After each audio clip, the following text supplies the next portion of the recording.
ಚಂಡಿಲ್ ಗುಡ್ಸ್ಕೊಳ್ಳೋದಲ್ಲ.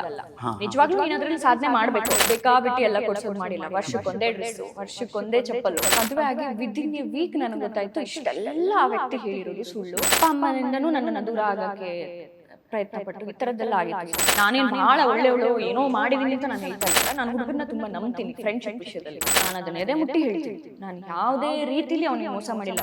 ಅಂತ ಸತಿ ಸಾವಿತ್ರಿ ಈ ಕಾಲದಲ್ಲಿ ಇರಕ್ಕೆ ಸಾಧ್ಯ ಇಲ್ಲ. ನಾನು ತುಂಬಾ ಒಂಥರ ಡಿಪ್ರೆಷನ್ ಅಲ್ಲಿ ಇದ್ದೀನಿ. ನಾನು ಆಚೆ ಬರ್ಲೇಬೇಕು. ಆರ್ಟ್ ಫಾರ್ಮ್ ಒಂದೇ ಸಾಧ್ಯ. ಫಸ್ಟ್ ಮಾಡಿದ್ದು TNS ಅವ್ರದ್ದು ಮತ್ತೆ ಮಾಯ ಕೃಷ್ಣ ಕುಲಿ ಸ್ಟಾರ್ಟಿಂಗ್ ಕಲ್ಯಾಣಿ ಪಾಸಿಟಿವ್ ರೋಲ್ ಇದೆ. ಒಂದು ಇನ್ಸಿಡೆಂಟ್ ಅವಳು ನೆಗೆಟಿವ್ ಆಗ್ತಾಳೆ. ಸೊ ನನಗೆ ಸೋಷಿಯಲ್ ಸರ್ವಿಸ್ ಮಾಡಬೇಕು ಸಿಕ್ಕಾಪಟ್ಟೆ ಆಸೆ ಇದೆ.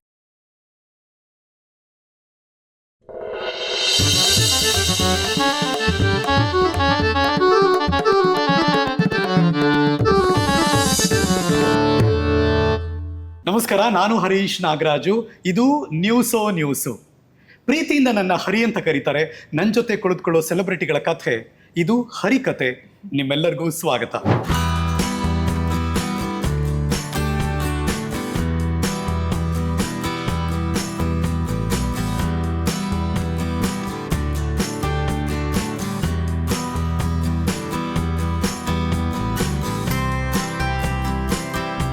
ಪ್ರತಿದಿನ ಸಂಜೆ 6:30 ಆಯಿತು ಅಂದರೆ ನೀವು ಅವ್ರನ್ನ ನೋಡ್ತೀರಾ. ಓ, ಈ ಸೀರಿಯಲ್ ಇಷ್ಟ, ಈ ಕಲಾವಿದೆ ಇಷ್ಟ ಅನ್ನೋದು ಬೇರೆ. ಸೀರಿಯಲ್ ಹೆಸರು ಕೃಷ್ಣ ಅರ್ಕು, ಆ ಪಾತ್ರದ ಹೆಸರು ಕಲ್ಯಾಣಿ ಅಂತ. ಕಣ್ಮುಚ್ಚ ಹಾಗೇ ನೆನಪು ಮಾಡ್ಕೊಳ್ಳಿ ಅವ್ರ ಮುಖ ಹೆಂಗಿದೆ ಅಂತ. ಅದೇ ಕಲ್ಯಾಣಿ ಇವತ್ತು ಹರಿಕತೆಯ ಅತಿಥಿಯಾಗಿದ್ದಾರೆ.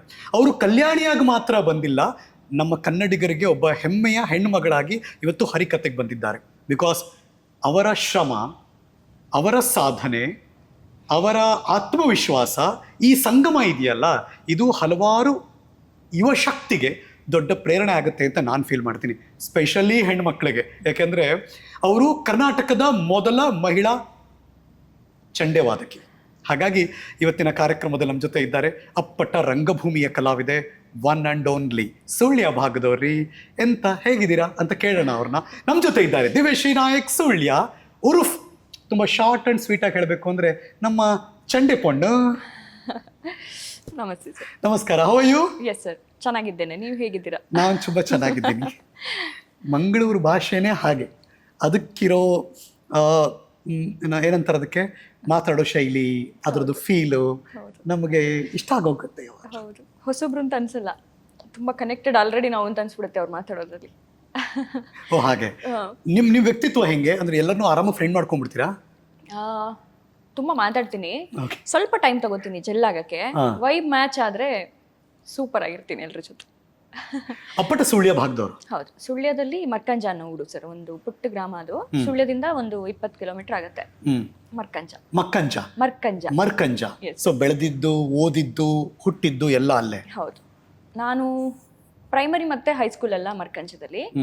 ಆಮೇಲೆ PUCಗೆ ಬಂದು ಅರಂತೋಡು ಅಂತ ನಮ್ಮ ಊರಿನ ಪಕ್ಕದೂರು, ಅಲ್ಲಿ NMPU ಕಾಲೇಜಲ್ಲಿ. ಅದಾದ್ಮೇಲೆ ಡಿಗ್ರಿ ಮಾಸ್ಟರ್ಸ್ ಮಾಡಿರೋದು ಮೂಡಬಿದ್ರೆ ಆಳ್ವಾಸಲ್ಲಿ. ಓ, ನೀವು ಆಳ್ವಾಸ್ ಪ್ರಾಡಕ್ಟಾ? ಅದಕ್ಕೆ ಇಷ್ಟೊಂದೆಲ್ಲ ಟ್ಯಾಲೆಂಟೆಡ್ ಇದ್ದಾರೆ ಇವರು ಅಂತ. ಸೊ ಮಂಗಳೂರಿನ ಸುಳ್ಯ ಭಾಗದ ಒಂದು ಹಳ್ಳಿಯ ಈ ಹೆಣ್ಣುಮಗಳು ಇಡೀ ಕರ್ನಾಟಕದ ಹೆಮ್ಮೆಯ ಕಲಾವಿದೆ ಆಗಿದ್ದು ಹೇಗೆ, ಈ ಕಲಾವಿದರ ನಂಟು ಹೇಗೆ, ಆಕೆಯ ಸಾಧನೆ ಹೇಗೆ, ಅದು ರೆಡ್ ಕಾರ್ಪೆಟಾ ಇಲ್ಲ ಕಷ್ಟಪಟ್ಟು ಬಂದಿದ್ದು ಹೇಗೆ, ಸೀರಿಯಲ್ ತನಕ ಬಂದಿರಲ್ಲ, ಈ ಜರ್ನಿ ಇವತ್ತು ಹರಿಕಥೆಯ ಕಥೆ ಆಗಿರುತ್ತೆ. ಕಂಗ್ರ್ಯಾಚುಲೇಷನ್. ಆದರೆ ಇದ್ರ ಹಿಂದೆ ದೊಡ್ಡ ಎಫರ್ಟ್ ಇರುತ್ತೆ ಯಾವಾಗಲೂ ಕೂಡ. ಖಂಡಿತ. ಅದರಲ್ಲೂ ಹಳ್ಳಿಯಿಂದ ಬಂದ ಏನು ಹುಡುಗಿಗೆ ಅಷ್ಟು ಬೇಗ ಅವಕಾಶಗಳು ಸಿಗೋದು, ಮತ್ತು ನಾನು ಬೆಳೆದು ಬಂದ ದಾರಿ ಅಷ್ಟು ಈಸಿ ಖಂಡಿತ ಆಗಿರಲಿಲ್ಲ. ನಮ್ಮ ಅಪ್ಪ ಅಮ್ಮ ನನ್ನನ್ನು ಹೇಗೆ ಸಾಕಿದ್ದಾರೆ ಅಂತಂದರೆ, ನಮ್ಮ ಮನೇಲಿ ಏನೂ ಪ್ರಾಬ್ಲಮ್ ಇರಲಿಲ್ಲ, well settled family. But at the same time ಕಷ್ಟನೂ ಗೊತ್ತಿರಬೇಕು ಅಂದ್ಬಿಟ್ಟು ಕಷ್ಟನೂ ಕಲಿಸಿದ್ದಾರೆ. ಹೆಂಗಂತಂದರೆ, ದುಡ್ಡಿದೆ ಅಂದ್ಬಿಟ್ಟು ಬೇಕಾಬಿಟ್ಟು ಎಲ್ಲ ಕೊಡ್ಸೋದು ಮಾಡಿಲ್ಲ. ವರ್ಷಕ್ಕೊಂದೇ ಡ್ರೆಸ್ಸು, ವರ್ಷಕ್ಕೊಂದೇ ಚಪ್ಪಲು, ಈ ಥರ ಅಪ್ಪ ಬೆಳೆಸಿರೋದು. ಅಂದರೆ ಕಷ್ಟ ಗೊತ್ತಿರಬೇಕು, ನೀನು ಇದೇ ಸುಖದಲ್ಲಿ ಬಾಳ್ತೀಯ ಅಂತಲ್ಲ, ಮುಂದೆ ಏನೋ ಫೇಸ್ ಮಾಡಬೇಕಾಗ್ಬೋದು. ಸೊ ಅಪ್ಪ ನನ್ನನ್ನು ಆ ಥರ ಬೆಳೆಸಿದ್ದಕ್ಕೆ ನಾನು ಎಲ್ಲವನ್ನ ಫೇಸ್ ಮಾಡ್ಕೊಂಡು ಇವಾಗ ಎಲ್ಲಿದ್ದೀನಿ. ನೀವು ಎಷ್ಟು ಜನ ಮಕ್ಕಳು? ನಾನು, ನನ್ನ ಅಕ್ಕ. ಸೊ ನೀವೇ ಚಿಕ್ಕವರು? ಹೌದು. ಸೊ ಅಂದರೆ ಪ್ಯಾಂಪರ್ಡ್ ಕಿಡ್ ಅಂತ ಏನಿಲ್ಲ? ಖಂಡಿತ ಇಲ್ಲ. ಬಟ್ ನಾನು ಅಪ್ಪಂಗೆ ಸ್ವಲ್ಪ ಕ್ಲೋಸ್ ಜಾಸ್ತಿ. ಅಪ್ಪ ಅಂದರೆ ನನ್ನ ಚಂಡೆ ಮೊದಲ ಗುರು ನನ್ನಪ್ಪ, ನಾರಾಯಣ್ ನಾಯಕ್ ಅಂತ. ನಾರಾಯಣ್ ನಾಯಕ್. ಎಸ್. ಸೊ ಅಪ್ಪನ ಜೊತೆ ಕನೆಕ್ಷನ್ ನನಗೆ ಜಾಸ್ತಿ ಅಕ್ಕನಿಗೆ ಹೋಲಿಸಿದ್ರೆ. ಅದ್ಯಾಕೆ ಹಂಗೆ? ಯಾವಾಗಲೂ ಹೆಣ್ಮಕ್ಳು ಅಪ್ಪನ ಜೊತೆ ಇರ್ತಾರೆ ಯಾವಾಗಲೂ? ಅಲ್ಲ, ನಾವಿಬ್ರು ಹೆಣ್ಮಕ್ಳೇ. ನಮ್ಮಲ್ಲಿ ಹೆಂಗಂದ್ರೆ ಅಪ್ಪ ಸ್ವಲ್ಪ ಸ್ಟ್ರಿಕ್ಟು, ಆದ್ರೂ ಅಪ್ಪನ ಜೊತೆ ಸಲಿಗೆ ಜಾಸ್ತಿ ಇದ್ದಿದ್ದು ನನಗೆ. ಆಮೇಲೆ ನಾನು ಅಕ್ಕ ಇಬ್ರು ಚಂಡೆ ಕಲಿಯಕ್ಕೆ ಟ್ರೈ ಮಾಡಿದ್ವಿ. ಅಕ್ಕ ಡ್ರಾಪ್ ಮಾಡಿದ್ಲು, ಬರಲಿಲ್ಲ ಅವಳಿಗೆ. ಸೊ ನನ್ನ ಜರ್ನಿ ಅಕ್ಕನಿಗಿಂತ ಜಾಸ್ತಿ ನಾನು ಅಪ್ಪನ ಜೊತೆ ಜರ್ನಿ ಮಾಡಿರೋದು ನಾನು. ಆ ಚಂಡೆನ ಹಿಡ್ಕೊಂಡು ಎಲ್ಲೆಲ್ಲೋ ಪ್ರೋಗ್ರಾಮ್ಗೆ ಹೋಗ್ತಾ ಇದ್ವಿ, ಆ ಚಂಡೆನ ಕಲಿಸಿದಿರ್ಬೋದು ನನಗೆ. ಸೊ ಅಪ್ಪನ ಜೊತೆ ಜಾಸ್ತಿ. ಸೊ ಅಪ್ಪ ಯಾವಾಗ್ಲೂ ಹೆಣ್ಮಕ್ಳಿಗೆ strict, but at the same time lenience ಕೊಡೋದು ಅವರೇ ಅನ್ಸುತ್ತಲ್ಲ? ಹೌದು, ನಮಗೆ ಸ್ಟ್ರಿಕ್ಟ್ ಇನ್ ದ ಸೆನ್ಸ್ ನೀನ್ ಬೇಕಾದ್ ಮಾಡು, ನಿನ್ ಜೊತೆ ನಾವ್ ಇರ್ತೀವಿ, ಆದ್ರೆ ಎಲ್ಲೂ ದಾರಿ ತಪ್ಪಡ. ಪ್ರತಿ ಸತಿ ನಮ್ಗೆ ಹೇಳ್ತಾ ಇದ್ದಿದ್ದೆ ಅದು, ಯಾವ್ದು ಇಂಥದ್ದು ಮಾಡ್ಬೇಡ ಅಂತ ಹೇಳ್ತಾ ಇರ್ಲಿಲ್ಲ. ನನಗೆ ಮುಂಚೆಯಿಂದನೂ ಬರೀ ಬಾಯ್ಸೇ ಫ್ರೆಂಡ್ಸು, ಗಂಡು ಮಕ್ಳ ಜೊತೆನೇ ನಾನು ಇರ್ತಾ ಇದ್ದಿದ್ದು. Are you tomboy? Kind of tomboy. ಅಂದ್ರೆ ಯಾವ್ದಕ್ಕೂ ತಲೆ ಕೆಡ್ಸ್ಕೊತಾ ಇರ್ಲಿಲ್ಲ ನಾನು. ನನಗಿಷ್ಟ ಬಂತು, ಅದನ್ನ ಮಾಡಿ ಮುಗಿಸ್ತಾ ಇದ್ದೆ, ಯಾರಿಗೂ ತಲೆ ಕೆಡ್ಸ್ಕೊತಾ ಇರ್ಲಿಲ್ಲ. ಹುಡುಗರ ಜೊತೆ ಜಾಸ್ತಿ ಒಡನಾಟ. ನಾನು ಹುಡುಗರನ್ನ ತುಂಬಾ ನಂಬ್ತೀನಿ ಫ್ರೆಂಡ್ಶಿಪ್ ವಿಷಯದಲ್ಲಿ. ಅದು ಸಕ್ಕ ಸ್ಟೇಟ್ಮೆಂಟ್ ಇದೆ. ನಾನು ಹುಡುಗರನ್ನ ತುಂಬಾ ನಂಬ್ತೀನಿ ಫ್ರೆಂಡ್ಶಿಪ್ ವಿಷಯದಲ್ಲಿ. ಅದೊಂದು ಡಿಸ್ಕ್ಲೇಮರ್ ಹಾಕಿದ್ರು ಅವರು. ಅಂದ್ರೆ ಲೈಫ್ ಎಕ್ಸ್ಪೀರಿಯನ್ಸ್ ಆಗಿದೆ ಸರ್. ಇವತ್ತಿಗೂ ನನಗೆ ಫ್ರೆಂಡ್ಸ್ ಅಂತ ಬಂದ್ರೆ ಗಂಡ್ಮಕ್ಳೇ ಜಾಸ್ತಿ ಫ್ರೆಂಡ್ಸ್ ಇರೋದು. ಸೊ ಅಪ್ಪ ಏನು ಈಗ ಗಂಡ್ಮಕ್ಳ ಜೊತೆ ಹೋಗ್ತಾರೆ ಅಂತ ನನಗೆ ರಿಸ್ಟ್ರಿಕ್ಷನ್ ಮಾಡಿರೋದು ಅಥವಾ ಬೇಡ ಅವ್ರ ಕಟ್ ಡೌನ್ ಮಾಡು ಇದೆಲ್ಲ ಯಾವತ್ತೂ ಹೇಳಿಲ್ಲ. ನಂಬಿಕೆ ಇಟ್ಟಿದ್ರು, ಅದನ್ನ ನಾವು ಉಳಿಸ್ಕೊಂಡಿದ್ದೀವಿ. ಓಕೆ, ಟೆಲ್ ಮೀ, ಅಂದ್ರೆ ಆ ಹುಡುಗಿ ಪುಟಾಣಿ ಹುಡುಗಿ ಇದ್ಲಲ್ಲ, ದಿವ್ಯಶ್ರೀ ನಾಯಕ್ ಸುಳ್ಯ, ಏನಂತ ಕರೀತಿದ್ರು ಎಲ್ಲರೂ ನಿಮ್ಮನ್ನ ಚಿಕ್ಕ ವಯಸ್ಸಲ್ಲಿ? ಚಂಡೆ ಅಂತಾನೆ.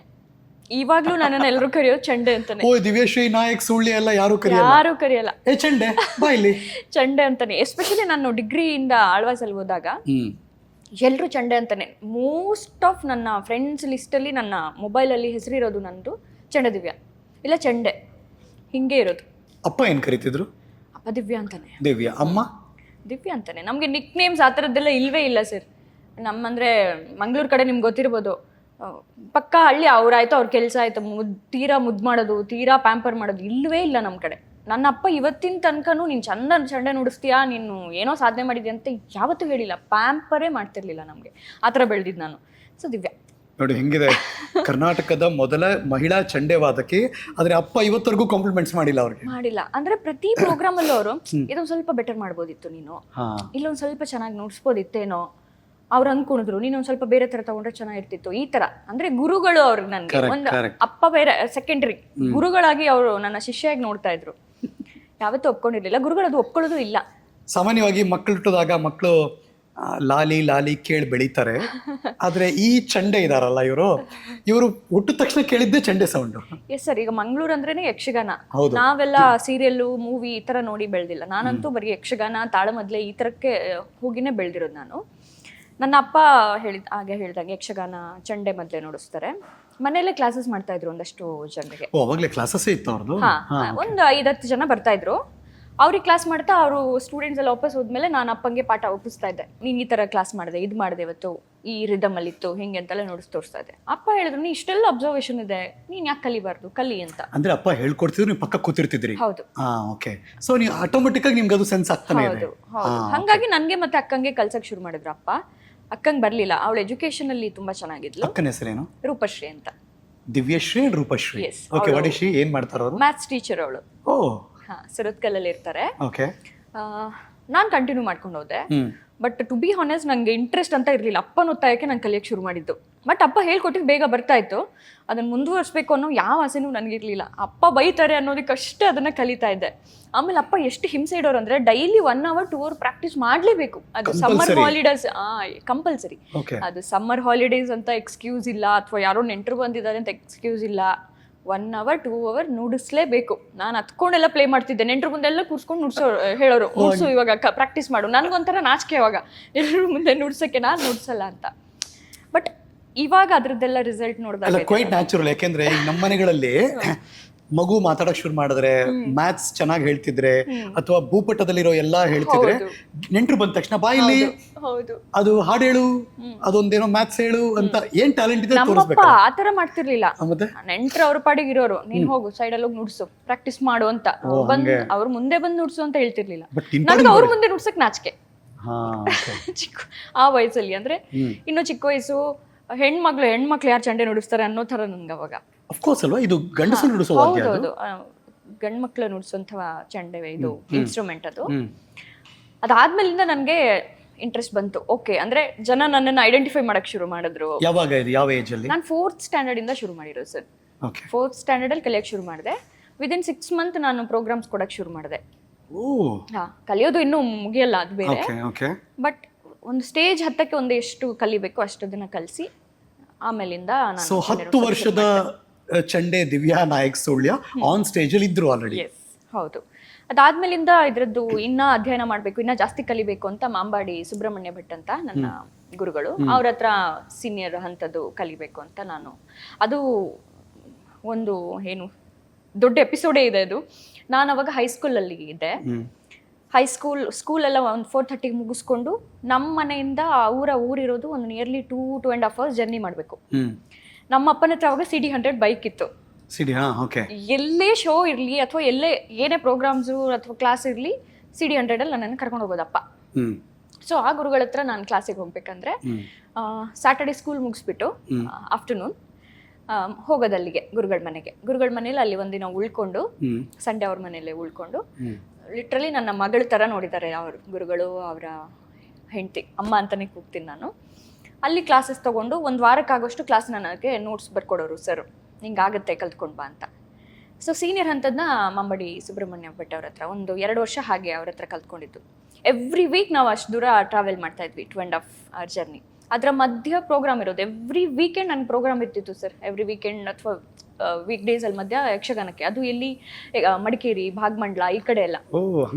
ಸೊ ಏನಾಗೋದು, ನಾನು ಚಿಕ್ಕವಳು ಆವಾಗ, ನನಗೆ ಯಕ್ಷಗಾನ ಅಂದ್ರೆ ರಾತ್ರಿಯಿಂದ ಬೆಳಗಿನ ತನಕ ನಡೆಯೋದು. ಮುಗಿಸ್ ಬರ್ಬೇಕು ಅಂದ್ರೆ ನಂಗೆ 2 wheeler ಅಲ್ಲಿ ನಿದ್ದೆ ತುಕ್ತಾ ಇದ್ದೆ ನಾನು, ತುಕ್ಕಡಿಕೆ ಆಗೋದು. ಅಪ್ಪ ನನ್ನನ್ನ ಶಾಲಲ್ಲಿ ಕಟ್ತಾ ಇದ್ರು, ಬೈಕಲ್ಲಿ ಕೂರ್ಸ್ಕೊಂಡು ಶಾಲಲ್ಲಿ ಕಟ್ಕೊಂಡು. ಅಂದ್ರೆ ಅಷ್ಟು ಸಪೋರ್ಟ್ ಮಾಡಿದ್ದಾರೆ ನನ್ಗೆ ಅಪ್ಪ ಅಂತ. ಅಪ್ಪ ಅನ್ನೋ ಶಕ್ತಿ ನನ್ನ ಬೆನ್ನ ಹಿಂದೆ ಇಲ್ಲ ಅಂದಿದ್ದಿದ್ರೆ ನಾನು ಚಂಡೆನ ಮುಂದುವರ್ಸೋಕೆ ಆಗ್ತಿರ್ಲಿಲ್ಲ. ಅಪ್ಪನೇ ನನ್ನ ಶಕ್ತಿ, ಚಂಡೆ ಮದ್ದಳೆ. ಆಮೇಲೆ ಹೆಣ್ಮಕ್ಳು ನುಡ್ಸೋದು ಅಂದಾಗ ಏನೇನೋ ಮಾತುಗಳನ್ನ ಕೇಳಿಸ್ಕೊಂಡಿದ್ದೀನಿ ನಾನು. ಅವಳು ಬಿಡು ಓಡೋಗ್ತಾಳೆ, ಯಾರಿದ್ದಾರೆ ಯಕ್ಷಗಾನದಲ್ಲಿ, ಯಕ್ಷಗಾನ ಅಂದರೆ ಗಂಡು ಕಲೆ ಅಂತಲೇ ಇದು, ಎಲ್ಲ ಗಂಡಸರೇ ಇರೋದು, ಒಂದಿನ ನೋಡಿ ಓಡೋಗ್ತಾಳೆ ಅವಳು ಚಂಡೆನ ಹಿಡ್ಕೊಂಡು ಅಂತ ನೇಬರ್ಸೇ ಮಾತಾಡಿದ್ದಾರೆ. ಅಪ್ಪ ಯಾವುದಕ್ಕೂ ತಲೆ ಕೆಡಿಸ್ಕೊಳ್ಳಿಲ್ಲ, ನಾನಿದ್ದೀನಿ ನಿನ್ನ ಹಿಂದೆ, ನುಡ್ಸ್ಕೊಂಡು ಹೋಗು ನೀನು ಅಂತ. ಬಟ್ ಪ್ರತಿ ಸತಿ ನನಗೆ ಒಂದು ಎಚ್ಚರ ಕೊಡೋರು ಅವ್ರು ಏನು ಅಂದರೆ, ಹೆಣ್ಣು ಮಗು ಅಂತ ನೀನು ಚಂಡೆಲಿ ಗುರ್ತಿಸ್ಕೊಳ್ಳೋದಲ್ಲ, ನಿಜವಾಗ್ಲೂ ನೀನು ಅದರಲ್ಲಿ ಸಾಧನೆ ಮಾಡಬೇಕು. ಸುಮ್ಮನೆ ಹೆಣ್ಮಗಳು ನುಡ್ಸ್ತಾಳೆ ಅಂತ ಆ ಥರ ಪ್ಯಾಂಪರ್ ಮಾಡಿಕೊಂಡು ನೀನು ಹೆಸರು ಮಾಡಬಾರ್ದು. ಆಮೇಲೆ ನೀನು ಒಂದು 18 ವಯಸ್ಸಿನ ಮುಂಚೆನೇ ಏನಾದ್ರು ಸಾಧನೆ ಮಾಡೋದ್ರಲ್ಲಿ, ಆಮೇಲಿಂದ ನಿನ್ನನ್ನು ಯಾರು ಕೇರು ಅನ್ನಲ್ಲ ಅಂತ ಪ್ರತಿ ಸತಿ ನನಗೆ ಹೇಳೋರು. ಆಮೇಲೆ ಲೆಕ್ಕಕ್ಕಲ್ಲ ಏನು ಅಂದರೆ, ಅವ್ರು ಹೆಂಗು ಅಂತಂದ್ರೆ ಒಂದಲ್ಲ ಒಂದು ಸಾಧನೆ ಮಾಡೋರು ಬರ್ತಾನೆ ಇರ್ತಾರೆ, ಇದು ಯಾವುದು ಲೆಕ್ಕ ಅಲ್ಲ. ಸೊ ನೀನು ಹೊಸದೇನಾದ್ರು ಮಾಡಬೇಕು, ಅದರಲ್ಲಿ ಇನ್ನೂ ಪಳಗ್ಬೇಕು ನೀನು ಅಂತಾನೆ ಯಾವತ್ತೂ ನನಗೆ ಹೇಳಿ ಮಾಡ್ತಾ ಇದ್ರಿ. ಯಾವತ್ತೂ ಅವರು ನೀನು ಸೂಪರು, ನೀನು ಫಸ್ಟ್ ಹುಡುಗಿ ಬಿಡು, ಗ್ರೇಟ್ ನೀನು, ಯಾವತ್ತೂ ಹೇಳಿಲ್ಲ. ಸೊ ಅದೇ ನನಗೆ ಬೆಳಕಿದ್ದು ಸರ್. ನಂಗೆ ಪ್ರತಿ ಸತಿ ಹಠ ಇರ್ತಿತ್ತು. ನಾನು ಪ್ರೋಗ್ರಾಮ್ಗೆಲ್ಲ ಹೋದರೆ ಅಪ್ಪ ದೂರದಲ್ಲಿ ನಿಂತು ನೋಡೋರು. ನಾನು ಅಪ್ಪಂಗೆ ಹೇಳ್ತಾ ಇದ್ದೆ, ನಾನು ಸ್ಟೇಜ್ ಹತ್ತಿದ್ಮೇಲೆ ನನ್ನ ಕಣ್ಮುಂದೆ ಕಾಣಿಸ್ಕೊಬೇಡ ನೀನು, ಎಲ್ಲ ದೂರ ನಿಂತ್ಕೊ ಅಂತ. ಅಲ್ಲಿಂದನೇ ಎಕ್ಸ್ಪ್ರೆಷನ್ ಕೊಡೋರು ಅಪ್ಪ. ಏನೋ ನುಡಿಸ್ದ, ಏನೋ ಮಿಸ್ಟೇಕ್ ಆಯ್ತು ಅಂದರೆ ಅಲ್ಲಿಂದನೇ ಎಕ್ಸ್ಪ್ರೆಷನ್ ಕೊಟ್ಬಿಟ್ಟು ಬೈಯೋರು ನನಗೆ. ಸೊ ಅಪ್ಪನೇ ನನ್ನ ಬಿಗ್ ಸಪೋರ್ಟ್ ಸರ್. ಭಯನೂ ಇದೆ, ಅಲ್ಲೊಂದು ಕಾನ್ಫಿಡೆನ್ಸು ಇದೆ. ಹೌದೌದು. ಅಪ್ಪ ಅನ್ನೋ ಅಂದರೆ ಭಯ ಇನ್ ದ ಸೆನ್ಸ್, ಅಪ್ಪಂಗೆ ಈ ಸಮಾಧಾನ ಆಗಲ್ಲ ನಾನು ಏನು ನುಡ್ಸಿದ್ರು. ಆಮೇಲೆ ಬಂದು ಮಾತಾಡಿ, ನೀನು ಸ್ಟೇಜಲ್ಲಿ ಇದ್ದಾಗ ಮಾತಾಡ್ಬೇಡ ಅಂತ ಬೈತಾ ಇದ್ದೆ ನಾನು ಅಪ್ಪಂಗೆ. ಅಪ್ಪ ಎಷ್ಟು ಸಪೋರ್ಟಿವೋ ಹಾಗೆ ಅಮ್ಮ ಮತ್ತು ನನ್ನ ಅಕ್ಕ ಎಜುಕೇಷನಲ್ಲಿ ನನಗೆಲ್ಲ ಸಪೋರ್ಟ್ ಮಾಡ್ತಾ ಇದ್ದೀನಿ. ನನ್ನ ಅಕ್ಕ ಸ್ಕೂಲಿಗೆ ಚಕ್ಕರ್ ಹಾಕೊಂಡು ಪ್ರೋಗ್ರಾಮ್ಗೆ ಹೋಗ್ತಿದ್ದೆ, ಟೀಚರ್ ಸಪೋರ್ಟ್ ಮಾಡೋರು. ಅವಾಗೆಲ್ಲ ನನಗೆ ಹೌದೌದು ಅಟೆಂಡೆನ್ಸ್ ಕೊಡೋರು. ಆಮೇಲೆ ನೆಕ್ಸ್ಟ್ ಡೇ ನನಗೆ ಒಂದು ಅಷ್ಟೊತ್ತು ಕೂರಿಸ್ಕೊಂಡು ಪಾಠ ಮಾಡೋರು ಟೀಚರ್ಸು. ತುಂಬ ಹೆಲ್ಪ್ ಮಾಡಿದ್ದಾರೆ. ಹೌದು, ತುಂಬಾ ಚೆನ್ನಾಗಿ ಓದ್ತಾ ಇದ್ದೆ ನಾನು. ಯಾರೋ ಹೇಳ್ತಿದ್ರಪ್ಪ ಮಂಗಳೂರು ಭಾಗದಲ್ಲಿ ಮೀನ್ ತಿನ್ನೋರು ತುಂಬಾ ಶಾರ್ಪ್ ಇರ್ತಾರೆ ಅಂತ. ನಾನು ವೆಜಿಟೇರಿಯನ್ ಸರ್. ಎಸ್, ಎಜುಕೇಷನಲ್ಲೂ ತುಂಬ ಚೆನ್ನಾಗಿದೆ. ಆದರೆ ಕೆಲವ್ರು ಹೇಳ್ತಾರೆ ಏನು ಗೊತ್ತಾ ಸರ್, ಈ ಕಲ್ಚರಲ್ ಇರೋರು ಅಥವಾ ಸ್ಪೋರ್ಟ್ಸ್ ಅಲ್ಲಿ ಇರೋರು ಎಜುಕೇಶನ್ ಹಿಂದೆ ಇರ್ತಾರೆ, ಅದ್ ಹೆಂಗ್ ನಡ್ಸ್ಕೊಂಡು ಹೋಗ್ತಾರೆ, ಬ್ಯಾಲೆನ್ಸ್ ಮಾಡಕ್ಕಾಗಲ್ಲ. ಬಟ್ ನನಗೆ ಅದೇ ಅಡ್ವಾಂಟೇಜ್ ಆಗಿದ್ದು. ಹೆಂಗಂದ್ರೆ ಈಗ ನಾನು ಸಂಡೇ ಪ್ರೋಗ್ರಾಮ್ಗೆಲ್ಲ ಹೋಗ್ತಿದ್ದೆ ಕ್ಲಾಸ್ ಮಿಸ್ ಮಾಡ್ಕೊಂಡು. ಅವಾಗ ನನಗೊಂದು ಭಯ ಇರೋದು, ಓಕೆ ನಾನು ಕ್ಲಾಸ್ ಮಿಸ್ ಮಾಡಿದ್ದೀನಿ, ಓದ್ಬೇಕು ನಾನು ಅಂತ. ಅದೇ ಡೈಲಿ ಕ್ಲಾಸ್ಗೆ ಹೋಗೋರ್ಗೆ ಏನಿರುತ್ತೆ, ಡೈಲಿ ಹೋಗ್ತೀನಲ್ಲ ಬಿಡು, ಓದ್ಕೊಂಡಿದ್ದೀನಿ ಬಿಡು, ನೋಡ್ಕೊಂಡಿದ್ದೀನಿ ಅಂತ. ಸೊ ನಾನು ಆ ಭಯಕ್ಕಾದ್ರೂ ಓದ್ತಾ ಇದ್ದೆ. ಇದನ್ನು ಮಿಸ್ ಮಾಡಿಕೊಂಡು ಕ್ಲಾಸಸ್ನ ಆ ಭಯದಿಂದ ಓದ್ತಾ ಇದ್ದೆ. ಹಾಗಾಗಿ ನಾನು ಎಜುಕೇಷನಲ್ಲೂ ಚೆನ್ನಾಗಿದ್ದೆ, ಇದರಲ್ಲೂ ಚೆನ್ನಾಗಿದ್ದೆ. ಆಮೇಲೆ ಇದರಲ್ಲಿ ಸಿಕ್ಕಾಪಟ್ಟೆ ಪೋರ್ಷನ್ಸ್ ಇದೆ ಸರ್ ನೆನ್ಪಿಟ್ಕೊಳ್ಳೋವಂಥದ್ದು. ಒಂದೊಂದು ಅದಕ್ಕೇನು ಬೋಲ್ಸ್ ಅಂತೆಲ್ಲ ಹೇಳ್ತಾರೆ, ಬಿಡ್ತಿಗೆ ನುಡಿತ ಬೇರೆ ಬೇರೆ ಇದೆ. ಅದನ್ನು ತಲೆಯಲ್ಲಿ ಇಟ್ಕೊಂಡು ಕ್ಯಾಲ್ಕುಲೇಷನ್ ಮಾಡೋರಿಗೆ ಎಜುಕೇಷನ್ ಯಾವ ಲೆಕ್ಕಲ್ಲೂ ಇಲ್ಲ ಸರ್. ಬಟ್ ಸ್ಟಾರ್ಟಿಂಗ್ ಅಲ್ಲಿ ಚಿಕ್ಕ ವಯಸ್ಸು ಅಂದ್ರೆ 10ನೇ ಕ್ಲಾಸಿಗೆ ಶುರು, 10ನೇ ವಯಸ್ಸಿಗೆ ಶುರು ಮಾಡಿದ್ರಿ, ಒಂದು 18 ಆಗೋ ತನಕ ಓದ್ತಿರ್ತೀರಾ ಮತ್ತೆ ಇದನ್ನ ನುಡಿಸ್ತಿರ್ತೀರಾ. ಏನಾಗಬೇಕು ಅನ್ನೋ ಟಾರ್ಗೆಟ್ ತಲೆಯಲ್ಲಿ ಇಲ್ಲದೆ ಇರ್ಬೋದು, ಹೌದು. ಬಟ್ ಆಮೇಲೆ ಕೆರಿಯರ್ ಅಂತ ಬಂದಾಗ ಬೇರೆದು ಎಕ್ಸ್ಪ್ಲೋರ್ ಆಗಕ್ಕೆ ಶುರು ಆದಾಗ ನಾನು ಹಿಂಗಾಗ್ಬೇಕು ಅಂತಿರುತ್ತಲ್ಲ, ಏನಾಗಬೇಕು ತಲೆಯಲ್ಲಿ ಏನು ಬರ್ತಾ ಇತ್ತು? ನನಗೆ ತುಂಬಾ ಆಸೆ ಇದ್ದಿದ್ದು ನಾನು ಲೆಕ್ಚರರ್ ಆಗ್ಬೇಕಂತ. 1 ಇಯರ್ ನಾನು ಲೆಕ್ಚರರ್ ಆಗಿ ಕೆಲಸ ಮಾಡಿದ್ದೆ ಆಳ್ವಾಸಲ್ಲಿ, ಮೂಡ್ಬಿದ್ರೆ. ಓಹೋ, ಅಕ್ಕ ತಂಗಿ ಇಬ್ರು ಅದೇ ಆಲೋಚನೆಯಲ್ಲಿ ಇದ್ದೀರಾ. ತುಂಬಾ ಇಷ್ಟ ಸರ್ ಟೀಚಿಂಗ್ ಅನ್ನೋದು ನಂಗೆ. ನೀವು ಯಾವ ಸಬ್ಜೆಕ್ಟು? ನಾನು business studies, business ethics, principles of management ತಗೋತಾ ಇದ್ದೆ ಡಿಗ್ರಿ ಮಕ್ಕಳಿಗೆ. 1 ಇಯರ್ ಅಷ್ಟೇ ಮಾಡಿದೆ. ಅಂದ್ರೆ ಆಳ್ವಾಸಲ್ಲಿ ಓದಿದ್ದು ಅವಾಗಲೇ ಹೇಳಿದ್ನಲ್ಲ, ಅದು ನನ್ನ ಇನ್ನೊಂದು ಶಕ್ತಿ ಆಳ್ವಾಸ್. ನಾನು ಲೈಫ್ ಏನಾದರೂ, ನಾನು ಆವಾಗಲೇ ಹೇಳಿದೆ ಸರ್ ನಿಮಗೆ, ಮನೆಯಲ್ಲಿ ಓಕೆ ಒಂದು kind of well settled family, ಆದರೆ ನನಗೆ ಮನೆಯಲ್ಲಿ ಅಪ್ಪಂದು ಅಮ್ಮಂದು ಒಂದು ಸ್ವಲ್ಪ ಎಕ್ಸ್ಟ್ರಾ ಪ್ರೀತಿ ಇತ್ತು. ಚಿಕ್ಕ ಹುಡುಗಿ, ಚಿಕ್ಕ ಮಗಳು ಅಂತ. ನಾನು ಅದನ್ನು ಏನಂದರೆ ಮನೇಲಿ ಯಾವ ಕೆಲಸ ಮಾಡೋನೂ ಗೊತ್ತಿಲ್ಲ ನನಗೆ, ಹಿಂಗೆ ಗೊತ್ತಿರಲಿಲ್ಲ ನನಗೆ. ಬಟ್ ಎಲ್ಲವನ್ನ ಕಲಿಸಿದ್ದು ನಂಗೆ ಆಳ್ವಾಸ್. ಆಳ್ವಾಸಲ್ಲಿ ನಾವು ತಿರುಗಾಟಕ್ಕೆ ಹೋಗ್ತಾ ಇದ್ವಿ, ತಿಂಗಳಾನ್ಗಟ್ಟಲೆ ತಿರುಗಾಟದಲ್ಲೇ ಇರ್ತಾ ಇದ್ದಿತ್ತು ನಾವು. ಸೊ ಅಲ್ಲಿ ಹೆಂಗಿರ್ತಾ ಇತ್ತು ಅಂದರೆ, ಎಲ್ಲೋ ಒಂದು ಜಾಗ ಉಳ್ಕೊಳ್ಳೋಕ್ಕೆ ಮತ್ತು ಎಲ್ಲೋ ಒಂದು ರೆಸ್ಟ್ ರೂಮ್ಸು, ಕಂಪ್ಲೀಟ್ ಲೈಫ್ ಹಿಂಗಿರುತ್ತೆ, ಅಡ್ಜಸ್ಟ್ ಆಗಬೇಕು ಕೆಲವು ಕಡೆ ಅಂತ ನಂಗೆ ಹೇಳ್ಕೊಟ್ಟಿದ್ದು ಆಳ್ವಾಸ್. ಆಮೇಲೆ ನನಗೆ ಎಜುಕೇಷನ್ನಲ್ಲಿ ಫ್ರೀ ಸಿಕ್ಕಿದ್ದು, ಡಿಗ್ರಿ ಮತ್ತು masters. That is because of chende. ಅಲ್ಲಿ ಆಳ್ವಾಸ್ ಗೊತ್ತಿರ್ಬೋದು, ಕಲ್ಚರಲ್ ಬೇಸ್ ಮೇಲೆ ಎಜುಕೇಷನ್, ಸ್ಪೋರ್ಟ್ಸ್ ಮೇಲೆ ಫ್ರೀ ಸೀಟ್ ಸಿಗುತ್ತೆ. ನಂಗೆ ಕಲ್ಚರಲ್ ಬೇಸ್ ಮೇಲೆ ಫ್ರೀ ಸೀಟು. ಸೊ ಇವತ್ತಿಗೂ ನಾನು ಆಳ್ವಾಸ್ ಮೇಲೆ ಯಾವತ್ತಿಗೂ ಋಣ ಇದೆ ನನಗೆ. ಸೊ ಅವ್ರು ನನ್ನ ಇನ್ನೊಂದು ಸಪೋರ್ಟ್. ಅಲ್ಲಿಂದ ಇನ್ನಷ್ಟು ಜನ ಗುರುತಿಸೋಕ್ಕೆ ಶುರು ಮಾಡಿದ್ರು. ಯಾಕಂದರೆ ತಿರುಗಾಟ ಅಂದರೆ ನಾವು ಬೇರೆ ಬೇರೆ ಜಿಲ್ಲೆ, ಬೇರೆ ಬೇರೆ ತಾಲೂಕಿಗೆ ಹೋಗ್ತಾ ಇದ್ವಿ. ಅಲ್ಲೂ ಅಷ್ಟು ಇಷ್ಟಪಟ್ಟು ಇದನ್ನ ನೋಡಿ ನನ್ನ ಹತ್ರ ಮಾತಾಡ್ತಾರೆ. ನೀವು ಐಬಾಲ್ ಕ್ಯಾಚ್ ಅಲ್ಲ, ಹೆಣ್ಮಗಳು ಚಂಡೆ ನುಡಿಸ್ತಾಳೆ. ಅಪ್ಪ ನನಗೆ ಅದನ್ನೇ ಹೇಳಿದ್ರು ಅಂತ ನಾನು ಹೇಳಿದ್ನಲ್ಲ ಸರ್, ಹೆಣ್ಮಗು ಅಂತ ನೀನು ಮಾತಾಡ್ಸೋದಲ್ಲ, ಏನಾರು ಮಾಡು, ಎಲ್ಲರೂ ನುಡಿಸ್ತಾರೆ, ಎಲ್ಲರೂ ನುಡ್ಸೋತರ ನೀನು ನುಡ್ಸೋದಲ್ಲ, ಹೆಣ್ಮಗು ಅಂತ ಐಡೆಂಟಿಫೈ ಆಗೋದಲ್ಲ, ಬೇರೆ ಏನಾದರೂ ಮಾಡು ಅದರಲ್ಲಿ ಅಂತ ಯಾವತ್ತೂ ಎಚ್ಚರಿಸೋರು ನಮ್ಮಪ್ಪ. ಸೊ ಎಜುಕೇಷನ್ ಹಿಂಗಾಯಿತು. ಆಮೇಲೆ ಕೆಲಸ ಅಲ್ಲೇ ಲೆಕ್ಚರರ್ ಆಗಿದ್ದೆ. ಆಮೇಲೆ ಇದೆಲ್ಲೋ ಹೊಂಟಾಯಿತು ನನಗೆ, ಇದೆಲ್ಲ ನಂದು ಆರ್ಟಿಸ್ಟ್ ಆಗಿದ್ದವಳು, ನಾನು ಆರ್ಟಿಸ್ಟ್ ಆಗಿ ಮುಂದುವರಿಬೇಕು. ಈ ನಾಟಕ ಎಲ್ಲಿತ್ತು ಇದು ಮಧ್ಯ? ನಾಟಕ ನಾನು ಆಳ್ವಾಸಲ್ಲೇ ಇದ್ದಾಗ ರಂಗಭೂಮಿ ಇದಕ್ಕೆ ಮ್ಯೂಸಿಕ್ ಎಲ್ಲ ಹೋಗ್ತಾ ಇದ್ದೆ, ಜೀವನ್ ರಾಮಸುಳ್ಳಿ ಅವ್ರ ಜೊತೆ. ಅವರು ನಮ್ಮೂರವರು, ಇಷ್ಟು ಚಿಕ್ಕದಿಂದ ನನ್ನ ನೋಡಿದ್ದಾರೆ ಅವರು, ಗೊತ್ತವ್ರಿಗೆ ನನ್ನ ಚೆನ್ನಾಗಿ. ಸೊ ಆಳ್ವಾಸಲ್ಲಿ ರಂಗಭೂಮಿ ತಂಡದ ಜೊತೆ ನಾನು ಸಕ್ರಿಯವಾಗಿ ತೊಡಗಿಸ್ಕೊಂಡಿದ್ದೆ. ಅದಾದ್ಮೇಲಿಂದ ಮಾಸ್ಟರ್ಸ್ ಆಗಿ ಇನ್ನೊಂದು ಇಮಿಡಿಯೇಟ್ ಮದುವೆ ಆಯಿತು. ಅದಾದ್ಮೇಲಿಂದ ಸರ್ ನಾನು ಆರ್ಟ್ ಫೀಲ್ಡಲ್ಲಿ ಸ್ವಲ್ಪ ಹಿಂದೆ ಬಿದ್ದೆ. ಅದು ನನ್ನ ಲೈಫಿನ ಒಂದು ಟರ್ನಿಂಗ್ ಪಾಯಿಂಟ್, ಕೆಟ್ಟದಾಗಿ ಆಗಿರೋ ಟರ್ನಿಂಗ್ ಪಾಯಿಂಟು. ಅದ್ರ ಬಗ್ಗೆ ನಾನು ಜಾಸ್ತಿ ಮಾತಾಡೋಕ್ಕೆ ಇಷ್ಟಪಡಲ್ಲ. ಬಟ್ ಒಂದು ಹೆಣ್ಣು ಮಗಳಾಗಿ ಅದನ್ನು ನಾನು ಹೇಗೆ ತಗೊಂಡೆ, ಅದನ್ನು ಹೇಗೆ ಪಾಸಿಟಿವ್ ಆಗಿ ಅದನ್ನು ಕನ್ವರ್ಟ್ ಮಾಡಿಕೊಂಡೆ ಅಂತ ಹೇಳೋದಕ್ಕಷ್ಟೇ. ಪ್ಲೀಸ್. ಆಫ್ಟರ್ ಮ್ಯಾರೇಜ್ ನನಗೆ ಏನು ಅದಕ್ಕೆ ಸಪೋರ್ಟ್ ಕೊಡ್ತೀನಿ, ನಿನ್ನ ಜೊತೆ ಇರ್ತೀನಿ ಅಂತ ಮಾತು ಕೊಟ್ಟು ಮದುವೆ ಆಗಿರೋ ವ್ಯಕ್ತಿ ನನಗೆ ಸಪೋರ್ಟ್ ಮಾಡಲಿಲ್ಲ. ಅದಲ್ಲದೆ ನಾವಿಬ್ಬರು ಒಬ್ರನ್ನೊಬ್ರು ಇಷ್ಟಪಟ್ಟು ಮದುವೆ ಆಗಿದ್ದಿತ್ತು. Love marriage? ಹಾಂ, ಲವ್ ಇನ್ ದ ಸೆನ್ಸ್ ನಾವೇನು ತೀರಾ ಒಂದಷ್ಟು ವರ್ಷ ಲವ್ ಮಾಡಿದ್ದೀವಿ, ಸುತ್ತಾಡಿದ್ದೀವಿ, ಆ ಥರ ಇರಲಿಲ್ಲ. He was in same field, art ಫೀಲ್ಡಲ್ಲೇ ಇದ್ದರು. Even he's an artist. So ಆರ್ಟಿಸ್ಟಿಗೆ ಇನ್ನೇನು ಬೇಕು ಸರ್ ನನಗೆ? ನಾನು ಅಷ್ಟೇ ನೋಡಿರೋದು. ಒಂದು ಆರ್ಟಿಸ್ಟ್ ಆಗಿ ನನಗೆ ಒಂದು ಆರ್ಟಿಸ್ಟ್ ಕಂಪ್ಯಾನಿಯನ್ ಸಿಗ್ತಾರೆ ಅಂತಂದರೆ ನಾವೇನೋ ಸಾಧನೆ ಮಾಡ್ಬೋದು ಒಟ್ಟಿಗೆ ಸೇರಿ. ಅಷ್ಟೇ, ಅದಷ್ಟೇ ಉದ್ದೇಶ ಇಟ್ಕೊಂಡು ನಾನು ಮದುವೆಗೆ ಓಕೆ. ಅವರಿಂದ ಡೈರೆಕ್ಟ್ ಮದುವೆ ಪ್ರಪೋಸಲ್ ಬಂತು, ಡೈರೆಕ್ಟ್ ಮನೇಲಿ ಹೇಳಿದೆ, ಮದುವೆ ಆಯಿತು, ಮನೇಲಿ ಒಪ್ಕೊಂಡ್ರು. ನೀವು ನಂಬಲ್ಲ ಸರ್, ಮದುವೆ ಆಗಿ ವಿದಿನ್ ಎ ವೀಕ್ ನನಗೆ ಗೊತ್ತಾಯಿತು ಇಷ್ಟೆಲ್ಲ ಆ ವ್ಯಕ್ತಿ ಹೇಳಿರೋದು ಸುಳ್ಳು, ಇದು ಯಾವುದೂ ಇಲ್ಲ ಇವನ ಹತ್ರ. Okay, that's fine. ನಾನು ಇಷ್ಟಪಟ್ಟಾಗಿದೆ ಆ ವ್ಯಕ್ತಿನ. ಕಲೆ ಅಂತೂ ಇತ್ತು, ಆರ್ಟ್ ಫೀಲ್ಡಲ್ಲಿ ಇದ್ದರು, ಮಿಕ್ಕಂತೆ ಒಂದಷ್ಟು ಏನೇನೋ ಹೇಳಿ ನನ್ನನ್ನು ಒಪ್ಸಿದ್ರು ಮದುವೆಗೆ. ಸುಳ್ಳು ಹೇಳಿ ಸಿಕ್ಕಾಪಟ್ಟೆ. ನಾನು ಬೇರೆ ಕಂಟ್ರಿಗೆ ಹೋಗಬೇಕು ಟೀಚ್ ಮಾಡೋಕ್ಕೆ, ಆ ಕಂಟ್ರಿಲಿ ನೀನು ಚಂಡೆ ಟೀಚ್ ಮಾಡ್ಬೋದು. ನನ್ನ ಅಕ್ಕನಿಗಿಂತ ಮುಂಚೆ ನಂಗೆ ಮದುವೆ ಆಗಿತ್ತು ಸರ್. ಓನ್ಲಿ ರೀಸನ್ ಈಸ್ ಆ ಮನುಷ್ಯ ಏನು ಹೇಳಿದ್ದು ಅಂದರೆ, ನಾನೊಂದು ಬೇರೆ ಕಂಟ್ರಿಗೆ ಹೋಗಬೇಕು ಟೀಚ್ ಮಾಡೋಕ್ಕೆ ಒಂದು ಇನ್ಸ್ಟ್ರೂಮೆಂಟ್, ಆ ಇನ್ಸ್ಟ್ರೂಮೆಂಟ್ ಎಲ್ಲ ಹೆಸರೆಲ್ಲ ನಾನು ತಗೊಳ್ಳಲ್ಲ, ಅದ್ರ ಜೊತೆ ನೀನು ಇದನ್ನು ತಗೊಂಡು ಬಂದು ಅಲ್ಲೊಂದು 6 ತಿಂಗಳು ಕಲಿಸ್ಬೋದು, ಟೀಚ್ ಮಾಡ್ಬೋದು, ನಿಂಗೂ ಒಂದು ಇದು ಸಿಗುತ್ತೆ, ಪ್ಲಾಟ್ಫಾರ್ಮ್ ಥರ ಸಿಗುತ್ತೆ. ಮದುವೆ ಆಗದೆ ಅಷ್ಟು ದಿನ ಎಲ್ಲ ಒಟ್ಟಿಗೆ ಇರೋದು ಚೆನ್ನಾಗಿರಲ್ಲ. ಪಾಯಿಂಟ್ ಅಲ್ವಾ ಸರ್? ನನ್ನ ಅಪ್ಪ ಅಮ್ಮನೂ ಓಕೆ ಕರೆಕ್ಟ್ ಇವ್ನು ಹೇಳೋದು, ಮದುವೆ ಮಾಡಿಸಿದ್ರು ಸರ್. ಮದುವೆ ಆಗಿ ಹೋದ್ಮೇಲೆ ಪಾಸ್ಪೋರ್ಟ್ ಕೂಡ ಇಲ್ಲ ಸರ್ ಆ ವ್ಯಕ್ತಿ ಜೊತೆ. ಅವ್ರ ಹತ್ರ ಪಾಸ್ಪೋರ್ಟ್ ಇಲ್ಲ. ನಾನು ಆ ಕಂಟ್ರಿಗೆ ಹೋಗಿದ್ದೀನಿ, ಈ ಕಂಟ್ರಿಗೆ ಹೋಗಿದ್ದೀನಿ, ಅಲ್ಲಿ ಪರ್ಫಾರ್ಮೆನ್ಸ್ ಮಾಡಿದ್ದೀನಿ, ಅವ್ರ ಜೊತೆಗೆ ಪರ್ಫಾರ್ಮ್ ಮಾಡಿದ್ದೀನಿ. ನನಗೇನಿದ್ದು, ನೀನು ಏನಾಗಿದೆ ಅದು ನನಗೆ ಬೇಡ, ಇಬ್ಬರು ಆರ್ಟಿಸ್ಟ್ ಆಗಿ ಮುಂದೇನೋ ಮಾಡಬೇಕಲ್ವಾ, ಅದಷ್ಟೇ ನನ್ನ ತಲೆಯಲ್ಲಿದೆ ಸರ್. ಮನ್ಸಾರೆ ಹೇಳ್ತಿದ್ದೀನಿ ಇದನ್ನು. ಅದಕ್ಕಷ್ಟೇ ನಾನು ಮದುವೆ ಆಗಿರೋದು. ಅವನ ಆಸ್ತಿ ಏನೂ ನೋಡಿಲ್ಲ ನಾನು. Actually no. ಮದುವೆ ಆಗಿ ವಿದಿನ್ ಎ ಮಂತ್ ನಾನು ಕೆಲಸಕ್ಕೆ ಹೋಗೋಕ್ಕೆ ಶುರು ಮಾಡಿದೆ ಸರ್. ಯಾಕಂದರೆ ನಾನು ಇಷ್ಟಪಟ್ಟು ಮದುವೆ ಆಗಿದ್ದು. ಬಟ್ ಎಂತ ನೀವು ಕ್ರಾಸ್ ಚೆಕ್ ಮಾಡ್ತೀರಲ್ವಾ? ನೀವು ಅಪ್ಪ ಅಮ್ಮ ಕ್ರಾಸ್ ಚೆಕ್ ಮಾಡ್ತಾರಲ್ವಾ? ಏನು ಗೊತ್ತಾ ಸರ್, ಈಗ ಆ ವ್ಯಕ್ತಿ ಬಂಡವಾಳ ಏನು ಅಂತಂದರೆ ಮಾತು ಒಂದೇ. ಅಪ್ಪ ಅಮ್ಮನಿಗೂ ನಾನು ಹೇಳ್ಬಿಟ್ಟಿದ್ದೆ, ಅಮ್ಮ ನನಗೆ ಆಸ್ತಿ ಇದೆಯೋ ಬೇಡ, ಅವ್ರ ಹಿಂದೆ ಹೇಗೆ ಬೆಳೆದು ಬಂದಿದ್ದಾರೆ ನನಗೆ ಬೇಡ. ಓಕೆ, ವ್ಯಕ್ತಿ ನನಗೆ ಒಳ್ಳೆಯವನು ಅನಿಸಿದ್ದಾನೆ, ಅಪ್ಪ ಅಮ್ಮಂಗೂ ಅನಿಸಿದೆ ಬಿಕಾಸ್ ಆಫ್ ಹಿಸ್ ಮಾತಿಂದ. ಓಕೆ, ಆರ್ಟಿಸ್ಟ್, ಓಕೆ ಏನೋ ಒಂದು ಮಾಡ್ಬೋದು ಅನ್ನೋ ತಲೆಯಲ್ಲಿ. ಬಟ್ ವಿದಿನ್ ಎ ವೀಕ್ ನನಗೆ ಗೊತ್ತಾಯಿತು ಇದೆಲ್ಲವೂ ಸುಳ್ಳು. ಬಟ್ ನಾನು ಸ್ಟ್ರಾಂಗ್ ಆದೆ, ಇಲ್ಲ ನಾನು ಇಷ್ಟಪಟ್ಟು ಬಂದಾಗಿದೆ, ನಾನು ಅಪ್ಪ ಅಮ್ಮಂಗೂ ಹೇಳಿಲ್ಲ ಹಿಂಗಿದೆ ಅಂತ.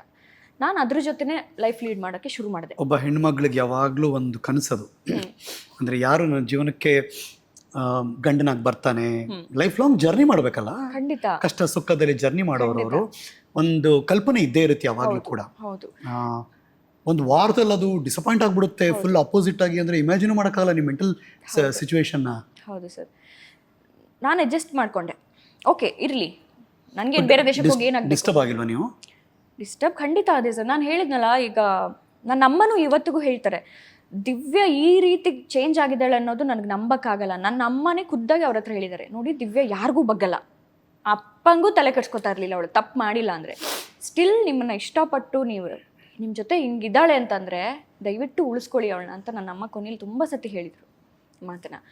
ನಾನು ಇಷ್ಟೇ ಡಿಸೈಡ್ ಮಾಡಿದ್ದು ಸರ್, ನನ್ನ ಅಪ್ಪ ಅಮ್ಮಂಗೆ ನೋವು ಕೊಡಬಾರ್ದು. ಯಾಕಂದರೆ 2 ಹೆಣ್ಣು ಮಕ್ಕಳನ್ನ ಸಾಕಕ್ಕೆ ಅವ್ರು ಎಷ್ಟು ಕಷ್ಟಪಟ್ಟಿದ್ದಾರೆ, ಏನೇನು ಮಾಡಿದ್ದಾರೆ ಅದನ್ನು ನಾವು ನೋಡಿದ್ದೀವಿ. ನಮ್ಮ ಜೊತೆ ಎಷ್ಟು ಸಪೋರ್ಟಿವ್ ಆಗಿ ನಿಂತಿದ್ದಾರಂತೆ. ಈಗ ನಾನು ಇಲ್ಲ ನನಗಾಗಲ್ಲ ಬಿಟ್ಬಿಟ್ಟಲ್ಲಿ ಬರ್ತೀನಿ ಸಡನ್ನಾಗಿ ಅಂತಂದರೆ, ಅಥವಾ ಅದು ವಿದಿನ್ ಅ ವೀಕ್ ಹೇಳ್ತೀನಿ ಅಂತಂದರೆ ಹಿಂಗೆ ಅರ್ಗಿಸ್ಕೋತಾರೆ ಸರ್. ನನ್ನ ಅಪ್ಪ ಯಾವತ್ತೂ ಕಣ್ಣೀರು ಹಾಕ್ತಿರ್ಲಿಲ್ಲ. ನನ್ನ ಮದುವೆ ದಿನ ಹತ್ತಿದ್ದಾರೆ ಅಂದರೆ ನೀನು ಇಷ್ಟಪಟ್ಟು ಹೋಗಿದ್ಯಾ, ನನಗೆ ಗೊತ್ತಿಲ್ಲ ಹೇಗೆ ಅಲ್ಲಿ ಲೈಫ್, ಹಿಂಗೆ ಬಾಯ್ಬಿಟ್ಟು ಹೇಳಿದ್ದಾರೆ. ಅದನ್ನ ನಾನು ಉಳಿಸ್ಕೋಬೇಕಲ್ವಾ, ಅದೇ ಒಂದೇ ಕಾರಣಕ್ಕೆ ನಾನು ಏನು ಹೇಳಿ ನಿಮ್ಮ ಜವಾಬ್ದಾರಿ ಇತ್ತು ಖಂಡಿತ ರಿಲೇಶನ್ಶಿಪ್ ಉಳಿಸ್ಕೋಕೆ. ಖಂಡಿತ ಅದಕ್ಕೆ ಏನೇನು ಟ್ರೈ ಮಾಡಬೇಕು ಎಲ್ಲ 100% ಅಲ್ಲ 200% ಆಗ್ತಿದೆ ಸರ್. ಆಯ್ತು, ಡಿಸಪಾಯಿಂಟ್ ಆದ ತಕ್ಷಣ ಅಟ್ಲೀಸ್ಟ್ ಕೂತ್ ಮಾತಾಡಿದ್ದೆಲ್ಲ ಆಯ್ತಾ? ಆಯ್ತು, ನಾನು ಸುಳ್ಳು ಹೇಳ್ಬಿಟ್ಟಿದ್ದೀನಿ. ಕೂತ್ ಮಾತಾಡೋದಾಗಿದೆ, ಅವ್ರ ಅಪ್ಪ ಅಮ್ಮನ ಜೊತೆ ಕೂತ್ ಮಾತಾಡಿದ್ದಾಗಿದೆ, ಅವರ ಅಕ್ಕ ಭಾವ ಎಲ್ಲರನ್ನೂ ಕರೆಸಿ ಮಾತಾಡಿದ್ದಾಗಿದೆ. ನಾನು ಅವ್ರನ್ನೆಲ್ಲ ನಂಬಿದ್ದೆ ಸರ್. ನನಗೆ ಇದು ನಾನು ಶಾರ್ಟಾಗಿ ಹೇಳ್ತಿರೋದು, ಅದರ ಮಧ್ಯೆ ಸಿಕ್ಕಾಪಟ್ಟೆ ಏನೇನೋ ಆಗಿದೆ ಜರ್ನಿ. ನಾನು ಆರ್ಟ್ ಫೀಲ್ಡ್ಗೆ ಸಪೋರ್ಟ್ ಮಾಡಿಲ್ಲ. ಉಳ್ದವ್ರಿಗೆ ಹೇಗಂತಂದರೆ ನನ್ನ ಹೆಂಡ್ತಿಗೆ ನಾನು ಅದು ಕಲಿಸ್ತೀನಿ ಇದು ಕಲಿಸ್ತೀನಿ ಅಂತ, ಮನೇಲಿ ಬಂದ ಮೇಲೆ ಅದು ಯಾಕೆ ಬೇಕು ನಿಮಗೆ, ಅಷ್ಟು ಈಸಿ ಅಲ್ಲ, ಇದು ಯಾಕೆ ಬೇಕು, ಅದೇನು ಅಷ್ಟು ಈಸಿ ಅನ್ಕೊಂಡ್ಯಾ ಸರ್. ನನಗೆ ಮದುವೆ ಆಗಿದ ತಕ್ಷಣ ಒಂದು ಸೀರಿಯಲ್ಗೆ ಆಫರ್ ಬರುತ್ತೆ, ಒಂದು ಚಾನಲ್ನ ಹೆಡ್ಡೇ ನನಗೆ ಮೆಸೇಜ್ ಮಾಡ್ತಾರೆ, ಹೀಗೆ ಪ್ರಾಜೆಕ್ಟ್ ಇದೆ ಮಾಡ್ತೀರಾ ನೀವು ಅಂತ. ನನಗೆ ಅವಾಗ ಇಂಡಸ್ಟ್ರಿ ಗೊತ್ತೇ ಇಲ್ಲ. ಇಮ್ಮಿಡಿಯೇಟ್ ನಾನು ಇವ್ರಿಗೆ ಹೇಳ್ತೀನಿ ಹಿಂಗೆ ಹೋಗ್ಬೋದಾ ಅಂತ. ಬೇಡ, ಇಂಡಸ್ಟ್ರಿ ಸರಿ ಇಲ್ಲ, ನಿನಗೆ ಗೊತ್ತಿಲ್ಲ ಅಂದ್ಕೊಂಡಂಗಲ್ಲ. ಓಕೆ ಸರಿ ಅಂತ ಬಿಟ್ಬಿಟ್ಟೆ. ಅದಾದಮೇಲಿಂದ ಆಫ್ಟರ್ 1 year ನನ್ನ ಮಗಳು ಹುಡ್ತಾಳೆ. ಓಕೆ, ಅವಳೇ ನನಗೆ ತಾಯಿಯಾಗಿದ್ದು ಸರ್. ಆ ಟೈಮಲ್ಲಿ 1 ವರ್ಷ ಹೇಗೋ ಸುಧಾರಿಸ್ಕೊಂಡು ಹೋದೆ. ನಾನು ಕೆಲಸ ಮಾಡ್ತಿದ್ದೆ ಬೇರೆ ಕಡೆ, ಪ್ರೆಗ್ನೆನ್ಸಿ ಟೈಮಲ್ಲೂ ವರ್ಕ್ ಮಾಡ್ತಾ ಇದ್ದೆ. ಅಂದರೆ to lead your life financially not only me, ಅವರನ್ನು ಸೇರಿಸ್ಕೊಂಡು ಇಬ್ಬರದ್ದು ನಡೆಸ್ಕೊಂಡು ಹೋಗ್ಬೇಕಾಗಿತ್ತು. ಅವ್ರು ಏನು ಕೆಲಸನೇ ಮಾಡ್ತಿಲ್ಲ ಹಾಗಾದ್ರೆ. ಆರ್ಟ್ ಲೈಫಲ್ಲಿ ಏನು ದುಡ್ಡು ಮಾಡ್ತೀರಾ ಸರ್ ನೀವೊಂದು, ಡೈಲಿ ಇರುತ್ತೆ ಸರ್ ಇದು ನಿಮಗೆ? ಅಲ್ಲ, ಅವ್ರು ಹೇಳ್ಕೊಂಡಿದ್ದ ಪ್ರಕಾರ ಅವ್ರು ತುಂಬಾ ಫೇಮಸ್ ಇದ್ರೆ ಅಥವಾ ಅರ್ಜ್ ಇದ್ರೆ ಅಥವಾ ಪ್ಯಾಷನೇಟ್ ಇದ್ರೆ ಮಾಡ್ಬೋದು, ಮಾಡಕ್ಕಾಗಲ್ಲ ಅಂತ ಏನಲ್ಲ. ಬಟ್ ಗೊತ್ತಿಲ್ಲ ಅವ್ರು ಹೇಗಿದ್ರು ಅಂತ, ಅದಕ್ಕೆ ಬಟ್ ಮಾಡ್ತಾ ಇರಲಿಲ್ಲ ಸರ್. ನಂಗೆ ಅವ್ರ ಬಗ್ಗೆ ಸಿಕ್ಕಾಪಟ್ಟೆ ನಾನು ಮಾತಾಡಕ್ಕೆ ಇಷ್ಟಪಡಲ್ಲ. ಯಾಕಂದ್ರೆ ಈಗೆಲ್ಲೋ ಒಂದು ವ್ಯಕ್ತಿ ಜೊತೆ ಮದುವೆ ಆಗಿ ಆರಾಮಾಗಿರ್ಲಿ, ಸುಮ್ಮನೆ ಅವರ ಲೈಫ್ನ ನಾವು ಡಿಸ್ಟರ್ಬ್ ಮಾಡೋದು ಬೇಡ. ನನಗೆ ಅದರಿಂದ ನಾನು ತುಂಬ ಚೆನ್ನಾಗಿದ್ದೀನಿ ಸರ್ ನಾನು. ಬಟ್ ನಾನು ಏನು ಹೇಳೋದು ಅಂದರೆ ಆ ಅಭ್ಯಾಸ ಒಂದು ಇಲ್ಲದೆ ಇದ್ದಿದ್ರೆ ಲೈಫ್ ಇನ್ನೂ ಚೆನ್ನಾಗಿರ್ತಿತ್ತು ಅಂತ. ಟೆಲ್ ಮಿ, ಆಯ್ತಲ್ಲ, ಎದುರಿಸಿ ಬದುಕಬೇಕು ಅಂತ ಮಾಡಿದ್ರಿ, ಕನ್ಸೀವ್ ಆದ್ರಿ, ಹೆಣ್ಮಗಳಿಗೆ ಜನ್ಮ ಕೊಟ್ರಿ, ಸ್ಟಿಲ್ ನೀವು ಎಷ್ಟೇ ಮಗು ನೋಡಿ ಖುಷಿ ಪಟ್ರು ನನ್ನ ಬದುಕು ಹಿಂಗಲ್ವಾ, ಬೇರೆ ಬದುಕು ಹೆಂಗಿದೆ ಅಂತ ಕಂಪಾರಿಸನ್ ಬಂದೇ ಬಿಡುತ್ತೆ ಮನಸ್ಸೊಳಗಡೆ ಹೆಣ್ಮಗಳಾಗಿ. ಅದನ್ನ ಹೆಂಗೆ ಬ್ಯಾಲೆನ್ಸ್ ಮಾಡಿದ್ರಿ ಮೆಂಟಲಿ? ನಾನು ಆಫ್ಟರ್ ಬೇಬಿ ಬರೀ ಅವಳ ಜೊತೆನೇ ಇರ್ತಾ ಇದ್ದೆ. 3 ಹೊತ್ತು ಅವಳ ಜೊತೆನೇ ಇದ್ದೆ. ನನಗೆ ಇವಾಗಲೂ ಒಂದು ಕೊರಗಿದೆ ಏನಂದರೆ ನಂಗೆ ಬಾಣಂತನ ಆಗಿಲ್ಲ.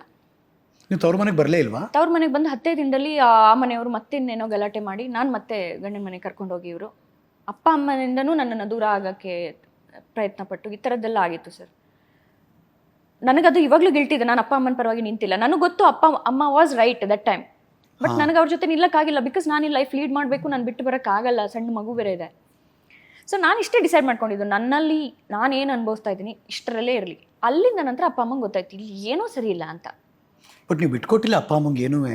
ಏನೂ ಹೇಳಿರಲಿಲ್ಲ ಸರ್. ಮಗು ಆಗಿ ಗೊತ್ತಿಲ್ಲ, ಏನೂ ಗೊತ್ತಿಲ್ಲ. ನಾನು ಪ್ರೆಗ್ನೆನ್ಸಿ ಟೈಮಲ್ಲಿ ಇದ್ದಾಗ ಅಮ್ಮಂಗೆ ಒಂದ್ಸತಿ ಏನೋ ಲೈಟಾಗಿ ಗೊತ್ತಾಗಿತ್ತು, ಏನೋ ಸರಿ ಇಲ್ಲ, ನಿನ್ನ ಬಿಹೇವಿಯರ್ ಚೇಂಜ್ ಇದೆ. ಅಮ್ಮ ಬಂದಿದ್ರು ನಮ್ಮ ಮನೆಗೆ, ಅದನ್ನು ಅಬ್ಸರ್ವ್ ಮಾಡಿ ಅಮ್ಮ ಏನೋ ಹೇಳಿದ್ಲೆ, ಇಲ್ಲಮ್ಮ ಸರಿ ಹೋಗುತ್ತೆ, ಆ ಥರದ್ದೇನಿಲ್ಲ, ಇದ್ದಿದ್ದೆ ಎಲ್ಲ ಗಂಡ ಹೆಂಡ್ತಿದ್ದು ಅನ್ನೋ ಥರ ನಾನು ಅದನ್ನು ಮಾತಲ್ಲೇ ಮುಗಿಸ್ಬಿಟ್ಟಿದ್ದೆ. ಸೊ ಮಗಳ ಜೊತೆ ಕಂಪ್ಲೀಟ್ ನನ್ನನ್ನು ಎಂಗೇಜ್ ಮಾಡ್ಕೊಂಡೆ ಸರ್ ನಾನು. ಒಂದು ಮಾತು ಹೇಳ್ತೀನಿ ಸರ್, ನಾನು ಲವ್ ಮ್ಯಾರೇಜ್ ಅಂತಲ್ಲ, ಯಾವುದೇ ಮ್ಯಾರೇಜಲ್ಲಿ ಮೇನ್ ಬೇಕಿರೋದು ನಂಬಿಕೆ ಸರ್.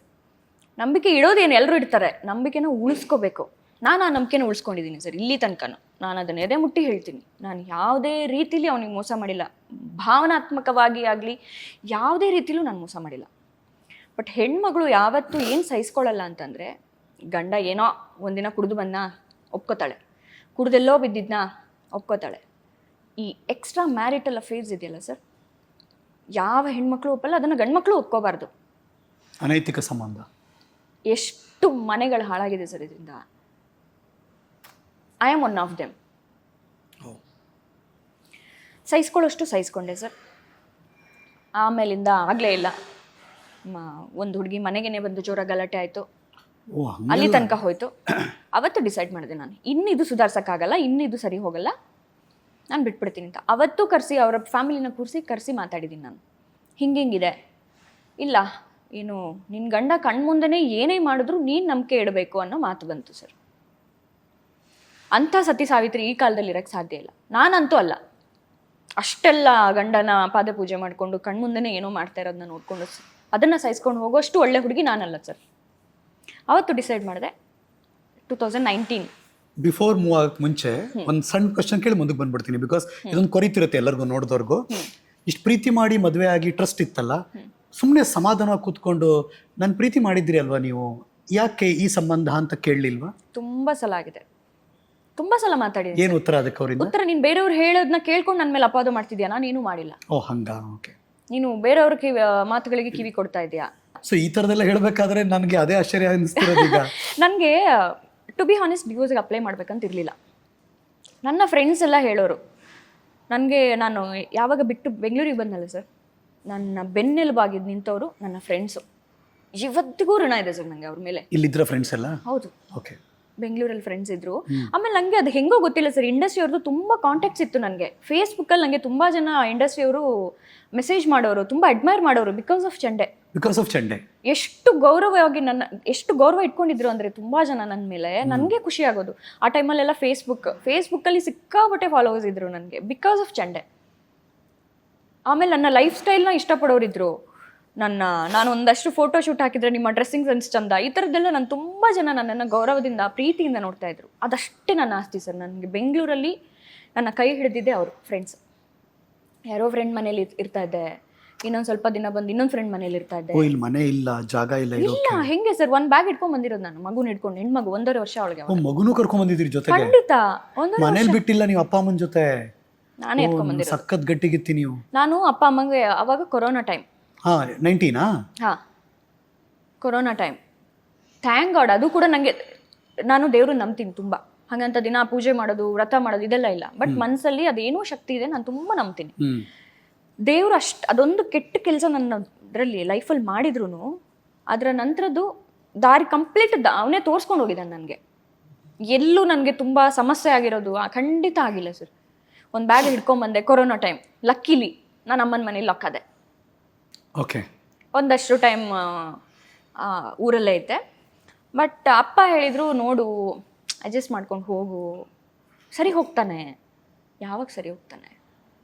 ಅಮ್ಮ ಹೇಳಿದಿಷ್ಟೇ, ಹೊರಗಡೆಯವ್ರು ಏನು ಮಾಡ್ತಾರೆ ಅಂತಲ್ಲ, ಮಾತಾಡಲಿ, ನಾವು ಸಾಕಿರೋದು ನಮ್ಮ ಮಗಳನ್ನ. ನನ್ನ ಅಮ್ಮ ತುಂಬ ಸೆನ್ಸಿಬಲ್.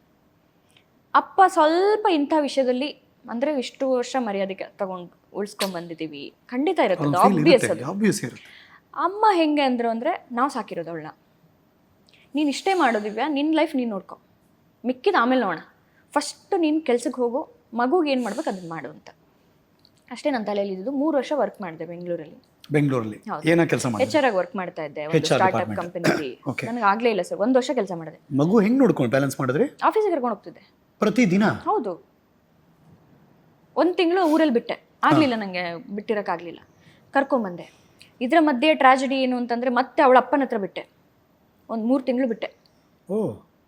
ಅದು ನನಗೆ ಸಿಕ್ಕಾಪಟ್ಟೆ ಕಾಡಕ್ಕೆ ಶುರು ಆಯಿತು. ಇಷ್ಟೆಲ್ಲ ಮಾಡಿ ನಾನು, ಅಂದರೆ ಕೆಲವೊಮ್ಮೆ ಹೆಂಗಾಗುತ್ತೆ ಅಂದರೆ 2 ಆಫೀಸ್ ಏನೋ ಚೇಂಜ್ ಮಾಡಿದೆ ನಾನು. ಒಂದು ಆಫೀಸಲ್ಲಿ ಓಕೆ ಸಪೋರ್ಟಿವ್ ಇದ್ದಾರೆ, ಕರ್ಕೊಂಡು ಹೋಗ್ತೀನಿ, ಫ್ರೆಂಡ್ಸ್ ಇದ್ದಾರೆ, ಕೊಲೀಗ್ಸ್ ಇದ್ದಾರೆ, ನೋಡ್ಕೋತಾರೆ. ಬಟ್ ದಿನ ಅದು ಆಗಬಾರ್ದಲ್ವಾ, ಬಿಟ್ಟೆ ಅಲ್ಲಿ ಒಂದು ಸ್ವಲ್ಪ ದಿನ. ಅದು ತುಂಬ ಹರ್ಟ್ ಆಗೋಕ್ಕೆ ಶುರು ಆಯಿತು. ಆವಾಗ ಡಿಸೈಡ್ ಮಾಡಿದೆ, ಈ ಕೆಲಸ ನನಗಲ್ಲ, ಆರ್ಟ್ ಫೀಲ್ಡಲ್ಲಾದರೆ ಒಂದು ಸ್ವಲ್ಪ ಫ್ರೀಡಮ್ ಇರುತ್ತೆ, ನೀವು ಫ್ಲೆಕ್ಸಿಬಲ್ ಇರುತ್ತೆ ಅದು.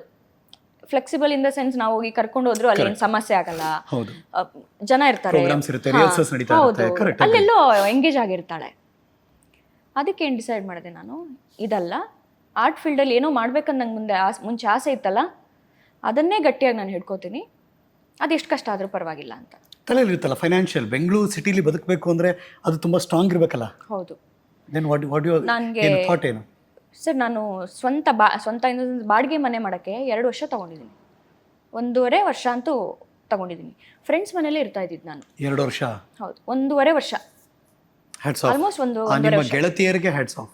ಗೆಳತಿಯರು ಗೆಳೆಯರು, ಓಕೆ, ಅವರ ಪೇರೆಂಟ್ಸ್ ಯಾಕೆ ಬಿಡಬೇಕು, ಯಾಕೆ ಬಿಡ್ತಾರೆ, ಓಕೆ, ಎಷ್ಟು ಚೆನ್ನಾಗಿ ನನ್ನ ನೋಡ್ಕೊಂಡಿದ್ದಾರೆ. ಯಾವತ್ತಿಗೂ ನೀನು ಹೋಗು, ಯಾವತ್ತೂ ಏನು ಕೇಳಿ. ನನಗೆ ಹೆಸರು, ಒಬ್ಬರದ್ದು ಹೆಸರು ಹೇಳಿದ್ರೆ ಇನ್ನೊಂದು ಹೆಸರು ಮಿಸ್ ಆಗುತ್ತೆ, ಕೇಳಕ್ಕೆ ಇಷ್ಟಪಡಲ್ಲ ನಾನು. ಅವ್ರ ಮೇಲೆ ಯಾವತ್ತಿಗೂ ಋಣ ಇರುತ್ತೆ ಸರ್ ನನಗೆ. ಅದಾದ್ಮೇಲಿಂದ ಬಾಡಿಗೆ ಮನೆ ಮಾಡ್ಕೊಂಡೆ. ವರ್ಕ್ ಮಾಡಿದ್ನಲ್ಲ 1 ವರ್ಷ, ನೀವು ಸ್ವಲ್ಪ ಸ್ವಲ್ಪ ದುಡ್ಡು. ನಿಮ್ಮ ಚಂಡೆ. ಹೌದು, ಓಕೆ, ಇಷ್ಟೇ. ಮನೇಲಿ ಏನೂ ಇರಲಿಲ್ಲ ಸರ್. ನನಗೆ ಅವಾಗ ಅನ್ಸೋದು, ಇಷ್ಟೇ ಜಾಗ 1 BHK ಅಂತ ಲೆಕ್ಕ, ಬಟ್ ರೂಮ್ ತುಂಬಾ ಚಿಕ್ಕದು. ನನಗೆ ಆ ಮನೆನೇ ಅವಾಗ ವಾವ್ ಸಕ್ಕತ್ತಾಗಿದೆಯಲ್ಲ ಅಂತ ಇವಾಗ ನೆನ್ಸ್ಕೊಂಡ್ರೆ ನಾನು, ಓ ಮೈ ಗಾಡ್, ಅಂತ ಜಾಗದಲ್ಲೂ ಇದ್ದೆ ಅಲ್ವಾ ನಾನು ಅಂತ ಅನ್ಸುತ್ತೆ. ಬಹುಶಃ ಈಗಿರುವ ಮನೆಯ ಒಂದು ಇಡೀ ಬೆಡ್ರೂಮ್ ಇಡೀ ಮನೆ ಆಗಿರುತ್ತೆ ಅವಾಗ. ಖಂಡಿತ. ಸುಮ್ಮನೆ ಹೌದು ಹೌದು, ಹೌದು. ಈಗ 2 BHK ಬಂದಿದ್ದೀನಿ ಸರ್, ಟಚ್ ವುಡ್. ಇವಾಗೆಲ್ಲ ಅದನ್ನ ನೆನ್ಸ್ಕೊಂಡ್ರೆ ಸರ್ ನನಗೆ ಇವಾಗ ತುಂಬಾ ಖುಷಿಯಾಗಿದ್ದೀನಿ ಸರ್. ನನಗೆ ಆ ಕಷ್ಟಗಳು ಇದೆಲ್ಲ ಕಷ್ಟನೇ ಅಲ್ಲ ಅನ್ಸ್ಬಿಡತ್ತೆ ಈಗ ನನಗೆ. ಟೆಲ್ಮಿ, ಒಬ್ಬ ಹೆಣ್ಮಗಳು ಮಗು ಎತ್ಕೊಂಡು ಗಂಡ ಇಲ್ಲ, ಬಾಡಿಗೆ ಮನೇನೂ ಅಷ್ಟು ಈಸಿಯಾಗಿ ಸಿಗಲ್ಲ. ಓನರ್ 100 ಕ್ವಶನ್ ಕೇಳ್ತಾರೆ. ಓಯ್ಯೋ, 1000 ಪ್ರಶ್ನೆ ಕೇಳ್ತಾರೆ ಸರ್. ಆ ಥರ ಎಷ್ಟೋ ಮನೆಗಳು ನನಗೆ ಕಳ್ಕೊಂಡಿದ್ದೀನಿ ನಾನು. ಅಂದರೆ ನಾನು ಮಗಳು ಹೋಗೋದು, ಹೌದಾ ಏನು ಮಾಡ್ತೀರಾ, ಹಂಗೆ, ಹಾಂ ಕೆಲಸ, ಹಾಂ ಯಜಮಾನ್ರು ಇಲ್ಲ, ನಾವಿಬ್ಬರೇ ಇರೋದು, ಓಕೆ ಹೇಳ್ತೀವಿ, ಆಮೇಲಿಂದ ಕಾಲೇ ರಿಸೀವ್ ಮಾಡಲ್ಲ. ಅಟ್ಲೀಸ್ಟ್ ಒಂದು ಮಾತಿಲ್ಲ ನಾವು ಕೊಡಲ್ಲ ಇಂಥವ್ರಿಗೆ ಅಂತ ಹೇಳಿಬಿಟ್ರೆ ಓಕೆ ಹೇಳ್ತೀವಿ ನಾವು, ಆಮೇಲೆ ರಿಸೀವ್ ಮಾಡಲ್ಲ, ನಾನು 2 ದಿನ ವೆಯ್ಟ್ ಮಾಡೋದು, ಈ ಥರದ್ದೆಲ್ಲ. ಅಂದ್ರೆ ಅವ್ರು ತಪ್ಪಾಗಿ ಗ್ರಹಿಸ್ತಾರೆ. ಯಾವ ಥರ ಸರ್ ನನಗೆ ಅರ್ಥ ಆಗಲ್ಲ. ಹೆಂಗೆಂಗೋ ಏನೇನೋ ಕೆಲಸ ಮಾಡಿದವರು ಹೆಂಗೆಂಗೋ ಬದುಕ್ತಾ ಇದ್ದಾರೆ. ಇದು ನಾನು ಸ್ವಂತ ಜೀವನ ಕಟ್ಕೋಬೇಕಂತ ಒಂದು ಮಗುನ ಎತ್ಕೊಂಡ್ ಬಂದಿದ್ದೀನಿ ಅಂದರೆ ದೇ ಶುಡ್ ಫೀಲ್ ಪ್ರೌಡ್ ಅಲ್ಲ. ಓಕೆ, ಒಂದು ಹುಡುಗಿ ಬರ್ತಿದ್ದಾಳೆ ಒಂದು ಗಟ್ಟಿ ಮನಸ್ಸಿಂದ ಅಂತ ಯಾಕೆ ಅನ್ಕೊಳ್ಳಲ್ಲ ಸರ್ ಸಮಾಜ? ಯಾಕೆ ಅನ್ಕೊಳ್ಳಲ್ಲ? ಹೆಣ್ಮಗು ಅಂತಲ್ಲ, ಈಗ ಡಿವೋರ್ಸ್ ಆಗಿರೋ ಅಥವಾ ಸಪ್ರೇಟ್ ಆಗಿರೋ ಗಂಡು ಮಕ್ಕಳು ಕೂಡ ಅವರನ್ನು ಬೇರೆ ಥರ ಯಾಕೆ ನೋಡಬೇಕು? ಅಂಥದ್ದು ಏನು ಅಪರಾಧ ಮಾಡಿರ್ತಾರೆ? ಏನು ಅವ್ರಿಗೆ ಗೊತ್ತಿರುತ್ತಾ ಏನಾಗಿದೆ ಅಂತ? ಸೊ ಹೆಂಗೋ ಮನೆ ಸಿಕ್ತು. ಆಮೇಲಿಂದ ನನಗೆ ಸೀರಿಯಲ್ ಅವಕಾಶಗಳು ಬರೋಕ್ಕೆ ಶುರು ಆಯಿತು. ಫಸ್ಟ್ ಮಾಡಿದ್ದು TNS ಅವ್ರದ್ದು ಮತ್ತೆ ಮಾಯಾಮೃಗ. TN ಸೀತಾರಾಮ್ ಅವರ ಮತ್ತೆ ಮಾಯಾಮೃಗ ಫಸ್ಟ್ ಟೈಮ್ ಕನ್ನಡಿಗರಿಗೆ ಸ್ಕ್ರೀನ್ ಮೇಲೆ ಕಾಣಿಸ್ಕೊಂಡಿದ್ದು ದಿವ್ಯಶ್ರೀ ಮತ್ತೆ ಮಾಯಾಮೃಗದಲ್ಲಿ. ವೈಜಯಂತಿ ಅನ್ನೋ ಕ್ಯಾರೆಕ್ಟರ್ MD ಪಲ್ಲವಿ ಅವರ ಮಗಳಾಗಿ. ಅಲ್ಲಿಂದ ಲೈಫ್ ಚೇಂಜ್ ಆಯಿತು ಅಂತ ಹೇಳ್ಬೋದು ನಂದು. ಸೀರಿಯಲ್ ಗೊತ್ತಿದೆ, ಒಂದು ಸ್ವಲ್ಪ ಒಳ್ಳೆ ಪೇಮೆಂಟೇ ಸಿಗುತ್ತೆ, ದುಡ್ಡುಗೆ ಏನು ಸಮಸ್ಯೆ ಆಗಲಿಲ್ಲ ನನಗೆ. ಅದಾದ್ಮೇಲಿಂದ ಬಾಡಿಗೆ ಮನೆ ನೀವು ಮಗಳು ಬ್ಯಾಲೆನ್ಸ್ ಮಾಡ್ಬೋದಾಗಿತ್ತು. ಹೌದು, ಆರಾಮಾಗಿ ಬ್ಯಾಲೆನ್ಸ್ ಮಾಡ್ತಿದ್ದೆ. ಕ್ಲಾಸ್ ಮಾಡ್ತಿದ್ದೆ ನಾನು. ಚಂಡೆ ಕ್ಲಾಸ್ ಮಾಡ್ತಿದ್ದೆ? ಹೌದು, ಆನ್ಲೈನ್ ಕ್ಲಾಸ್ ಮಾಡ್ತಿದ್ದೆ. ಒಂದು 10-15 ಜನ ಸ್ಟೂಡೆಂಟ್ಸ್ ಇದ್ರು. ಅಲ್ಲೊಂದು 10-15 ಸಾವಿರ ದುಡ್ಡು ಆಗೋದು ನನಗೆ. Very good. ಅವಾಗೆಲ್ಲ ಏನು ಇರೋದ್ರಲ್ಲಿ ಏನು ಬೇಕೋ ಅಷ್ಟೇ. ನನಗೆ ಮನೆಗೆ ಅದಕ್ಕೆ ಫರ್ನಿಚರ್ ಮಾಡಬೇಕು, ಮನೆಗೆ ಅದು ಹಾಕಬೇಕು, ಫ್ರಿಡ್ಜ್ ಹಾಕಬೇಕು, ವಾಷಿಂಗ್ ಮಿಷಿನ್ ಹಾಕಬೇಕು, ಇದು ಯಾವುದು ತಲೆಯಲ್ಲೇ ಬರ್ತಾ ಇರಲಿಲ್ಲ. ಏನು ಇಲ್ವಾ ಮನೆಯಲ್ಲಿ? ಅವಾಗ ಇರಲಿಲ್ಲ. ಫ್ರಿಡ್ಜ್, ವಾಷಿಂಗ್ ಮಿಷಿನ್, ಇವಾಗ ಎಲ್ಲ ಇದೆ. ಕುಕ್ಕರ್, ಇದು ಪಾತ್ರೆಗಳಿತ್ತು ಎಷ್ಟು ಬೇಕಷ್ಟು. ನಂಗೆ ಮಗಳಿಗೆ ಏನು ಅಡುಗೆ ಮಾಡಕ್ಕೆ ಏನು ಪಾತ್ರೆ ಅಂತ ಊರಿಂದ ತಂದಿದ್ದ? ಇಲ್ಲಿ ತಗೊಂಡಿದ್ದು ಅಮ್ಮನ ಒಂದಷ್ಟು ಕೊಟ್ಟಿದ್ರು. ಪಾತ್ರೆ, ಸ್ಟವ್ ಎಲ್ಲ ನಾನು ತಗೊಂಡಿದ್ದು. ಕಂಪ್ಲೀಟ್ ನಾನು ಎಲ್ಲ ತಗೊಂಡಿದ್ದು. ಫಸ್ಟ್ ಗ್ಯಾಸ್ ತಗೊಂಡಿದ್ದು? ಅದು ಸಿಮೆಂಟ್ ಸ್ಟವ್ ಏನಾರು? ಇಲ್ಲ, ಎಲೆಕ್ಟ್ರಿಕ್ ಸ್ಟವ್ ಏನಾರು? Gas cylinder. ಅದು ಚಿಕ್ಕದ ಅಥವಾ ದೊಡ್ಡದೇ ತಗೊಂಡ್ಬಂದ್ರ? ದೊಡ್ಡದು, 2 ಇದಿತ್ತು. 2 ಬರ್ನರ್. ಎಸ್, ಗ್ಯಾಸ್ ಸಿಲಿಂಡರ್ ಸಿಕ್ತು. ಹೌದು, ಅಷ್ಟೇ ತಗೊಂಡಿ ಸರ್. ಮನೆಗೆ ಇನ್ನೇನು ತಗೊಂಡಿಲ್ಲ ನಾನು. ನೆಲದಲ್ಲಿ ಚಾಪೆ ಹಾಕೊಂಡು ಮಲಗ್ತಾ ಇದ್ವಿ. ಬೆಡ್ ಇಲ್ಲ, ಏನೂ ಇಲ್ಲ, ಚಾಪೆ ಹಾಕ್ಸ್ಕೊಂಡು ಮಲಗ್ತಾ ಇದ್ದೆ. ನಂಗೆ ಅದ್ರ ಬಗ್ಗೆ ಯಾವ ರಿಗ್ರೆಟ್ಟು, ಗಿಲ್ಟು ಏನೂ ಇಲ್ಲ ಸರ್. ನಂಗೆ ಅದ್ರ ಬಗ್ಗೆ ಸಿಕ್ಕಾಪಟ್ಟೆ ಖುಷಿ ಇದೆ. ಇವಾಗ ಹೆಂಗಾಗಿದೆ ಅಂತಂದ್ರೆ ನನಗೆ ತುಂಬಾ ಐಷಾರಾಮಿ ಜೀವನನೂ ನಾನು ಮಾಡಬಲ್ಲೆ, ತುಂಬಾ ಕಡು ಬಡತನದಲ್ಲೂ ನಾನು ಬದುಕಬಲ್ಲೆ. ಎರಡು ಎಕ್ಸ್ಟ್ರೀಮ್ ನೋಡಿದ್ದೀನಿ ನಾನು. ಇವಾಗ ದೇವ್ರ ದಯದಿಂದ ಯಾವ ಸಮಸ್ಯೆನೂ ಇಲ್ಲ ನನಗೆ. ಬಟ್ ಅವಾಗ ಇಷ್ಟೆಲ್ಲ ಸ್ಟ್ರಗಲ್ ಅಲ್ಲಿ ಮಂತ್ ಕಳಿಬೇಕಾದ್ರೆ ರಾತ್ರಿ ನಿದ್ದೆ ಮಾಡಕ್ಕೆ ದಿಂಬಕ್ಕೆ ತಲೆ ಕೊಟ್ಟಾಗ ಅಷ್ಟು ಈಸಿಯಾಗಿ ನಿದ್ದೆನೂ ಬರಲ್ಲ, ಬಿಕಾಸ್ ತಲೆಯಲ್ಲಿ ಓಡ್ತಾನೆ ಇರುತ್ತಲ್ಲ. ತುಂಬ ಮೆಂಟಲಿ ನಾನು ಡಿಪ್ರೆಷನಲ್ಲಿ ಹೋಗ್ಬಿಟ್ಟಿದೆ. ಬಟ್ ನನ್ನ ಇದು ಏನು ಅಂದರೆ, ನಾನು ಫ್ರೆಂಡ್ಸ್ ಹತ್ರ ತೋರಿಸ್ಕೊತಾ ಇರಲಿಲ್ಲ, ಹೇಳ್ಕೊತಾನೆ ಇರಲಿಲ್ಲ. ನನಗೆ ಹೊರಗಡೆ ನೋಡೋರು ದಿವ್ಯ ಆರಾಮಾಗಿದ್ದಾಳೆ ಅನ್ನೋ ಥರ. ನಾನು ಇವತ್ತಿಗೂ ಹಾಗೆ ಇರೋದು. ನಾನೆಲ್ಲೂ ಬೇರೆಯವ್ರ ಮೇಲೆ ಅದನ್ನ ತೋರ್ಸಲ್ಲ. ನೋಡಿ, ಯಾರು ಸುಮ್ಮನೆ ಹೊರಗಡೆ ಹೋಗ್ಬೇಕಾ ದಿವ್ಯ ನಿಂಗೆ ನೋಡಿದ್ರೆ ಎಷ್ಟು ಚಂದ ಇದ್ದಾಳೆ ಹೆಣ್ಮಗಳು, ಅಲ್ಲ ಈಗ ಖುಷಿಯಾಗಿ ಆರಾಮಾಗಿ ಅಂತ ಅನಿಸ್ಬಿಡುತ್ತೆ. ನಿಮ್ಮ ನೋಡಿದ್ರೆ ಹಾಗೆ ಅನಿಸ್ಬಿಡುತ್ತೆ. ಈ ಸ್ಟೋರಿ ಇದೆ ಅಂತ ನನಗೂ ಗೊತ್ತಿಲ್ಲ ಅಂಡ್ ತುಂಬಾ ಜನ ಗೊತ್ತಿರ್ಲಿಕ್ಕಿಲ್ಲ. ಬಟ್ ಒಬ್ಬ ಸಾಧಕಿಯ ಹಿಂದೆ ಏನೆಲ್ಲ ಜೀವನ ನಡೆದಿರುತ್ತೆ ಅನ್ನೋ ಕಥೆ ಇದೆಯಲ್ಲ, ದಟ್ಸ್ ಎನ್ ಇನ್ಸ್ಪಿರೇಷನ್. ಒಬ್ಬ ಹೆಣ್ಮಗಳಾಗಿ ಆಕೆ ಮಾಡಿರೋದು ಮಾತ್ರ ವಾವ್. ಅಲ್ಲ, ಸಾಧನೆ ಅಂತ ನಾನು ಯಾವತ್ತೂ ಅನ್ಕೊಳ್ಳಲ್ಲ, ಅದು ಲೈಫ್ ಜರ್ನಿ ಸರ್. ಇಲ್ಲಿ ಬರ್ದಿರೋದನ್ನ ಅನುಭವಿಸೇ ಹೋಗಬೇಕು. ಈಗ ನಾನು ಮುಂಚೆ ನಾನು ತುಂಬ ಫ್ರೆಂಡ್ಸ್ ಇದ್ರು ನನಗೆ, ಸಿಕ್ಕಾಪಟ್ಟೆ ಫ್ರೆಂಡ್. ನಾನು ಹೆಂಗಂದ್ರೆ, ನಾನು ಇಲ್ಲಿ ಕೂತ್ರೆ ನನ್ನ ಸುತ್ತ ಇಷ್ಟು ಜನ ಇರೋರು, ಎಲ್ಲರೂ ನನ್ನನ್ನು ಅಕ್ಕ ಅಂತ ಕರೆಯೋರು, ನನ್ಕಿಂತ ದೊಡ್ಡವ್ರು ಕೂಡ ನನ್ನನ್ನು ಅಮ್ಮ ಅಂತ ಕರೆಯೋರು. ನಾನೊಂಥರ ಆ ಥರ ನೇಚರ್, ತುಂಬ ಕೇರ್ ಮಾಡ್ತೀನಿ ನಾನು. ತುಂಬಾ ಎಕ್ಸ್ಟ್ರೋವರ್ಟಾ ನೀವು? ಹೌದು, ತುಂಬ. ಸ್ವಲ್ಪ ಟೈಮ್ ತಗೋತೀನಿ ಫಸ್ಟ್ ಮಿಂಗಲ್ ಆಗೋಕ್ಕೆ. ಅದಾದ್ಮೇಲಿಂದ ನಾನು ನಮ್ಮವ್ರು ಅಂತ ಅನ್ಸ್ಬಿಟ್ರೆ ಎಲ್ಲ ಹೇಳ್ಬಿಡ್ತೀನಿ ನಾನು ಅವ್ರಿಗೆ. ಎಲ್ಲ ಏನೇನು ಮಾಡಿದ್ದೀನಿ, ಏನೇನು ಮಾಡಬಾರ್ದು ಮಾಡಿದ್ದೀನಿ ಎಲ್ಲ ಹೇಳ್ತೀನಿ ನಾನು. ಆ ಥರ ನೇಚರ್. ಬಟ್ ಅದರಿಂದನೇ ನಾನು ತುಂಬ ಲೈಫಲ್ಲಿ ಹೊಡ್ತಾ ತಿಂದೆ. ಕರೆಕ್ಟ್. ಬಿಕಾಸ್ ನೀವು ಬೇಗ ಜನರು ನಂಬಿಡ್ತೀರಾ ನೀವು. ಹೌದು. ಆಮೇಲೆ ಕೆಲವು ನಾನು ಫ್ರೆಂಡ್ಸ್ ಅಂತ ಅನ್ಕೊಂಡಿರೋರು ಆಫ್ಟರ್ ಡಿವೋರ್ಸ್, ಆಫ್ಟರ್ ಸಪ್ರೇಷನ್, ಅವ್ರ ರಿಯಲ್ ಮುಖ ನನಗೆ ಗೊತ್ತಾಯ್ತು. ಕೆಲವ್ರದ್ದು ಅಕ್ಕ ಅಂತ ಕರಿತಾ ಇದ್ದವರು, ಅತ್ತಿಗೆ ಅಂತ ಬಾಯಿ ತುಂಬ ಕರಿತಾ ಇದ್ದವರು ಬೇರೆ ಥರ, ನೋಡೋ ರೀತಿನೇ ಬೇರೆ ಥರ ಆಯಿತು. ಶಾಕ್ ನನಗೆ, ಈ ಥರನೂ ಇದೆಯಾ, ಅಷ್ಟೆಲ್ಲ ನಂಬಿಕೆ ಇಟ್ಕೊಂಡವ್ರು. ಆಮೇಲಿಂದ ಕಟ್ ಡೌನ್ ಮಾಡಿದೆ ಫ್ರೆಂಡ್ಸ್. ನಾನು, ನನ್ನ ಕೆಲಸ, ನನ್ನ ಮಗಳು, ಇಷ್ಟೇ ನನಗಿವಾಗ ಅಂತ. ಈಗ ಮಾತಾಡೋರು ಏನೇನೋ ಮಾತಾಡಿರ್ಬೋದು, ಬಟ್ ನನಗೇನು ಗೊತ್ತಾ ಸರ್, ನನ್ನ ಸರ್ಕಲ್ ಆಮೇಲಿಂದ ಕಟ್ ಡೌನ್ ಆದಮೇಲಿಂದ ನಾನು ತುಂಬ ನಂಬಿಕೆ ಇಟ್ಟಿರೋರೇ ಇದ್ದಿದ್ದರಿಂದ ನನ್ನ ಬಗ್ಗೆ ಯಾರು ಕೆಟ್ಟದ್ದು ಮಾತಾಡಿದ್ದು ನಾನು ಇಲ್ಲಿ ತನಕ ಕೇಳಿಸ್ಕೊಂಡಿಲ್ಲ.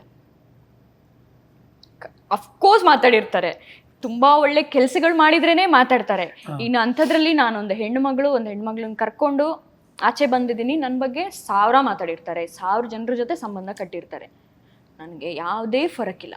ನಮ್ಮ ಜನ ಏನು ಗೊತ್ತೇನಮ್ಮ, ಪ್ರಪಂಚದ ಅತಿ ದೊಡ್ಡ ಶಿಖರ ಮೌಂಟ್ ಎವರೆಸ್ಟ್, ಅದ್ರ ಬಗ್ಗೆನೂ ಬ್ಯಾಡ್ ಕಮೆಂಟ್ ಆಗ್ತದೆ. ಹೌದೌದು, ನಿಜ ಸರ್. ಯಾರು ಗೊತ್ತಿಲ್ಲ. ಹೌದು ಹೌದು. ಮತ್ತೆ ಈ ಸೋಷಿಯಲ್ ಮೀಡಿಯಾ ಅನ್ನೋದು ಬಂದ ಮೇಲಿಂದ ಇದೆಯಲ್ಲ ಸರ್, ನಾನು ಕೆಲವೊಮ್ಮೆ ಬೇಕಂತ ಈಗ ಒಂದಷ್ಟು ಪಾಡ್ಕಾಸ್ಟ್ಗಳು ಬರುತ್ತಲ್ಲ, ಬೇಕಂತ ಕಮೆಂಟ್ ಸೆಕ್ಷನ್ ಓದ್ತೀನಿ.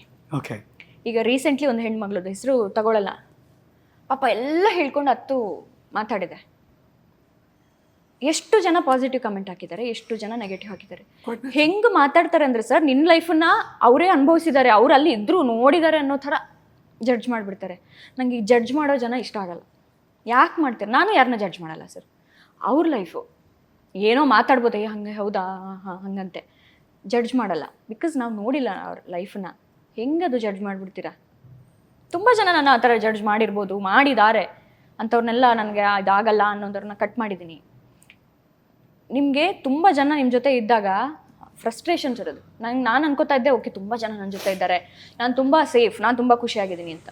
ಬಟ್ ನೀವು ನಿಮ್ಮ ಸರ್ಕಲ್ನ ಚಿಕ್ಕದು ಮಾಡಿದಷ್ಟು ಎಷ್ಟು ಖುಷಿಯಾಗಿರ್ತೀರಾ ಅಂದರೆ, ಟಚ್ ವುಡ್, ನಾನು ಆರಾಮಾಗಿದ್ದೀನಿ ಸರ್. ದೇವರೆಲ್ಲ ಕೊಟ್ಟಿದ್ದಾನೆ. ಸೊ ಬದುಕು ತುಂಬ ಚೆನ್ನಾಗಿ ಕಡಿಮೆ ವಯಸ್ಸಿಗೆ ಕಲಿಸಿದೆ. ತುಂಬ ಕಲಿಸಿದೆ. ನಾನು ಈಗ ಶೂಟಿಂಗ್ ಎಲ್ಲ ಹೋಗ್ತೀನಲ್ಲ, ಅಲ್ಲಿ ಕೂತ್ಕೊಂಡು ಹಿಂಗೆ ಮಾತಾಡಿದ್ರೆ, ಏನೇ ನೀನು ಹಿಂಗೆ ಮಾತಾಡ್ತೀಯಾ ಅಂತ ಅಂತಾರೆ. ನನ್ನ ಲೈಫ್ ಎಕ್ಸ್ಪೀರಿಯನ್ಸ್ ಹಂಗಿದೆ. ಏನೇ ಇಷ್ಟು ಸಣ್ಣ ಏಜಲ್ಲಿ ನಾನು ಅನುಭವಿಸಿರೋದು. ಈಗ ನನಗೆ ಎಸ್ಪೆಷಲಿ ನಾನೇನು ಗೊತ್ತಾ ಸರ್, ರಿಲೇಷನ್ಶಿಪ್ಗೆ ತುಂಬ ಬೆಲೆ ಕೊಡ್ತೀನಿ ನಾನು. ತುಂಬ, ಅದು ಅಣ್ಣ ತಂಗಿ ಆಗಲಿ ಯಾವುದೇ ಒಂದು ಸಂಬಂಧಕ್ಕೆ ಸಿಕ್ಕಾಪಟ್ಟೆ ಬೆಲೆ ಕೊಡ್ತೀನಿ ನಾನು. ಆದರೆ ನನಗೆ ರಿಲೇಟಿವ್ಸ್ ಮಾತ್ರ ಆಗಲ್ಲ, ನಾನು ತುಂಬ ದೂರ ಅವರಿಂದ. ನನ್ನ ಫೋನಲ್ಲಿ ಯಾರ ನಂಬರ್ಸು ಇಲ್ಲ, ಒಂದು 4 ಇರ್ಬೋದು. ಹೌದಾ?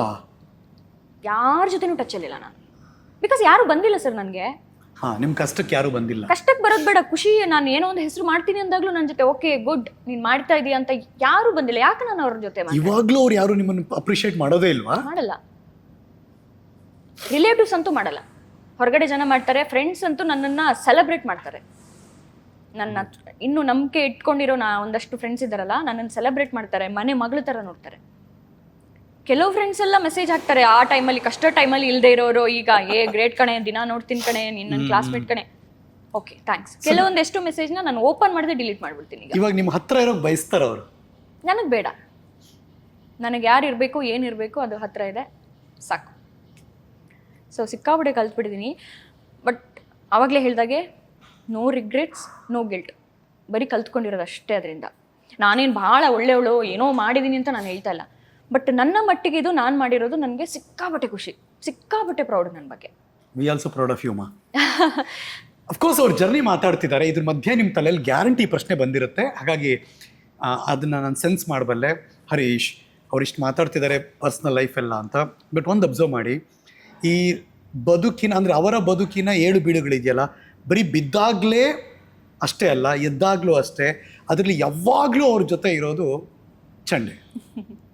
ಅವ್ರ ಖುಷಿಲೂ ಚಂಡೆ ಇದೆ, ಅವರ ನೋವಲ್ಲೂ ಚಂಡೆ ಇದೆ, ಯಾವಾಗಲೂ ಚಂಡೆ ಇದೆ. ಚಂಡೆ ವಾದನವನ್ನು ತರಿಸಿದ್ದೀನಿ ನಾನು, ಅದು ಇನ್ಸಿಸ್ಟ್ ಮಾಡಿ, ಬಿಕಾಸ್ ನಮ್ಮ ವ್ಯೂವರ್ಸ್ಗೆ ನೀವು ನುಡಿಸ್ಬೇಕು ಹೇಳಬೇಕು ಅಂತ ತರಿಸಿದ್ದೀನಿ. ಹಾಗಾಗಿ just wait for few minutes, ಅವರು ಆ ಚಂಡೆ ನುಡಿಸ್ತಾರೆ. Before that tell me, serial ಅವಕಾಶ ಸಿಕ್ತು, ಜಗತ್ ನಿಮ್ಮನ್ನು ನೋಡಿದ್ರು ಸ್ಕ್ರೀನ್ ಮೇಲೆ, ಫಸ್ಟ್ ರಿಯಾಕ್ಷನ್ ಅಪ್ಪ ಅಮ್ಮಂಗಂತೂ ಖುಷಿ ಆಗ್ಬಿಟ್ರದು, ಬಿಕಾಸ್ ನನ್ನ ಮಗಳು ಆಕ್ಟಿವ್ ಆಗಿದ್ದಾಳೆ ಸ್ಕ್ರೀನ್ ಮೇಲೆ ಅಂತ. ಅವ್ರ ಸಂತೋಷ ಏನು, ಅವ್ರ ಖುಷಿ ಏನು?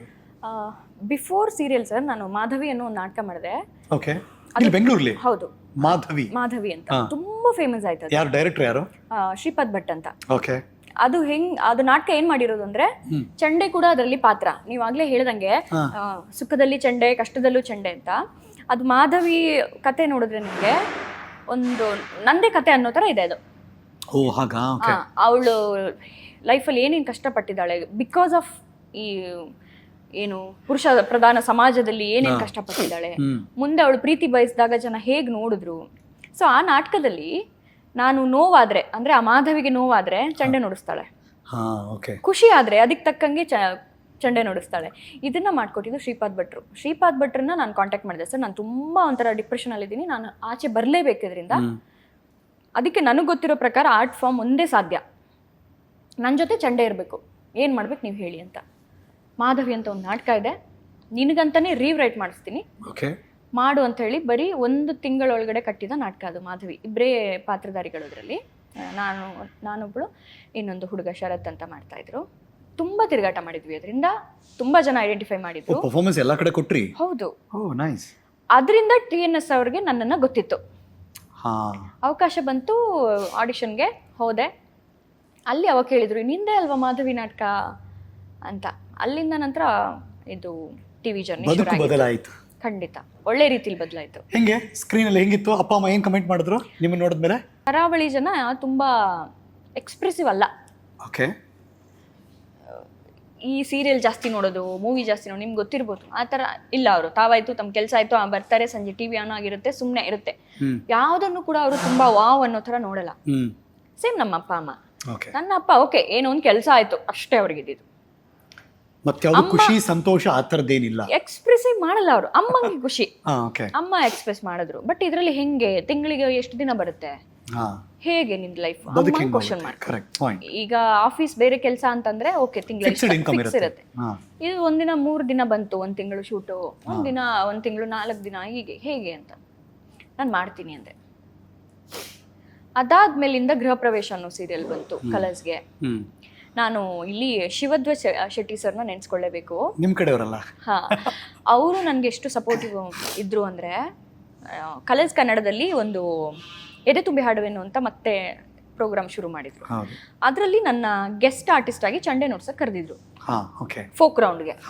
ಅಲ್ಲಿ ನುಡ್ಸಿದಾಗ ಶಿವಧ್ವಜ್ ಸರ್ ಬಂದು, ಕುಡ್ಲದಾರ ನಿಮ್ಮ ಮಂಗಳೂರವರ ಅಂತ ಬಂದು ಮಾತಾಡಿ, ಸರ್ ನೀವು ಚೆನ್ನಾಗಿದ್ದೀರಾ, ಆಕ್ಟ್ ಮಾಡ್ಬೋದಲ್ವಾ ಅಂತಂದ್ರು. ಅವರು ಆರ್ಟಿಸ್ಟ್ ಅಲ್ಲ, ನೋಡ್ತಾರೆ ಚೆನ್ನಾಗಿರೋ ಹೆಣ್ಮಗಳು ಅಂತ.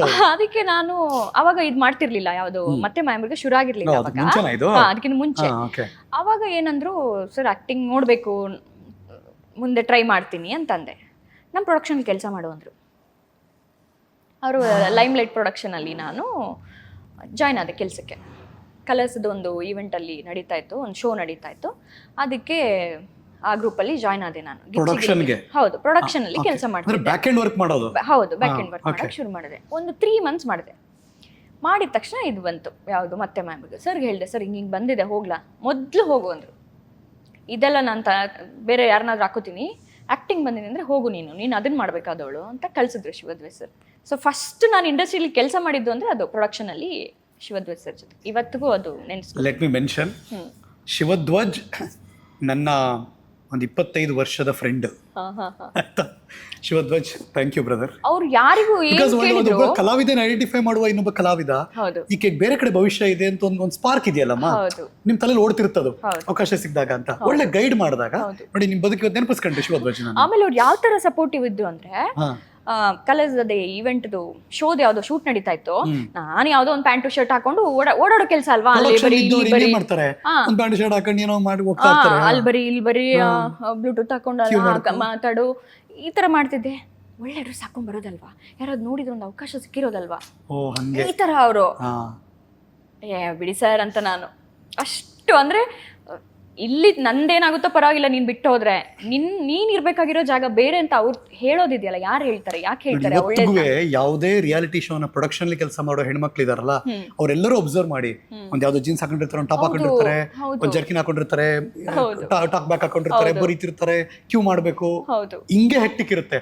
ಅವ್ರು ಏನು ತಲೆ ಕೆಡ್ಸ್ಕೊಂಡ್ರಲ್ಲ ಆಕ್ಚುಲಿ. ಹೌದು, ಅದನ್ನ ನೋಡಿ ಅವ್ರು ಅಷ್ಟು ಬಿಸಿ ಇದ್ರು ಆಸ್ ಎ ಪ್ರೊಡ್ಯೂಸರ್ ನನಗೆ ಹೇಳಿದ್ರು, ಒಳ್ಳೆ ಡ್ರೆಸ್ ಹಾಕೊಂಡ್ಬಂದಿದ್ರೆ ಯಾರಾದ್ರು ನೋಡಿದ್ದಿದ್ರೆ ಒಂದು ಆ್ಯಕ್ಟಿಂಗ್ ಅವಕಾಶ ಸಿಕ್ಬೋದಲ್ಲ ನಿಂಗೆ ಅಂತ.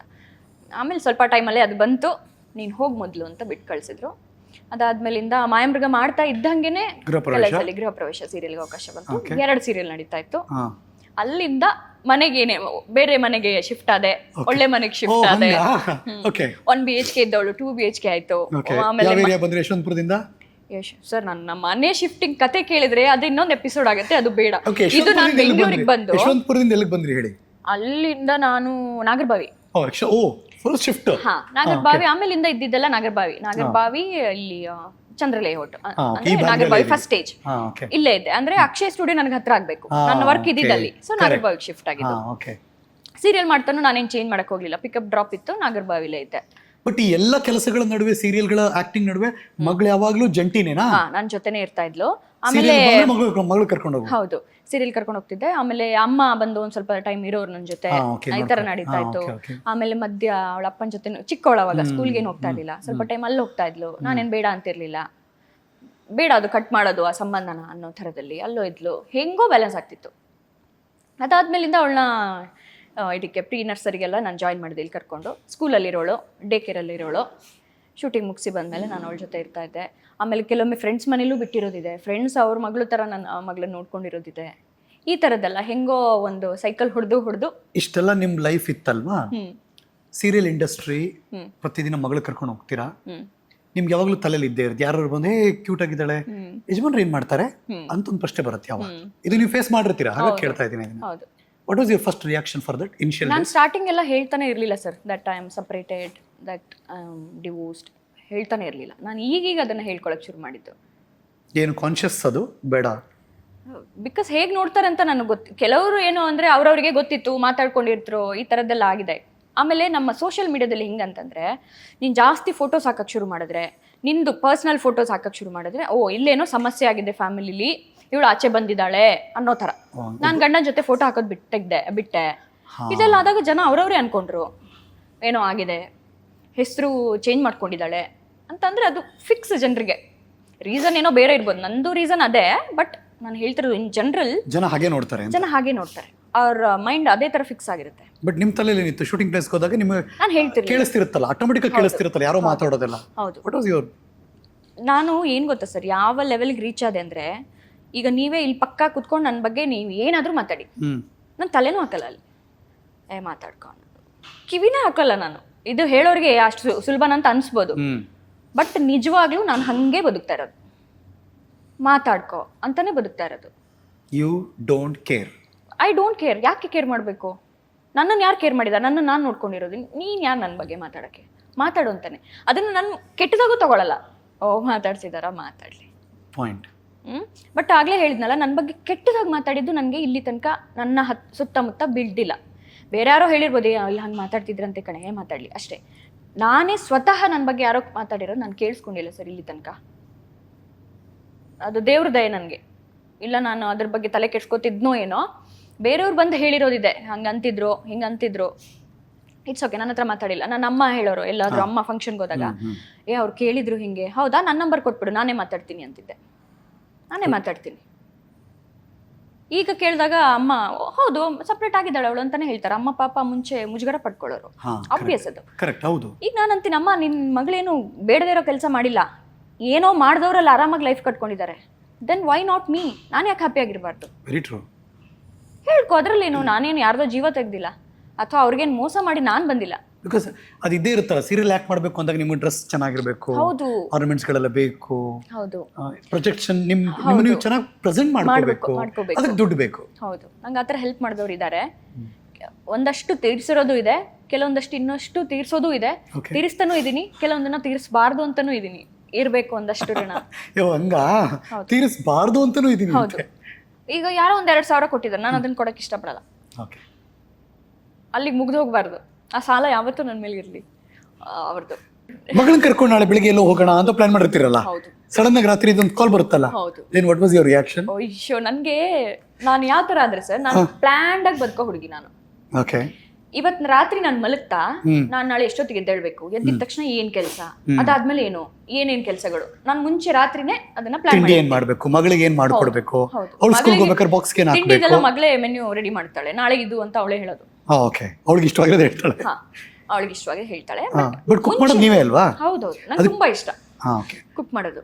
ಶೂಟಿಂಗ್ ಇದ್ದಾಗ 4:15 ಎದ್ಬಿಟ್ಟು ಅಡಿಗೆ ಮಾಡ್ತೀನಿ ನಾನು. ಶೂಟಿಂಗಿಗೆ ನಾನೇ ಅಡಿಗೆ ತಗೊಂಡು ಹೋಗ್ತೀನಿ. ಅಲ್ಲಿ ಶೂಟಿಂಗ್ ಊಟ ಮಾಡಲ್ಲ? ಇಲ್ಲ, ಕೆಲವೊಮ್ಮೆ ತುಂಬಾ ಏನೋ ಟಯರ್ಡ್ ಆಗಿದ್ದೀನಿ ಅಂದ್ರೆ ಮಾತ್ರ, ಇಲ್ಲಾಂದ್ರೆ ನಾನೇ ತಗೊಂಡು ಹೋಗೋದು. ಸೊ ನಿಮಗೂ ಪ್ಯಾಕ್ ಮಾಡ್ಕೋಬೇಕು, ಮಗಳಿಗೂ ಪ್ಯಾಕ್ ಮಾಡ್ಕೋಬೇಕು. ಹೌದು, ನಾನು ಬರೀ ತಿಂಡಿ ಮಾತ್ರ ಅಲ್ಲ, ತಿಂಡಿ, ಮಧ್ಯಾಹ್ನದ ಊಟ, ಸಂಜೆಗೆ ಸ್ನಾಕ್ಸ್, ಅದ್ರ ಮಧ್ಯೆ ತಿನ್ನಕ್ಕೆ ಫ್ರೂಟ್ಸು, ವೆಜಿಟೇಬಲ್ಸ್ ಬೇಯಿಸ್ಕೊಂಡು ಒಂದು 10 ಬಾಕ್ಸ್ ಮಿನಿಮಮ್ ಇರುತ್ತೆ ಪ್ರತಿ ದಿನ ಶೂಟ್ ಹೋದಾಗೆಲ್ಲ. ನೀರು, ಅದಕ್ಕೆ ಒಂದಷ್ಟು ಸಬ್ಜಾ ಸೀಡ್ಸ್, ಸೀಡ್ಸ್ ನಂಗೆ ತುಂಬಾ ಇಷ್ಟ ಅದು. ಅಂದ್ರೆ ನೀಟಾಗಿರ್ಬೇಕು ಲೈಫ್ ಸ್ಟೈಲ್, ಅಲ್ಲ ಹೆಲ್ದಿಯಾಗಿ ಮೇಂಟೈನ್ ಮಾಡ್ಬೇಕಲ್ಲ. ಕಲಾವಿದರಾದ ಮೇಲೆ ಅಮ್ಮ, ನಮ್ಮ ಡ್ರೆಸ್ ಕೋಡ್ ಇಂದ ಹಿಡಿದು ನಮ್ಮ ಸ್ಕಿನ್ ಕಾಂಪ್ಲೆಕ್ಷನ್ ಇಂದ ಹಿಡಿದು ನಾವು ಚೆನ್ನಾಗಿ ಅದು ಇರಬೇಕು. ಇಲ್ಲ ಅಂದ್ರೆ ಎಂತಕ್ಕೆ ಬರ್ಬೇಕು ನಿಮ್ಮ ಹತ್ರ? ನಿಮ್ಗೆ ಯಾವ ಪಾತ್ರ ಕೊಡ್ಬೇಕು ಜನ? ಯಾರೇ ಆಗ್ಲಿ ಪ್ರೆಸೆಂಟಬಲ್ ಆಗಿ ಟಿವಿ ಮುಂದೆ ಕೂತ್ವಿ ಮಾತಾಡ್ತಿದೀವಿ ಅಂದ್ರೆ ಇರ್ರೆಸ್ಪೆಕ್ಟಿವ್ ಜೆಂಡರ್ ಹೇಳ್ತಾ ಇದೀನಿ ನಾನು, ಮೇಂಟೈನ್ ಮಾಡ್ಲೇಬೇಕು. ಹೆಂಗಿಂಗೋ ಇದ್ರೆ ಯಾರು ಬರಲ್ಲ. ಆಮೇಲೆ ನಾವ್ ಇರೋದ್ಕಿಂತ ದಪ್ಪ ಕಾಣಿಸ್ತೀವಿ ಸರ್ ಸೀರಿಯಲ್ ಅಲ್ಲೆಲ್ಲ. ಈಗ ನಂಗೆ ಹೊರಗಡೆ ಜನ ಬಂದು ಕೇಳ್ತಾರೆ, ನಾನು ಯೂಶಲಿ ಆಚೆ ಇದ್ದಾಗ ಮೇಕಪ್ ಮಾಡಲ್ಲ, ಹಿಂಗೆ ಸಿಂಪಲ್ ಆಗಿ ಹೋಗ್ತೀನಿ. ಆವಾಗ ಇಲ್ಲಿ ಚಿಕ್ಕವ್ರ ತರ ಕಾಣಿಸ್ತೀರಾ, ಸ್ಕ್ರೀನ್ ಮೇಲೆ ಸ್ವಲ್ಪ ದಪ್ಪ ಆಗಿ ದೊಡ್ಡವ್ರ ತರ ಕಾಣಿಸ್ತೀರಾ ನಿಮ್ದಲ್ಲ, ಎಲ್ಲಾ ಆರ್ಟಿಸ್ಟ್ ಹಣೆ ಬರೋದು ಇದೆ. ಸೊ ನಾನು ಹೇಳ್ತೀನಿ ಅವಾಗ, ಆರ್ಟಿಸ್ಟ್ಗಳು ಪ್ರಿಫರ್ ಮಾಡೋದು ಸಣ್ಣ ಇರ್ಬೇಕು ಅಂತ ಇದೇ ಕಾರಣಕ್ಕೆ. ನೀವು ಮಾತಾಡ್ಕೋಬಹುದು, ಅವಳದೇನು ಹೆವಿ ಡಯಟ್, ಅವಳದೇನು ತುಂಬಾ ರುಟೀನ್ ಹಂಗಿಂಗೆ ಅಂತ, ಬಟ್ ನಾವು ಅದನ್ನ ಮಾಡ್ಲೇಬೇಕು. ಸ್ಕ್ರೀನ್ ಮೇಲೆ ಇಲ್ಲ ಹಂಗೆ ಕಾಣಿಸ್ತೀವಿ ನಾವು ಕೆಟ್ಟದಾಗಿ ಅಂತ ಹೇಳ್ತೀನಿ ಜನರಿಗೆ. ಸೊ ನಂದು ಪ್ಲಾನ್ಡ್ ಲೈಫ್, ನೆಕ್ಸ್ಟ್ ದಿನಾನು ಪ್ಲಾನ್ಡ್ ಆಗಿರುತ್ತೆ. ಅದೇನಾದ್ರೂ ಡಿಸ್ಟರ್ಬ್ ಆದ್ರೆ ನನಗೆ, ಇವತ್ತು ರಾತ್ರಿ ಶೂಟ್ ಅಂತ ಕಾಲ್ ಬರುತ್ತಲ್ಲ, ಸಕ್ಕ ಡಿಸ್ಟರ್ಬ್ ಆಗ್ತೀನಿ. 2 ನಿಮಿಷ ಕೂಗ್ತೀನಿ ಅವ್ರ ಮೇಲೆ, ಏನು ನಿಮ್ದು ಹಂಗೆ ಹೆಂಗೆ ಆ ಥರ ಈ ಥರ ಲಾಸ್ಟ್ ಮೂಮೆಂಟ್ ಅಂತ. ಆಮೇಲಿಂದ ಕೆಲಸದ ಬಗ್ಗೆ ಪ್ರೀತಿ, ಆಮೇಲೆ ಪಾಪ ಪ್ರೊಡಕ್ಷನ್ ಆಗಿ ಅಷ್ಟೆಲ್ಲ ಕಷ್ಟಪಟ್ಟು ಏನೋ ಪ್ಲಾನ್ ಮಾಡಿರ್ತಾರೆ, ನಮ್ಮಿಂದಾಗಿ ತೊಂದರೆ ಆಗಬಾರ್ದು ಅಂತ, ಆಯ್ತು ಬಿಡಿ ಮಾಡ್ಕೊಳ್ಳಿ ಅಂತ. ಬಟ್ ಮಗಳನ್ನ ಹೆಂಗೆ ಕನ್ವಿನ್ಸ್ ಮಾಡ್ತಿಲ್ಲ, ಕರ್ಕೊಂಡು ಹೋಗ್ಬೇಕಾಗಿರುತ್ತಲ್ಲ. ನನ್ನ ಮಗಳು, ನಾನು ಆ್ಯಕ್ಚುಲಿ ಬ್ಲೆಸ್ಡ್ ಅಂತ ಹೇಳ್ಬೇಕು. ನಾನು ಆ್ಯಕ್ಚುಲಿ ಅವಳಿಗೆ ಅಮ್ಮ ಅಲ್ಲ, ಅವಳು ನಂಗೆ ಅಮ್ಮ ಸರ್. ಅವಳಿಗೆ 6 ತಿಂಗಳಿದ್ದಾಗಿಂದನೇ ನಾನು ಬಿಟ್ಬಿಟ್ಟೆಲ್ಲ ಹೋಗ್ತಿದ್ದಲ್ಲ, ಅವಳಿಗೆ ಅಭ್ಯಾಸ ಇದೆ. ಅವಳೀಗ ಹೆಂಗಾಗಿದ್ದಾಳೆ ಅಂದರೆ, ಯಾರ್ದೋ ಮನೇಲಿ ಬಿಟ್ಟರು ಅಲ್ಲೂ ಅಡ್ಜಸ್ಟ್ ಆಗ್ತಾಳೆ, ಅಳೋದೆಲ್ಲ ಇಲ್ಲ, ಅಮ್ಮ ಗಿಮ್ಮ ಅಂತ ಎಲ್ಲಿ ಹೋದ್ರೂ ಅಡ್ಜಸ್ಟ್ ಆಗ್ತಾಳೆ ಅವಳು. ಆ ಥರ ಫ್ಲೆಕ್ಸಿಬಲ್ ಇದ್ದಾಳೆ ಮಗಳು, ಇಂಡಿಪೆಂಡೆಂಟ್ ಇದ್ದಾಳೆ ಅವಳು. ನನಗೆ ಸ್ವಲ್ಪ ಡಿಪೆಂಡೆಂಟ್ ಹೌದು, ಅಂದರೆ ಬಿಕಾಸ್ ನಾವಿಬ್ಬರೇ ಇದ್ದಿದ್ದು, ಯಾರೂ ಗೊತ್ತಿಲ್ಲ. ಈಗಿರೋ ಹೆಂಗಾಗಿದೆ ಅಂದರೆ ಅಪಾರ್ಟ್ಮೆಂಟ್ ಫುಲ್ ಮಕ್ಕಳಿದ್ದಾರೆ, ನಾನು ಬೇಕಂತಲೇ ಇಲ್ಲ ಅವಳಿಗೆ. ಆಮೇಲೆ ಮುಂಚಿಂದನೂ ಅವಳು ಎಲ್ರಿಗೂ ಅಡ್ಜಸ್ಟ್ ಆಗ್ತಾಳೆ. ಇಂಥದ್ದೇ ಬೇಕು, ಇದು ಬೇಕು ನಂಗೆ, ಹಠ ಮಾಡಿರೋದು, ಅತ್ತಿರೋದು ನಾನು ನೋಡೇ ಇಲ್ಲ ಅವಳನ್ನು. ಒಳ್ಳೆ ಮಗಳಿಗೆ ಜನ್ಮ ಕೊಟ್ಬಿಟ್ಟಿದ್ದೀನಿ, ತುಂಬಾ ಒಳ್ಳೆ ಮಗು. ದೇವ್ರ ಬಹುಶಃ ಥ್ಯಾಂಕ್ಸ್ ಹೇಳಿರ್ತೀರಲ್ವಾ? ತುಂಬಾ ದಿನ ಹೇಳ್ತೀನಿ ನಾನು, ಅವಳಿಗೆ ಹೇಳೋದಿದೆ. ಉಳ್ದ ಮಕ್ಕಳೇ ಕಂದ ಈಗ ತುಂಬಾ ಗಲಾಟೆ ಮಾಡ್ತಾರೆ, ಥ್ಯಾಂಕ್ಸ್ ಅಂತ ಹೇಳ್ತೀನಿ ನಾನು ತುಂಬಾ ಸಲ. ಮಗಳಿಗೆ ಹೇಳ್ತೀರಾ? ಮಗಳಿಗೆ ಹೇಳ್ತೀನಿ ನಾನು, ನೀನ್ ಗಲಾಟೆ ಮಾಡಲ್ಲ, ಇದನ್ನೇ ಮುಂದುವರ್ಸ್ಕೊಂಡು ಹೋಗ್ಬೇಕು ನೀನು ಅಂತಾನು ನಾನು ಹೇಳ್ತೀನಿ. ಬಟ್ ಅವಳಿಗೆ ಒಂಥರ ಅರ್ಥ ಮಾಡ್ಕೊಳ್ಳೋ ಮೆಚುರಿಟಿ ಬಂದ್ಬಿಟ್ಟಿದ್ದಾಳೆ ಅನ್ಸುತ್ತಲ್ಲ. ಅಮ್ಮ ಏನು, ಅಮ್ಮನ ಕೆಲಸ ಏನು, ದೂರ ಆಗಿದ್ದಾರೆ, ನಾನು ಹೆಂಗಿರ್ಬೇಕು, ಬೇರೆ ಪ್ರಶ್ನೆ ಕೇಳಿದಾಗ ಹೆಂಗಿರ್ಬೇಕು ನಾನು. ಹೌದು, ನಂಗೆ ಶೂಟಿಂಗ್ ಅಲ್ಲೆಲ್ಲ ಕೇಳ್ತಾರೆ ಹೆಂಗೆ ಮಗು ಅದು, ನಾನು ಹೇಳ್ತೀನಿ ನನ್ನ ಮಗಳು ವೆಲ್ ಬಿಹೇವ್ಡ್ ಕಿಡ್, ಅವಳು ತುಂಬಾ ಒಳ್ಳೆ ಬುದ್ಧಿ ಇರೋ ಮಗು. ಅಂದ್ರೆ ನನ್ನ ಜೊತೆನೆ ಬೆಳೆದಿರೋದು, ಅಂದ್ರೆ ನಾನು ನನ್ನ ನೇಚರ್ನ ಕಲ್ತಿದ್ದಿರ್ಬೋದು. ನಾನು ತುಂಬಾ ಇಂಡಿಪೆಂಡೆಂಟು, ನಾನು ಯಾರಿಗೂ ಡಿಪೆಂಡೆಂಟ್ ಆಗಲ್ಲ.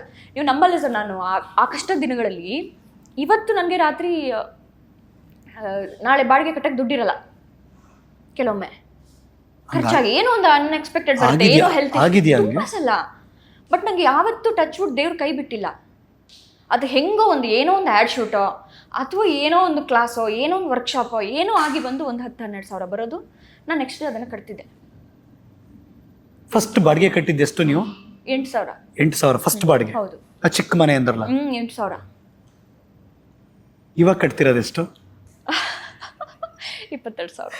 Good, that's a prosperity. ಹೌದು. ಅಂದ್ರೆ ನನ್ನ ಬದುಕನ್ನ ನಾನು ಈ ಮಹಾನಗರದಲ್ಲಿ ಕಟ್ಕೋತಾ ಇದ್ದೀನಿ, ಹೌದು, ಒಂದು ಪಾಸಿಟಿವ್ನೆಸ್ ಅದು ಯಾವಾಗಲೂ ಕೂಡ. ಅಲ್ವಾ? ನಿಜ ಸರ್. ಈಗ ನನಗೆ ಈ ಕಷ್ಟದ ಬಗ್ಗೆ ಎಲ್ಲ ಮಾತಾಡೋಕ್ಕೆ ಇಷ್ಟನೇ ಇಲ್ಲ. ಬಟ್ ಹೇಳ್ತಿರೋದು ಏನಕ್ಕೆ ಅಂತಂದರೆ, ನೋಡೋ ಲೈಫ್ ಈಸಿ ಅಂತ ಅನಿಸ್ಬೋದು, ಅಥವಾ ಜನ ಈಸಿಯಾಗಿ ಕಮೆಂಟ್ ಹಾಕ್ಬೋದು. ಬಟ್ ಇದು ಜರ್ನಿ.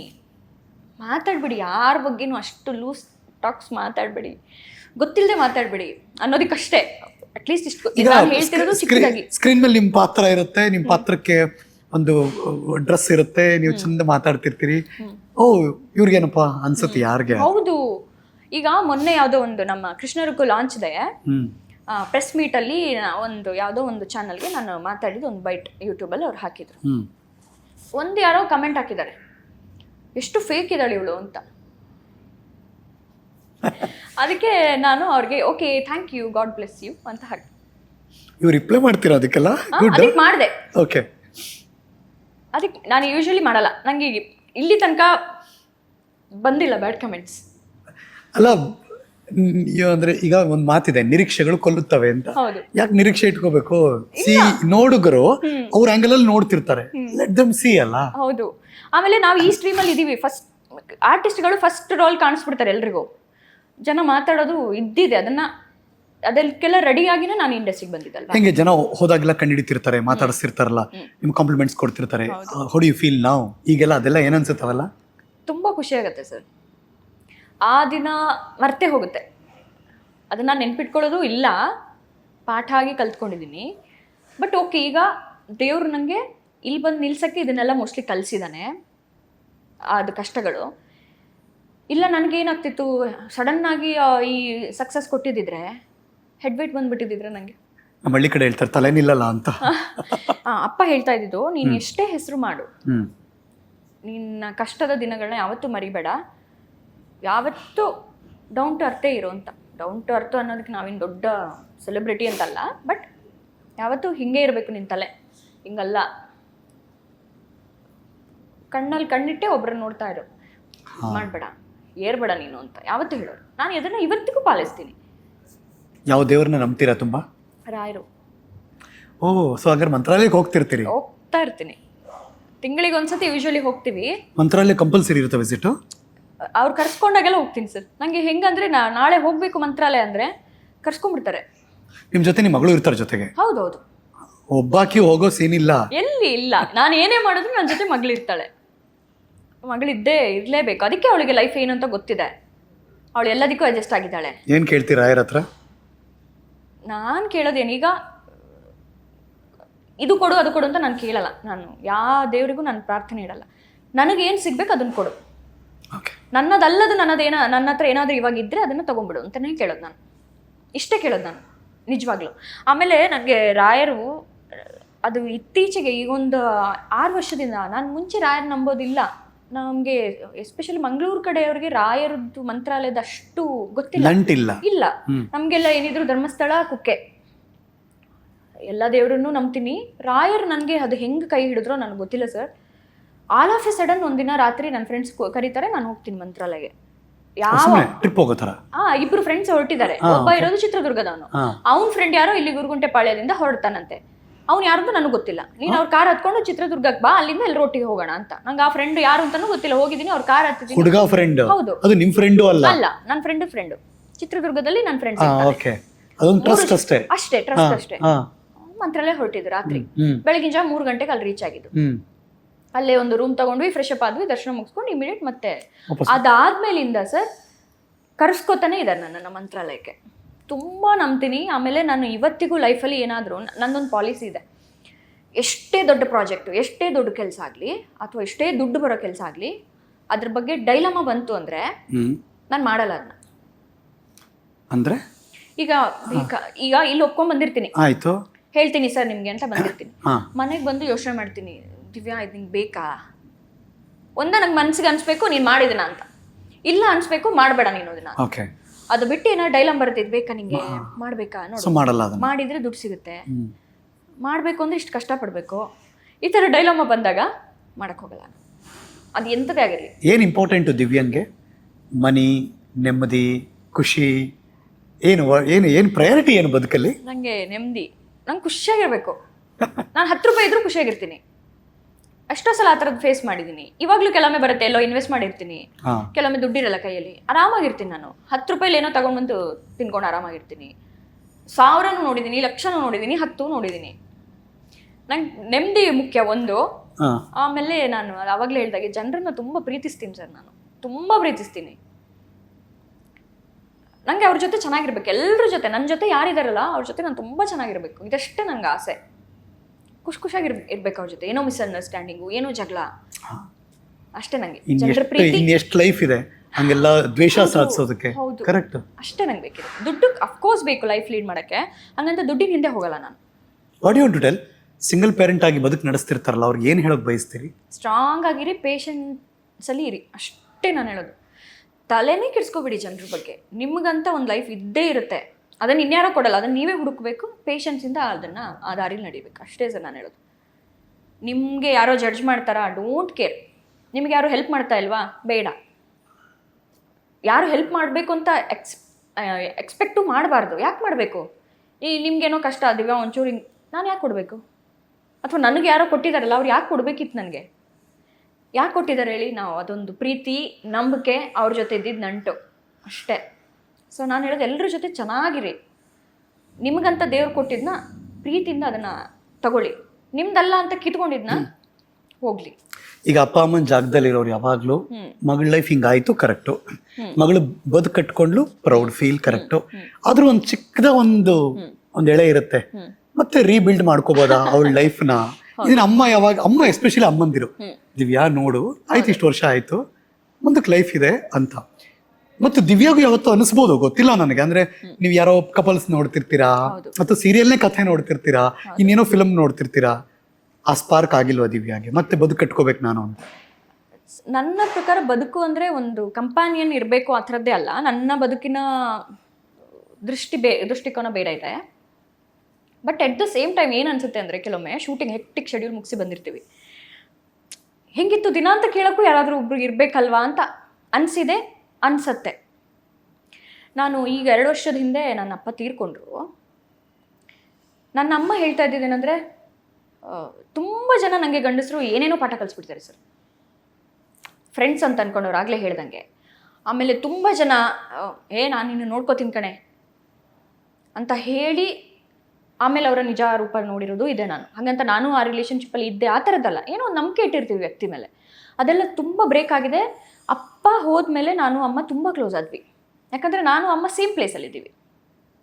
ಅವರು ಗಂಡನ್ನ ಕಳ್ಕೊಂಡಿದ್ದಾರೆ, ನಾನು ಬೇರೆ ರೀತಿಲಿ ಕಳ್ಕೊಂಡಿದ್ದೀನಿ. ತುಂಬ ಅಂದರೆ ತುಂಬ ಕ್ಲೋಸ್ ಆದ್ವಿ ನಾನು ಅಮ್ಮ. ಅಮ್ಮನ ಹತ್ರ ಏನಿದ್ರು ಹೇಳ್ತಾ ಇದ್ದೆ. ನಾನು ಏನೇ ತಪ್ಪು ಕೆಲಸ ಮಾಡಿದ್ರು, ಏನೇ ಕೆಟ್ಟ ಕೆಲಸ ಮಾಡಿದ್ರು, ಅಥವಾ ಯಾರ ಹತ್ರ ಜಗಳ ಆಡಿದ್ರು, ಏನಿದ್ರು ಹೇಳ್ತಾ ಇದ್ದೆ. ನನ್ನ ಅಮ್ಮ ಜಡ್ಜ್ ಮಾಡ್ತಿರ್ಲಿಲ್ಲ ನನ್ನನ್ನು. ಇವಾಗಲೂ ಮಾಡಲ್ಲ ಅಮ್ಮ. ಮುಂಚೆ ಆದರೆ ಬೈಯೋರು, ಏನಕ್ಕೆ ಹಂಗೆ ಇದು. ಇವಾಗ ಏನೂ ಹೇಳಲ್ಲ ನಂಗಮ್ಮ, ಯಾಕಂದರೆ ಅವಳಿಗೆ ಕಷ್ಟ ಗೊತ್ತಿದೆ. ಈಗ ಅರ್ಥ ಆಗುತ್ತೆ ಸಮಾಜ ಹೆಂಗೆ ನೋಡುತ್ತೆ ಅಂತ ಅವಳಿಗೆ ಗೊತ್ತಿದೆ. ಅಮ್ಮ ಹೇಳ್ತಾಳೆ, ಏನೋ ಸ್ಟಾರ್ಟಿಂಗ್ ಹೇಳೋಳು, ಈಗ ಬೇಡ ನಿನಗೆ ಗಂಡಸರು ಏನಂತ ನಿಂಗೆ ತೋರಿಸ್ಬಿಟ್ಟಿದ್ದಾರೆ ಲೈಫ್ನ, ಬೇಡ, ನೀನು ಆರಾಮಾಗಿ ನಿಂದು ಮಗಳ ಲೈಫ್ ನೋಡ್ಕೊ. ಇವಾಗಲೂ ಅದನ್ನೇ ಹೇಳೋದವರು. ಬಟ್ ಈಗ ಸ್ವಲ್ಪ ಅರ್ಥ ಮಾಡ್ಕೊಂಡು ಹೇಳ್ತಾರೆ, ನಿಂಗೆ ಯಾರ ಮೇಲೋ ಇಷ್ಟ ಆದರೆ ಮತ್ತೆ ಅದ ಎಡಬೇಡ, ನಿನ್ನಕ್ಕಿಂತ ನಿನ್ನ ಮಗಳನ್ನ ಆಕ್ಸೆಪ್ಟ್ ಮಾಡ್ಬೇಕು ಅವ್ರು. ಮೇನ್ ನಂದು ಅಂತ ನೋಡಬೇಕು. ನಂದು ಅಂತ ನೋಡದಿದ್ರು ನಿಮ್ಮಿಬ್ಬರ ರಿಲೇಷನ್ಶಿಪ್ಗೆ ಆ ಮಗುವಿಂದ ತೊಂದರೆ ಆಗುತ್ತೆ ಅಂತ ಅವ್ನ ಬಾಯಲ್ಲಿ ಬರಬಾರ್ದು. ಆ ಥರದ್ದು ಸಿಕ್ಕರೆ ಆಗು ಅಂತ ಹೇಳ್ತಾರೆ. ನಿಮ್ಮ ಮನಸ್ಸು ಏನು ಹೇಳುತ್ತೆ? ಆನ್ ದ ವೇ ಸಿಕ್ಕರೆ ಖಂಡಿತ sir. Okay, you are open to that. Yes. ಇಷ್ಟು ಟೈಮ್ ಇರಲಿಲ್ಲ ನಾನು. ಈಗ 1 ವರ್ಷದಿಂದ ನಾನು ಕಂಪ್ಲೀಟ್ ಹ್ಯಾಪಿಯಾಗಿದ್ದೀನಿ. ಯಾರು ದೃಷ್ಟಿ ಹಾಕ್ಬೇಡಿ ಪ್ಲೀಸ್, ತುಂಬ ಚೆನ್ನಾಗಿದ್ದೀನಿ. ನಿಮ್ಮ ಲೈಫಲ್ಲಿ ಚಂಡೆಗೆ ಎಷ್ಟು ಮಹತ್ವ ಇದೆ? ಅದೇ ನನ್ನ ಲೈಫು, ಪೂರ್ತಿ ಲೈಫ್ ಅದೇ. ಬಿಕಾಸ್ ನಾನೀಗ ಗೊತ್ತಿದ್ದೀನಿ ಒಂದಷ್ಟು ಜನರಿಗೆ ಅಂತಂದ್ರೆ, that is because of chende. Acting ಎಲ್ಲ ಈಗೀಗ ಅಲ್ವಾ, ಚಂಡೆ ದಿವ್ಯಾ ಅಂತಾನೆ ಕರಿತಾ ಇದ್ದಿದ್ದು, ಚಂಡೆ ಅಂತಾನೆ ಕರೆಯೋದು ನನ್ನನ್ನ. ಚಂಡೆ ಪೊಣ್ಣು ಅಂತಾನೆ ಇರೋದು ಅವ್ರದ್ದು ಯೂಟ್ಯೂಬ್ ಚಾನಲ್. ನಾನು ಹೇಳ್ತಾ ಇದ್ದೀನಮ್ಮ, ಯೂಟ್ಯೂಬ್ ಚಾನಲ್ ಸಬ್ಸ್ಕ್ರೈಬ್ ಮಾಡ್ಕೊಳ್ಳಿ, ಸಬ್ಸ್ಕ್ರೈಬ್ ಮಾಡಿ. Correct, okay. ಸೊ ನನಗೆ ಅದೇ ಲೈಫು. ಇವಾಗ ಒಂದು ಸ್ವಲ್ಪ ಅದಕ್ಕೆ ಟೈಮ್ ಕೊಡಕ್ ಆಗ್ತಿಲ್ಲ, ಬಟ್ ನನಗೂ ಅದ್ರ ಬಗ್ಗೆ ಬೇಜಾರಿದೆ. ಟಚಲ್ಲಿ ಇದ್ದೀರಾ? ಟಚಲ್ಲಿ ಇದ್ದೀನಿ. ದಿನ ಮಾತಾಡಿಸ್ತೀರಾ? ಖಂಡಿತ. ಹಲೋ, ನಮಸ್ಕಾರ, ಚೆನ್ನಾಗಿದ್ದೀರಾ? ಕಣ್ಮುಂದನೇ ಇರುತ್ತದೆ. ಮಿಸ್ ಮಾಡ್ಕೋತಾ ಇದ್ದೀನಿ ತುಂಬಾ, ನಿನ್ನ ಮಾತಾಡ್ಸಕ್ ಆಗ್ತಿಲ್ಲ. ಹೌದು, ಗಿಲ್ಟಿ. ಹೌದೌದು, ನನಗೆ ಈ ಅಭ್ಯಾಸ ಆಕ್ಚುಲಿ ಇದೆ. ಓಕೆ, ವಸ್ತುಗಳ ಜೊತೆ ಮಾತಾಡೋದು, ಆಮೇಲೆ ನನಗೆ ನಾನೇ ಮಾತಾಡೋದು. ಇದು ನಾನು ಮಾಡ್ತೀನಿ ತುಂಬಾ, ನನಗೆ ನಾನು ಬೈಕೊಳ್ಳೋದು.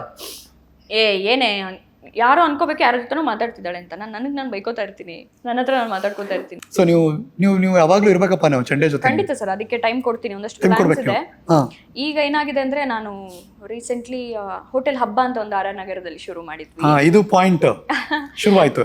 ಯಾರು ಆರ್ ನಗರ ಕಡೆ ಇರೋರು ಆರ್ ನಗರ ಬರೋರೆಲ್ಲ ತಿಳ್ಕೊಳ್ಳಿದಿನ ಒಂದು ಹೋಟೆಲ್ ಶುರು ಮಾಡಿದ್ದಾರೆ madam. Vegetarian hotel, it's called ಹಬ್ಬ. ಹಬ್ಬ ಓಕೆ, ಗೂಗಲ್ ಹಬ್ಬ ಅಂತ ಕರೆ ಸಿಗುತ್ತೆ. Very good. ಇದು ಪ್ಯೂರ್ ವೆಜಿಟೇರಿಯನ್ ಹೋಟೆಲ್. ಹೌದು. ಓಕೆ, ಸೊ ಅಂದ್ರೆ ಅದ್ರ ಶಿರ್ಸಿ ಮತ್ತೆ ಮಂಗಳೂರು ಸ್ಟೈಲ್. ಏನೇನ್ ಸಿಗುತ್ತೆ ಹಬ್ಬದಲ್ಲಿ? ಏನೇನ್ ಸಿಗುತ್ತೆ ಮೆನು ಹೇಳಿ ನಮ್ಗೆ. ನಮ್ಗೆ ನಮ್ಮ ಸ್ಪೆಷಲ್ ಇಡ್ಲಿ ತೋವೆ, ಮಂಗಳೂರು ದಾಲ್ ತೋವೆ. ಇಡ್ಲಿ ತೋವೆ ತುಂಬಾ ಸ್ಪೆಷಲ್. ಒಚ್ಚಾವ್ಗೆ ಸಿಗುತ್ತೆ, ಕೊಟ್ಟೆ ಕಡುಬು ಸಿಗುತ್ತೆ, ಆಮೇಲೆ ಇದು ಏನದು ಕೇಸರಿ ಬಾತ್, ನಮ್ ಕಡೆ ಕ್ಷೀರ ಅಂತೀವಿ. ಹೌದು, ಕ್ಷೀರ ಸಿಗುತ್ತೆ. ಅದು ನಾರ್ಮಲ್ ಕೇಸರಿ ಬಾತ್ ಮಾಡಲ್ಲ ನಾವು, ಜಾಕ್ ಫ್ರೂಟ್ ಮಾಡ್ತೀವಿ, ಪೈನಾಪಲ್ ಮಾಡ್ತೀವಿ, ಬನಾನಾ ಮಾಡ್ತೀವಿ. ಸೀಸನಲ್. ಹೌದು, ಸೀಸನಲ್ ಎವ್ರಿ ಡೇ ಚೇಂಜ್ ಮಾಡ್ತಾ ಇರ್ತೀವಿ. ಜಾಕ್ ಫ್ರೂಟ್ ನಮ್ದು ಫಾಸ್ಟ್ ರನ್ನಿಂಗ್ ಇರೋದು. ಓಕೆ, ಇವಾಗ ಟ್ರೆಂಡಿಂಗ್ ಬೇರಲ್ಲ, ಹಲಸಿನ ಹಣ್ಣಿನ ಕೇಸರಿ ಬಾತ್. ಓಕೆ, ನೀರ್ ದೋಸೆ. ಅದು ನಿಮ್ ಕಡೆ? ಹೌದು, ನಮ್ಮ ಮಂಗಳೂರು ಶಿರ್ಸಿ ಕಡೆ. ಉತ್ತರ ಕನ್ನಡ ದಕ್ಷಿಣ ಕನ್ನಡದವರು ಲೈಫ್ ಅಲ್ಲಿ ಫ್ರಿಡ್ಜ್ ಅಲ್ಲಿ ಏನಿಲ್ಲ ಅಂದ್ರೂ ದೋಸೆ ಇರುತ್ತೆ. ಹೌದು, ಫಿಕ್ಸ್, ಇದು ಅನುಮಾನನೇ ಇಲ್ಲ. ಮನೆ ದೇವ್ರ ತರ ಅದು ದೋಸೆ. ಹೌದು, ಮನೆ ದೇವ್ರ ತರ, ಕರೆಕ್ಟ್, ಅಗ್ರಿ. ಆಮೇಲೆ ತಂಬುಳಿ ಎಲ್ಲ ಇರುತ್ತೆ ಮಧ್ಯಾಹ್ನ ಊಟಕ್ಕೆ. ತಂಬುಳಿ, ಪಲ್ಯ, ಮಜ್ಜಿಗೆ, ಬನ್ನಿ. ನಾನು ಆಕ್ಚುಲಿ ಬೇಸಿಕಲಿ ನಾನು ಒಳ್ಳೆ ಕುಕ್ಕ, ಹಂಗಾಗಿ ಇದೆಲ್ಲ ನೀವೇ ಅಂತ ಅಡಿಗೆ ಮಾಡೋದಾ ನೀವು? ಇದಾರೆ ಅಡಿಗೆಗಿದ್ದಾರೆ. ನಾನ್ ಶೂಟಿಂಗ್ ಇಲ್ದೇ ಇದ್ರೆ ಹೋಟೆಲ್ ಅಲ್ಲೇ ಇರ್ತೀನಿ. ಪಲ್ಯ, ತಂಬುಳಿ, ಚಟ್ನಿ, ಈ ತರದ್ದೆಲ್ಲ, ನೀರ್ ದೋಸೆ ಎಲ್ಲ ನಾನೇ ಮಾಡ್ತೀನಿ. ಕ್ಯಾಚರ್ ಹಬ್ಬದಲ್ಲಿ, ಬಿಕಾಸ್ ಅದು ಆರ್ ನಗರದಲ್ಲಿದೆ, ಫ್ರೀ ಮಾಡ್ಕೊಂಡು ಹೋಗಿ ಎಲ್ಲೆಲ್ಲೋ ತಿಂತೀರಂತೆ ಹುಡ್ಕೊಂಡು ಹಬ್ಬಕ್ಕೆ ಯಾಕೆ ಹೋಗ್ಬಾರ್ದು? ಇದು ಹೆಲ್ದಿ ಫುಡ್ಸ್. ನಾವು ಪಾಮ್ ಆಯಿಲ್ ಯೂಸ್ ಮಾಡಲ್ಲ, ಮೈದಾ ಯೂಸ್ ಮಾಡಲ್ಲ, ಸೋಡಾ ಯೂಸ್ ಮಾಡಲ್ಲ, ಬರೀ ಕೊಕೊನಟ್ ಆಯಿಲ್, ಬರೀ ತುಪ್ಪ, ಈ ತರದ್ದು. ನೀವಿನ್ನೂ ಯಾಕೆ ಬೆಳ್ಳಿ ಪರದೆಗೆ ಬಂದಿಲ್ಲ? ಸರ್, ನಾನು ಆರ್ಟ್ ಮೂವೀಸ್ ಮಾಡಿದ್ದೀನಿ. ಕಮರ್ಷಿಯಲ್ ಸಿನಿಮಾ ಗೊತ್ತಿಲ್ಲ ಸರ್ ನನಗೆ. ತುಂಬಾ ಜನ ಇದನ್ನ ಕೇಳ್ತಾರೆ, ಹಂಗಂತ ಕಾಂಟ್ಯಾಕ್ಟ್ಸ್ ಇಲ್ವಾ? ಆಗ್ಲೇ ಹೇಳ್ದಂಗೆ ಕಾಂಟ್ಯಾಕ್ಟ್ಸ್ ಇದೆ. ಮಂಗಳೂರವ್ರೆ ಎಷ್ಟು ಜನ ಅವರೇ? ಹೌದು, ಅದು ಗೊತ್ತಿಲ್ಲ ಈ ತನಕ ಏನಕ್ಕೆ ಬಂದಿಲ್ಲ. ಈಗ ರೀಸೆಂಟ್ಲಿ ಒಂದು ಮಾಡಿದೆ, ಅದು ಕಮರ್ಷಿಯಲ್ ಆಗಿ ಮಾಡ್ಬೇಕು ಅಂತ ಇದೆ ಅವ್ರಿಗೆ, ಬಟ್ ಆರ್ಟ್ ಫಿಲಮ್ ಥೀಮ್ ಅಲ್ಲಿ ಮಾಡಿದ್ದಾರೆ, ಬಟ್ ಅದ್ಭುತವಾಗಿ ಮಾಡಿದ್ದಾರೆ. ಏನ್ ಹೆಸರು? ಹೆಸರು ನಾನು ರಿವೀಲ್ ಮಾಡೋ ಹಾಗಿಲ್ಲ. ಈಗ ಬ್ರೇಕಿಂಗ್ ನ್ಯೂಸ್ 1 ಇಯರ್ ಆಯ್ತು ಅದು ಶೂಟಿಂಗ್ ಮುಗಿಸಿ. ದೊಡ್ಡ ಕಲಾವಿದ್ರ ಜೊತೆ ಅದನ್ನ ಶೂಟ್ ಮಾಡಿರೋದು. ಗೊತ್ತಿಲ್ಲ ಅದರ ವರ್ಕ್ ಅತಿ ಶೀಘ್ರದಲ್ಲೇ ಬರಬಹುದು, ಬಟ್ ಅದ್ಭುತವಾದ ಮೂವಿ, ತುಂಬಾ ಚೆನ್ನಾಗಿದೆ. ಮಕ್ಕಳ ಮೂವಿ ಆಕ್ಚುಲಿ. ಓಕೆ, ಬಟ್ ತುಂಬಾ ಚೆನ್ನಾಗಿದೆ. ಬಟ್ ಎಸ್, ಮೂವಿಲಿ ನಾನು ತುಂಬಾ ತೊಡಗಿಸ್ಕೋಬೇಕು, ಹೆಂಗಂತ ಗೊತ್ತಾಗ್ತಿಲ್ಲ. ಆಗ್ಲೇ ಹೇಳ್ದಂಗೆ ಕಾಂಟ್ಯಾಕ್ಟ್ ಯೂಸ್ ಮಾಡಕ್ಕಂತ ನಂಗೆ ದೇವರಾಣೆ ಬರಲ್ಲ. ಕಾಯ್ತಾ ಇದ್ದೀನಿ ಅವಕಾಶಕ್ಕೆ, ಕೂತಲ್ಲಿಗೇನು ಅವಕಾಶ ಬರಲ್ಲ. ಹಂಗಂತ ಪ್ರಯತ್ನ ಪಡ್ತಾ ಇಲ್ಲ ಅಂತಾನೂ ಅಲ್ಲ, ಪ್ರಯತ್ನ ಪಡ್ತಾ ಇದ್ದೀನಿ. ಪ್ರೊಫೈಲ್ ಶೂಟ್ ಆಯ್ತು, ಎಲ್ಲ ಕಡೆ ಕಳಿಸ್ಕೊಟ್ಟಿದ್ದಾಯ್ತು, ಎಲ್ಲ ಆಗಿದೆ. ಬರುತ್ತೆ ಕೊಡ್ತಾನೆ ನಂಗೆ. ಆಮೇಲೆ ಏನು ತುಂಬ ಲೀಡ್ ಕ್ಯಾರೆಕ್ಟರ್ ನಂಗೆ ಆ ಥರ ಇಲ್ಲ ಸರ್. ಇವಾಗಲೂ ಸೀರಿಯಲ್ ಅಲ್ಲಾದರೂ ಅಷ್ಟೇ ಚಾಲೆಂಜಿಂಗ್ ಆಗಿರೋ ರೋಲ್ ಮಾಡೋಕ್ಕೆ ನನಗೆ ಇಷ್ಟ. ಈಗ ಒಂದು ಮೂವಿ ಆ್ಯಕ್ಚುಲಿ ನಾನು ಈಗ ಅಗ್ರಿಮೆಂಟ್ ಸೈನ್ ಮಾಡಿದ್ದೀನಿ. ಓಕೆ, ಅದರಲ್ಲಿ ಯಂಗರ್ ವರ್ಷನ್ನು ಓಲ್ಡರ್ ವರ್ಷನ್ ಎರಡೂ ನಾನೇ ಮಾಡ್ತಾ ಇದ್ದೀನಿ. ಡ್ಯೂಲ್ ರೋಲಾ? ಹಾಂ, ನನ್ನ ಕಾಲೇಜ್ ಡೇಸು ಪ್ಲಸ್ ನಾನು ಮದುವೆ ಆಗಿ ದೊಡ್ಡವಳಾದ್ಮೇಲೆ ಏಜ್ ಆಗಿ ನನ್ನ ಮಗ ದೊಡ್ಡ ಆಗೋ ಥರ. ಈಗ KGF ಅಲ್ಲಿ ನಮ್ಮ ಜೋಯ್ಸ್ ಅವ್ರು ಮಾಡಿದ್ರಲ್ಲ, ಹಾಗೆ ಆ ಥರ ಕ್ಯಾರೆಕ್ಟರ್. ನಂಗೆ ಅದು ಮಾಡೋಕ್ಕೇನು ಬೇಜಾರಿಲ್ಲ. ನನಗೆ ತಾಯಿ ಈ ಥರ ಕ್ಯಾರೆಕ್ಟರ್ ತೋರಿಸ್ತೀರಾ ಮಾಡ್ತೀನಿ, ಅಜ್ಜಿ ಥರ ತೋರಿಸ್ತೀರಾ ಆ ರೋಲ್ಗೆ ಇಂಪಾರ್ಟೆನ್ಸ್ ಇದ್ರೆ ನಾನು ಮಾಡ್ತೀನಿ. ಅದನ್ನ ಆರ್ಟಿಸ್ಟ್ಗೆ ಚಾಲೆಂಜಿಂಗ್ ಆಗಿರೋ ರೋಲ್ ಬೇಕು. ನಾನು ಹೇಳೋದಾದ್ರೆ ಹೀರೋ ಹೀರೋಯಿನ್ ಅದೆಲ್ಲ ಹೋಯ್ತು ಸರ್. ನಿರ್ದೇಶಕರೇ, ಇಲ್ಲೊಬ್ರು ಕಲಾವಿದ ಇದ್ದಾರೆ, ಹೀರೋಯಿನ್ ಅಂತ ಹೇಳ್ತಿಲ್ಲ, ಕಲಾವಿದ ಇದ್ದಾರೆ. ಬಿಕಾಸ್ ಅದು ಥಿಯೇಟರ್ ಇರೋರು ಯಾವಾಗ್ಲೂ ಹಾಗೇನೆ. ಹೌದು, ದಿ ಫೋಕಸ್ ಆನ್ ಆಕ್ಟಿಂಗ್. ಹೌದು, ಪಾತ್ರ, ಅಭಿನಯ. 1 ನಿಮಿಷ ಮೂವಿಲಿ ಕಾಣಿಸ್ಕೊಂಡ್ರು ಪರವಾಗಿಲ್ಲ, ಆ 1 ನಿಮಿಷ ಪರ್ಫಾರ್ಮೆನ್ಸ್ ಜನರ ಮನಸ್ಸಲ್ಲಿ ಉಳಿಬೇಕು. ಆ ಥರ ಎಷ್ಟೋ ಪಾತ್ರಗಳಿದೆ. ನಿಮ್ಮ ಫೇವರೇಟ್ ಕಲಾವಿದರು ಯಾರು ಬಿಗ್ ಸ್ಕ್ರೀನ್ ಅಲ್ಲಿ? ನಾನು ಎಗೈನ್ ಮಂಗಳೂರವರು. ಯಾರು ನಾವು ಇವರೇ ನನಗೆ ಇಷ್ಟ, ಅವ್ರನ್ನ ಫಾಲೋ ಮಾಡೋದು ಇದು ಮಾಡಲ್ಲ. ಬಟ್ ನನಗೆ ಕನ್ನಡದಲ್ಲಿ ಸುದೀಪ್ ಅವ್ರು ತುಂಬಾ ಇಷ್ಟ, ತುಂಬಾ ಅಂದ್ರೆ ತುಂಬಾ ಇಷ್ಟ. ಹಂಗಂತ ಅವ್ರ ಜೊತೆ ಫೋಟೋ, ಅವ್ರ ಜೊತೆ ಸಿಗ್ಬೇಕು, ನನಗೆ ಆ ಥರದ್ದಿಲ್ಲ. ದೂರದಿಂದ ಅವ್ರನ್ನ ಅಡ್ಮೈರ್ ಮಾಡಿ, ಎದುರುಗಡೆ ಮೀಟ್ ಮಾಡಿ ಪರ್ಸನಲ್ ಆಗಿ ಹ್ಯಾಂಡ್ ಶೇಕ್ ಇಲ್ಲ, ನೆವರ್. ಅವಕಾಶಗಳಿದೆ ನನಗೆ ಮಾಡಕ್ಕೆ, ಬಟ್ ನನಗೆ ಆ ಆಸೆ ಇಲ್ಲ. But you admire him? Yes, ತುಂಬಾ ಇಷ್ಟ ನನಗೆ as a person, as an actor ನಂಗೆ ತುಂಬಾ ಇಷ್ಟ ಅವರು. ನನಗೆ ಶಾರುಖ್ ಖಾನ್ ತುಂಬಾ ಇಷ್ಟ. ನಟಿಯರಲ್ಲಿ ದೀಪಿಕಾ ಪಡುಕೋಣೆ. ನಮ್ಮ ಕನ್ನಡತಿನೇ, ಬಟ್ ಕನ್ನಡ ಇಂಡಸ್ಟ್ರಿಲಿ ಎನಿ ಪರ್ಟಿಕ್ಯುಲರ್ ಯಾರು ಇದಾರ? ಹಾಗೇನಿಲ್ಲ, ಇಲ್ಲ. ಇಂಥವ್ರೆ ಇದನ್ನ ಹೇಳ್ತಿರೋದೇ ನಾನು ಹೆಚ್ಚು ನೆನ್ಪು ಮಾಡ್ಕೊಂಡು ಹೇಳ್ತಿದ್ದೀನಿ. ನನಗೆ ಪರ್ಟಿಕ್ಯುಲರ್ ಅಂತಿಲ್ಲ. ಎಲ್ಲರ ಮೂವಿನೂ ನಾನು ಅಷ್ಟೇ ಆಸೆಯಿಂದ, ಅಷ್ಟೇ ಇಷ್ಟಪಟ್ಟು ನೋಡ್ತೀನಿ. ಮೂವಿ ಥರ ನೋಡ್ತೀನಿ. ಅವ್ರನ್ನ ಆ್ಯಸ್ ಎ ಪರ್ಸನ್ ಆಗಿ ನೋಡ್ತೀನಿ, ಆ್ಯಸ್ ಅನ್ ಆ್ಯಕ್ಟರ್ ಆಗಿ ನೋಡ್ತೀನಿ. ತುಂಬ ಅಡ್ಮೈರ್ ಯಾರನ್ನೂ ಮಾಡಲ್ಲ. ಯಾವಾಗಲೂ ಜೀವನದಲ್ಲಿ ಪ್ರತಿ 5 ವರ್ಷಕ್ಕೆ ಒಂದ್ಸರಿ ಗೋಲ್ಗಳು ಚೇಂಜ್ ಆಗುತ್ತಂತೆ.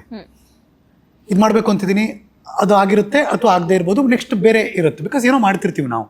ಇವಾಗ ಈಗ ಯಾವ ಗೋಲ್ ಇದೆ right now this point of time?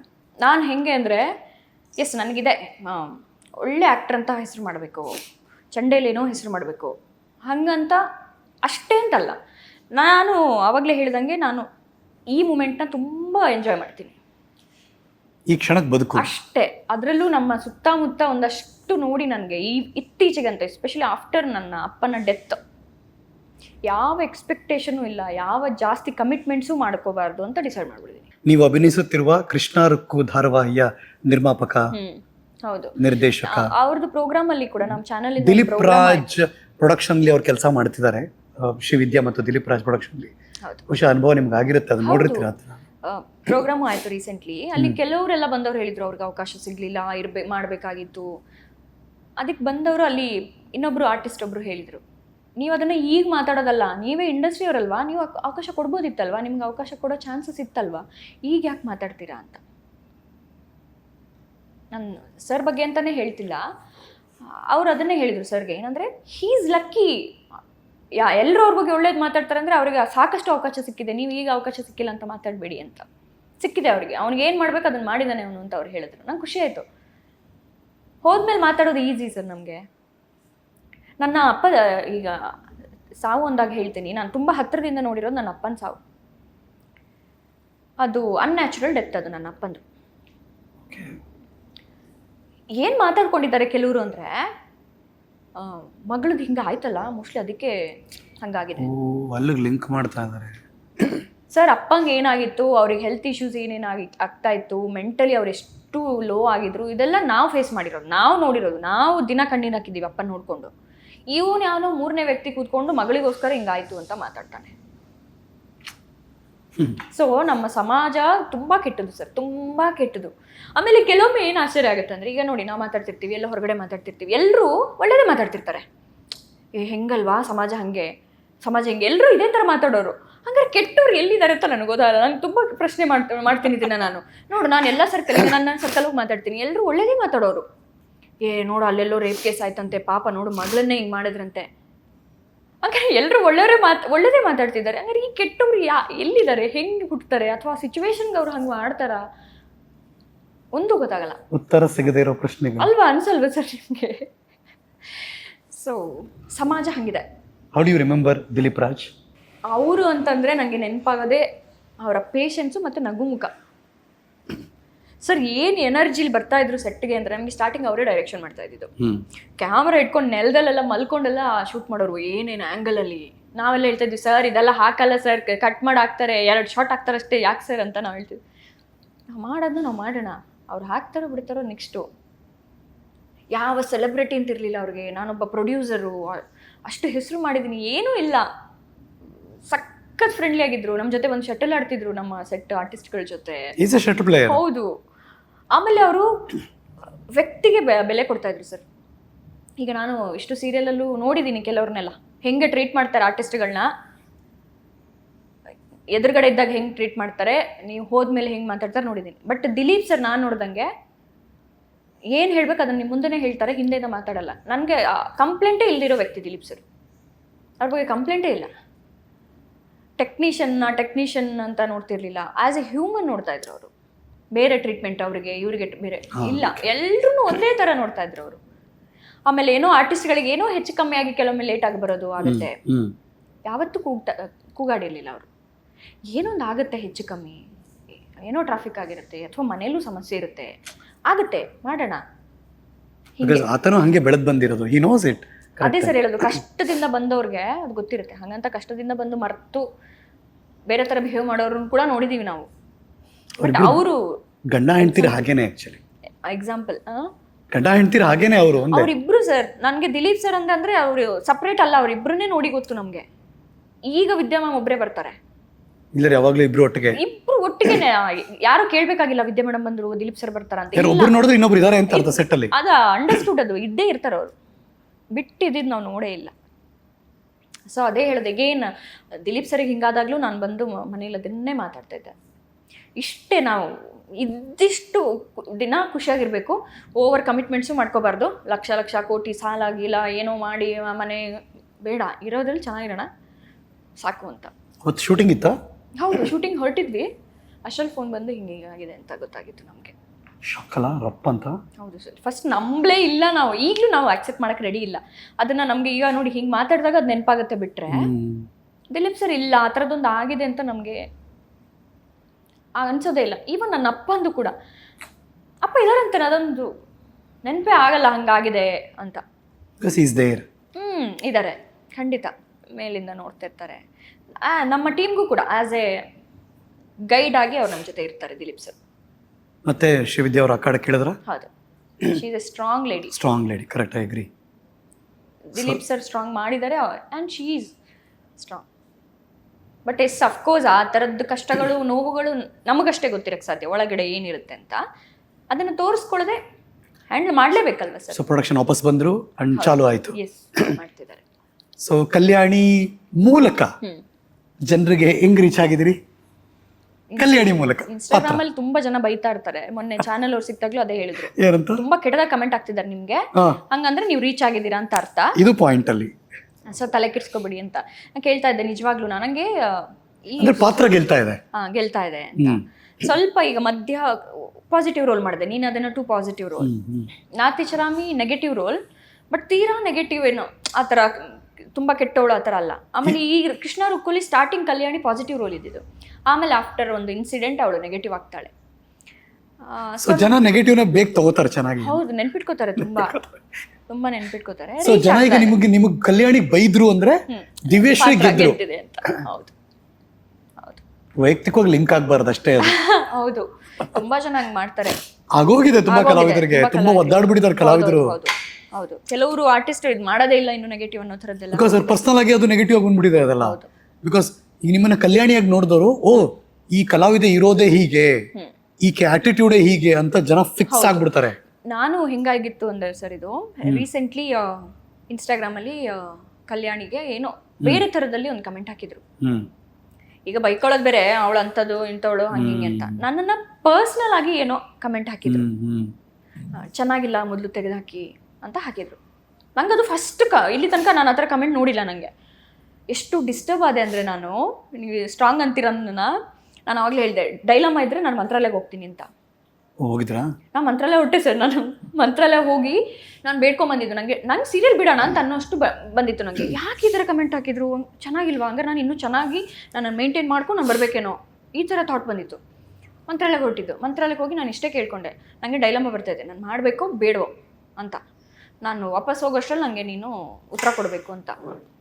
ಮನೆಗೆ ಹೋಗೋಷ್ಟ್ರಲ್ಲಿ ನಾನು ನೆಗೆಟಿವ್ ಕಮೆಂಟ್ನೆಲ್ಲ ತಲೆಯನ್ನು ತೆಗೆದುಹಾಕಿ ನಾನು ಆರಾಮಾಗಿದ್ದೀನಿ, ಈಗ ಕಂಟಿನ್ಯೂ ಮಾಡಿ. ನೀವು ಹಾಗೆ ಇರಬೇಕು ಕೂಡ. ಇಮ್ಯಾಜಿನ್ ಮಾಡಿ, ದೇಶದ ಪ್ರಧಾನಮಂತ್ರಿಗಳಿಗೋ ಅಥವಾ ಇನ್ಯಾರೋ XYZಗೋ ಮಾಜಿನೋ ಮುಂದಕ್ಕೆ ಬರೋರು ಯಾರಿಗೋ ಎಲ್ಲ ಟ್ರೆಂಡಿಂಗಲ್ಲಿ ಇರ್ತಾರಲ್ಲ, ಅವ್ರಿಗೇನಾದ್ರೂ ಅವರ ನೆಗೆಟಿವ್ ಕಮೆಂಟ್ಗಳನ್ನ ಅವರೇ ಓದಿ ಸೀರಿಯಸ್ ಆಗಿ ತಗೊಂಡ್ಬಿಟ್ರೆ ಅವ್ರು ಬದುಕಲೇಬಾರ್ದು, ಆ ಮಟ್ಟಕ್ಕೆ ಆಗ್ಬಿಡ್ತಾರೆ. ನಿಜ ಅಲ್ವಾ? ನನಗೆ ಗೊತ್ತಿಲ್ಲ ನಾನು ಆ ಟೈಮಲ್ಲಿ ಯಾಕೆ ಡಿಸ್ಟರ್ಬ್ ಆದೆ ಅಂತ. ಪರ್ಸನಲ್ ಆಗಿ ಹಾಕಿದ್ರಲ್ಲ, ಅವ್ಳು ಚೆನ್ನಾಗಿಲ್ಲ ಮೊದಲು ರೀಪ್ಲೇಸ್ ಮಾಡಿ ಅಂತ, ನನ್ಗೆ ಸಖತ್ ಪ್ರೆಷರ್ ಆಗುತ್ತೆ. ಒಂದ್ಸರಿ ಕರಣಿ ಮುಂದೆ ಹೆಂಗ್ ಕಾಣಿಸ್ತಾ ಇದೀನಿ. ಹೌದಾ, ನಾನು ಹಿಂಗಲ್ಲ, ಓಕೆ ಅಂದ್ರೆ ಯಾವ ದೃಷ್ಟಿಲಿ ನೋಡ್ತಾರೆ ಅಂತ. ಆಮೇಲಿಂದ ಏನು ಕರಣಿ ಮುಂದೆ ನಿಂತಾಗೆಲ್ಲ ಯಾವಾಗ್ಲೂ ಏನ್ ಫೀಲ್ ಆಗುತ್ತೆ? ನಾನು ಚಂದನೇ ಸರ್. ನನಗೆ ಟು ಬಿ ಆನೆಸ್ಟ್, ನನಗೆ ವಿತ್ ಮೇಕಪ್ ನಾನು ಸೆಟ್ಟಲ್ಲಿ ರೆಡಿ ಆಗ್ತೀನಲ್ಲ, ನಂಗೆ ಅದ್ಲಿ ಇಷ್ಟ ಇಲ್ಲ. ನಾನು ಹೇಳ್ಬಾರ್ದು ಆಸ್ ಅನ್ ಆರ್ಟಿಸ್ಟ್ ಆಗಿ, ಬಟ್ ಲೈಟ್ ಕ್ಯಾಮರಾ ಡಿಮ್ಯಾಂಡ್ ಮಾಡುತ್ತೆ. ಹಾಗಾಗಿ ನಾನು ಹೆಚ್ಚು ಟಚಪ್ ತಗೊಳಕ್ ಹೋಗಲ್ಲ. ಟಚಪ್ ತಗೊಳ್ಳೋನ್ ಬಂದ್ರೆ ನಾನು ಕನ್ನಡಿ ತೋರಿಸ್ಬೇಡ ಅಂತೀನಿ, ಹಂಗೆ ಸುಮ್ಮನೆ ಪೌಡರ್ ಪ್ಯಾಡ್. ಬಟ್ ಇವಾಗಿರೋದವರು ಒಂದು ಲೈಟ್ ಆಗಿ ಪೌಡರ್ ಪ್ಯಾಡ್ ಮಾಡ್ಕೊಂಡ್ ಬಂದಿರಂಗಿದೆ ಅಷ್ಟೇ ಅಲ್ವಾ? ಅಷ್ಟೇ. ಬಟ್ ಚಂದ ಕಾಣ್ತೀರಿ ಅಂಡ್ ಚಂದವಾಗಿದ್ದೀರಿ, ಮನಸ್ಸು ಚಂದವಾಗಿ ಇಟ್ಕೊಂಡಿರೋದ್ರಿಂದ ಅದು ಇಲ್ಲಿ ಎನ್ಹಾನ್ಸ್ ಆಗುತ್ತೆ ಸರ್. ಸೊ ನಾನು ಅದ್ರ ಬಗ್ಗೆ ತಲೆ ಕೆಡ್ಸ್ಕೊಳ್ಳಲ್ಲ. ಚಂದಾಗಿಂದ ನಾನು ಹೇಳ್ತಿರೋದು ನೀವು ಕೇಳಿದ್ರೆ, ನಂಗೆ ಮೇಕಪ್ ಇಷ್ಟ ಇಲ್ಲ, ಸಿಂಪಲ್ ಆಗಿರೋದು ಇಷ್ಟ ನನಗೆ. ಗುಡ್. ಓಕೆ, ಐ ಥಿಂಕ್ ತುಂಬಾ ಅವ್ರ ಇಡೀ ಜರ್ನಿ ಈ ಹರಿಕಥೆಯಲ್ಲಿ ನಡೀತಾ ಇದೆ. ನಾನು ಅವಾಗಿಂದ ತುಂಬಾ ಹೊತ್ತಿಂದ ಹಂಗೆ ಉಳಿಸಿದೀನಿ. ಬಿಕಾಸ್ ಚಂಡೆ ಅಂತ ಮಾತಾಡ್ತಿರ್ಬೇಕಾದ್ರೆ ಚಂಡೆ ಮಾತಾಡಬೇಕು ಅಂತ. ನಮ್ಮ ದಿವ್ಯಶ್ರೀ ಅವರು ಚಂಡೆ ಹೆಂಗ್ ಮಾತಾಡಿಸ್ತಾರೆ ಅಂತ, please go head Divyashree, I am waiting. ಇದನ್ನ ಬೇರೆ ಕಡೆ ನಾನು ಕೇಳಿದೀನಿ. ತುಂಬಾ ಜನ ಕೇರಳದವ್ರಂತೂ ನುಡಿಸೋದನ್ನ ಹತ್ರದಿಂದ ನೋಡಿದೀನಿ. ಕಾನ್ಸರ್ಟೇ ನೋಡ್ಬಿಟ್ಟಿದೀನಿ ನಾನು, ಜುಗಲ್ಬಂದಿ ನೋಡಿದೀನಿ ನಾನು, ಚಂಡೆ ವಯಲಿನ್ ಜುಗಲ್ಬಂದಿ ಇದೆಲ್ಲ ನೋಡಿದೀನಿ. ಬಟ್ ದಿವ್ಯಶ್ರೀ ನುಡಿಸೋದನ್ನ ಕಣ್ಣಾರೆ ಎದುರುಗಡೆ ನೋಡ್ತಾರೆ. ನಾನಂದ್ರೆ ಬೇಸಿಕಲಿ ಯಕ್ಷಗಾನಕ್ಕೆ ನುಡಿಸೋದು ಸರ್, ನಿಮ್ಗೆ ಗೊತ್ತಿರ್ಬೋದು. ಅದಾದ್ಮೇಲಿಂದ ಒಂದಷ್ಟು ಕಾನ್ಸರ್ಟ್ಗಳಿಗೂ ನುಡಿಸಿದ್ದೀನಿ. ದೀಪಕ್ ಅಂತ ಕೀಬೋರ್ಡಿಸ್ಟ್ ಒಬ್ರು ಇದ್ದಾರೆ, ಆರ್ಟಿಸ್ಟ್. ಅವರು ನನಗೆ ಅವ್ರ ಟೀಮಲ್ಲಿ ಕರ್ಕೊಂಡು ಹೋಗ್ತಾ ಇರ್ತಾರೆ. ಒಂದಷ್ಟು ಜಾಮಿಂಗ್ ಸೆಷನ್ನು ಆ ಥರದಕ್ಕೆಲ್ಲ ನಾನು ನುಡಿಸ್ತೀನಿ. ಈ ಥರ ಮಾಡ್ಬೋದು ನೀನು ಅಂತ ನನಗೆ ತೋರಿಸಿದ್ದು. ಯು ಶುಡ್ ಡೂ ಇಟ್, ಮಾಡಬೇಕು ಆ ಥರದ್ದು. ಬಟ್ ಅದರಲ್ಲಿ ಇನ್ನೂ ನಾನು ಹೊಸಬ್ಳು. ನನಗೆ ಯಕ್ಷಗಾನದಲ್ಲಿ ಒಂದೇನು ಬೀಟ್ಸ್ ಇದೆ ಅದನ್ನು ಒಂಚೂರು ನುಡಿಸಿ ಪ್ಲೀಸ್. ತೋರಿಸ್ತೀನಿ. ಯಕ್ಷಗಾನದ ಹೃದಯ ಅಂತ ಏನಾದರೂ ನಾವು ಕರೆದ್ರೆ ಅದು ಚಂಡೆ. ಎಸ್. ಬಿಕಾಸ್ ಯಕ್ಷಗಾನದಲ್ಲಿ ಒಂದು ಯುದ್ಧ ತೋರಿಸ್ಬೇಕು ಭಯಾನಕವಾಗಿ ಅಂದರೆ ಚಂಡೆ ಅದ್ಭುತವಾಗಿರೋ ರೋಲ್ ಪ್ಲೇ ಮಾಡುತ್ತೆ. ಅಥವಾ ಯಾವುದೋ ಎಮೋಷನ್ನ ಅತಿರೇಕದಲ್ಲಿ ತೋರಿಸ್ಬೇಕು ಅಂತ ಯಕ್ಷಗಾನದಲ್ಲಿ ಇದ್ರೆ ಅವಾಗೆಲ್ಲ ಚಂಡೆನೇ ನಮ್ಮ ಕಿವಿಗಳಿಗೆ ಅದ್ಭುತವಾಗಿರೋ ಫೀಲ್ ಕೊಡೋದು. ಗೋ ಹೆಡ್ ಪ್ಲೀಸ್.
ನಾನು ಇಷ್ಟು 1000 ಎಪಿಸೋಡ್ ಮಾಡಿ ಹಾಕಿದ್ದೀನಿ. ಫಸ್ಟ್ ಟೈಮ್ ನಮ್ಮ ಸೆಟಲ್ ಕೇಳಿ ನನ್ನ ಎದುರುಗಡೆ ಇರೋ ಆರ್ಟಿಸ್ಟ್ ಪರ್ಫಾರ್ಮ್ ಮಾಡ್ಬೇಕಾದ್ರೆ ನಾನು ವಿಡಿಯೋ ಶೂಟ್ ಮಾಡಿರೋದು. ನಾನು ಯಾಕೋ ಅನಿಸ್ತು ನಂಗದು. ಬಿಕಾಸ್ ಇದು ಒಂಥರ ಇದ್ರ ನಾದನೇ ಬೇರೆ, ಇದು ಈ ತಾಳವಾದ್ಯದ ನಾದ ಬೇರೆ. ಅದಕ್ಕೆ ಹೇಳಿದೆ ಎಮೋಷನ್ಸ್ ತುಂಬಾ ಕಟ್ಕೊಡುತ್ತಿದ್ಯ ಯಾವಾಗ್ಲೂ ಕೂಡ ಅಂತ. ನೈಸ್. ಇವರೇ ಕರ್ನಾಟಕದ ಮೊದಲ ಮಹಿಳಾ ಚಂಡೆ ವಾದಕಿ Divyashree Nayak Sullia. Proud of you ಮಾ. Very nice.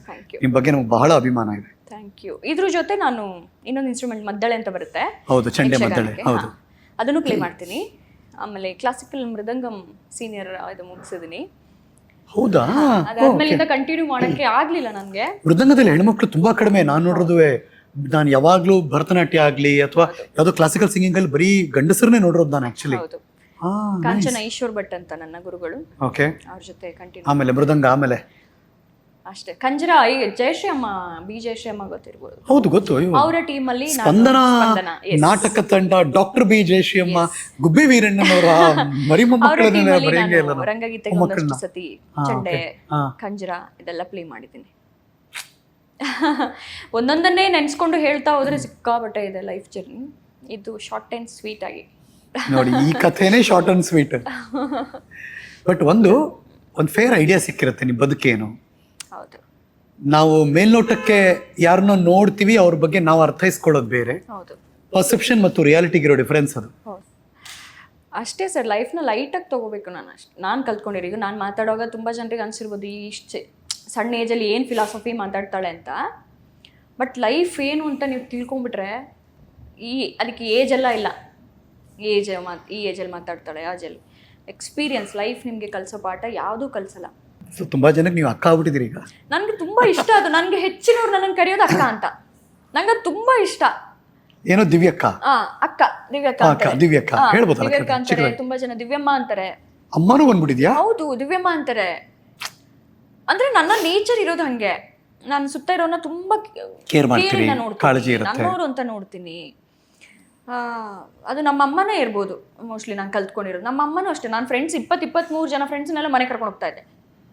ಎಲ್ರಿಗೂ ಅಮ್ಮ ಅಡುಗೆ ಮಾಡಿ ಬಡಿಸೋಳು, ಪ್ರೀತಿಯಿಂದ ನನ್ನ ಅವ್ರ ಮಕ್ಕಳು ಅನ್ನೋ ಥರ ನೋಡೋರು. ಸೊ ಈ ಥರ ನಂಗೆ ಯಾರಾದ್ರು ಅಕ್ಕ ಅಂತ ಕರೆದ್ರೆ ಖುಷಿ, ಇಷ್ಟ. ತುಂಬ ಬೇಜಾರಾದಾಗ ಯಾವ ಹಾಡು ನೆನಪಾಗುತ್ತೆ? ನಾನು ಇರಬೇಕೋ ಇರುವಂತೆ ಸಾಂಗ್ನ ತುಂಬ ಕೇಳ್ತೀನಿ. ಹಾಡ್ತೀರಿ? ಇಲ್ಲ, ನನ್ನಷ್ಟಕ್ಕೆ ನಾನೇ ಹಾಡ್ತೀನಿ. ಅಲ್ಲ, ಈ ನಾಟಕದಲ್ಲಿ ಇರೋದ್ರಿಂದ, ರಂಗಭೂಮಿ ಇರೋದ್ರಿಂದ ಹಾಡುಗಾರಿಕೆ ಇದ್ದೇ ಇರುತ್ತೆ. ನನ್ನಷ್ಟಕ್ಕೆ ನಾನು ಈಗ ಇಲ್ಲಿ ಹಾಡಲ್ಲ. ಒಂದು ಲೈನು? ಇಲ್ಲ ಸರ್. ನಿಮ್ಮ ಫೇವ್ರೆಟ್ ಸಾಂಗ್ ಅಲ್ಲ, ಅದಕ್ಕೆ ಕೇಳ್ತೆ. ಇರಬೇಕು ಒಂದು ಲೈನು. ಇರಬೇಕು ಇರುವಂತೆ ತೊರೆದು ಸಾವಿರ ಚಿಂತೆ, ಮಳೆ ಸುರಿಸಿ ಹಗುರಾದ ಮುಗಿಲಿನಂತೆ, ಮಳೆ ಸುರಿಸಿ ಹಗುರಾದ ಮುಗಿಲಿನಂತೆ, ಮಳೆ ಸುರಿಸಿ ಹಗುರಾದ ಮುಗಿಲಿನಂತೆ. ಫೀಲ್ ರಿಲ್ಯಾಕ್ಸ್ಡ್ ಅಲ್ಲ? ಹೌದು ಸರ್, ಭಾವಗೀತೆಗಳು ನಾನು ತುಂಬ ಕೇಳ್ತೀನಿ. ನಾನು ಮ್ಯೂಸಿಕ್ ನಂಗೆ ಸಿಕ್ಕಾಪಟ್ಟೆ ಇಷ್ಟ. ಮನೇಲಿದ್ದರೆ ನಾನು ಬೆಳಗ್ಗೆ ಎದ್ದಾಗ ಮ್ಯೂಸಿಕ್ ಹಾಕಕ್ಕೆ ಶುರು ಮಾಡಿದೆ. ದೇವ್ರ ಗೀತೆಯಿಂದ ಶುರು ಆಗಿ ಅದು ಹಂಗಂಗೆ ಅಪ್ಗ್ರೇಡ್ ಆಗ್ತಾ ಹೋಗುತ್ತೆ. ತುಂಬ ಖುಷಿ ಆದರೆ ಯಾವ ಹಾಡು? ತುಂಬ ಜಾಲಿ ಮೂಡಲ್ಲಿದ್ದೀರಾ ನೀವು, ಯಾವ ಹಾಡು? ಅದು ರೀಸೆಂಟ್ಲಿ ಒಂದು ನಾನು ಸಾಂಗ್ ಕೇಳಿರೋದು, ತಮಿಳ್ ಸಾಂಗ್ ಆಕ್ಚುಲಿ. ನಂಗೆ ಜಿಲ್ ಜಿಲ್ ಅಂತ ಒಂದು ಸಾಂಗ್ ಇದೆ, ಸಕ್ಕತ್ತಾಗಿದೆ. ಅದನ್ನ ಹಾಕೊಂಡು ನಾನು ಮಗಳು ಡ್ಯಾನ್ಸ್ ಮಾಡ್ತೀವಿ. ಆಮೇಲೆ ಮುಂಚೆ ನನ್ಗೆ ಮಗಳಿಗೆ ಒಂದು ಅಭ್ಯಾಸ ಇತ್ತು, ನಂಗೆ ಈ ಕೊಡಗಿನವ್ರು ಅಂದ್ರೆ ತುಂಬಾ ಇಷ್ಟ.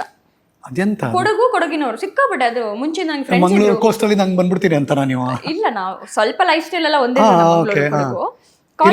ವೆಸ್ಟರ್ನ್ ಘಾಟ್ಸ್ ಇದೆ ಅಲ್ಲ ಅಷ್ಟೇ. ಅವ್ರ ಲೈಫ್ ಸ್ಟೈಲ್ ಸಖತ್ ಇಷ್ಟ. ಎಷ್ಟು ಸ್ಪೋರ್ಟಿವ್ ಅವರು ಕೊಡಗಿನವರು. ಆಮೇಲೆ ಕೊಡಗಲ್ಲೂ ನಂಗೆ ತುಂಬಾ ಜನ ಫ್ಯಾನ್ಸ್ ಇದ್ದಾರೆ, ನನ್ನ ಮನೆ ಮಗಳ ತರ ನೋಡೋರು ಇದ್ದಾರೆ. ನಾನು ಮಾಧವಿ ನಾಟಕಕ್ಕೆಲ್ಲ ಅಲ್ಲಿ ಹೋಗಿದ್ದೆ.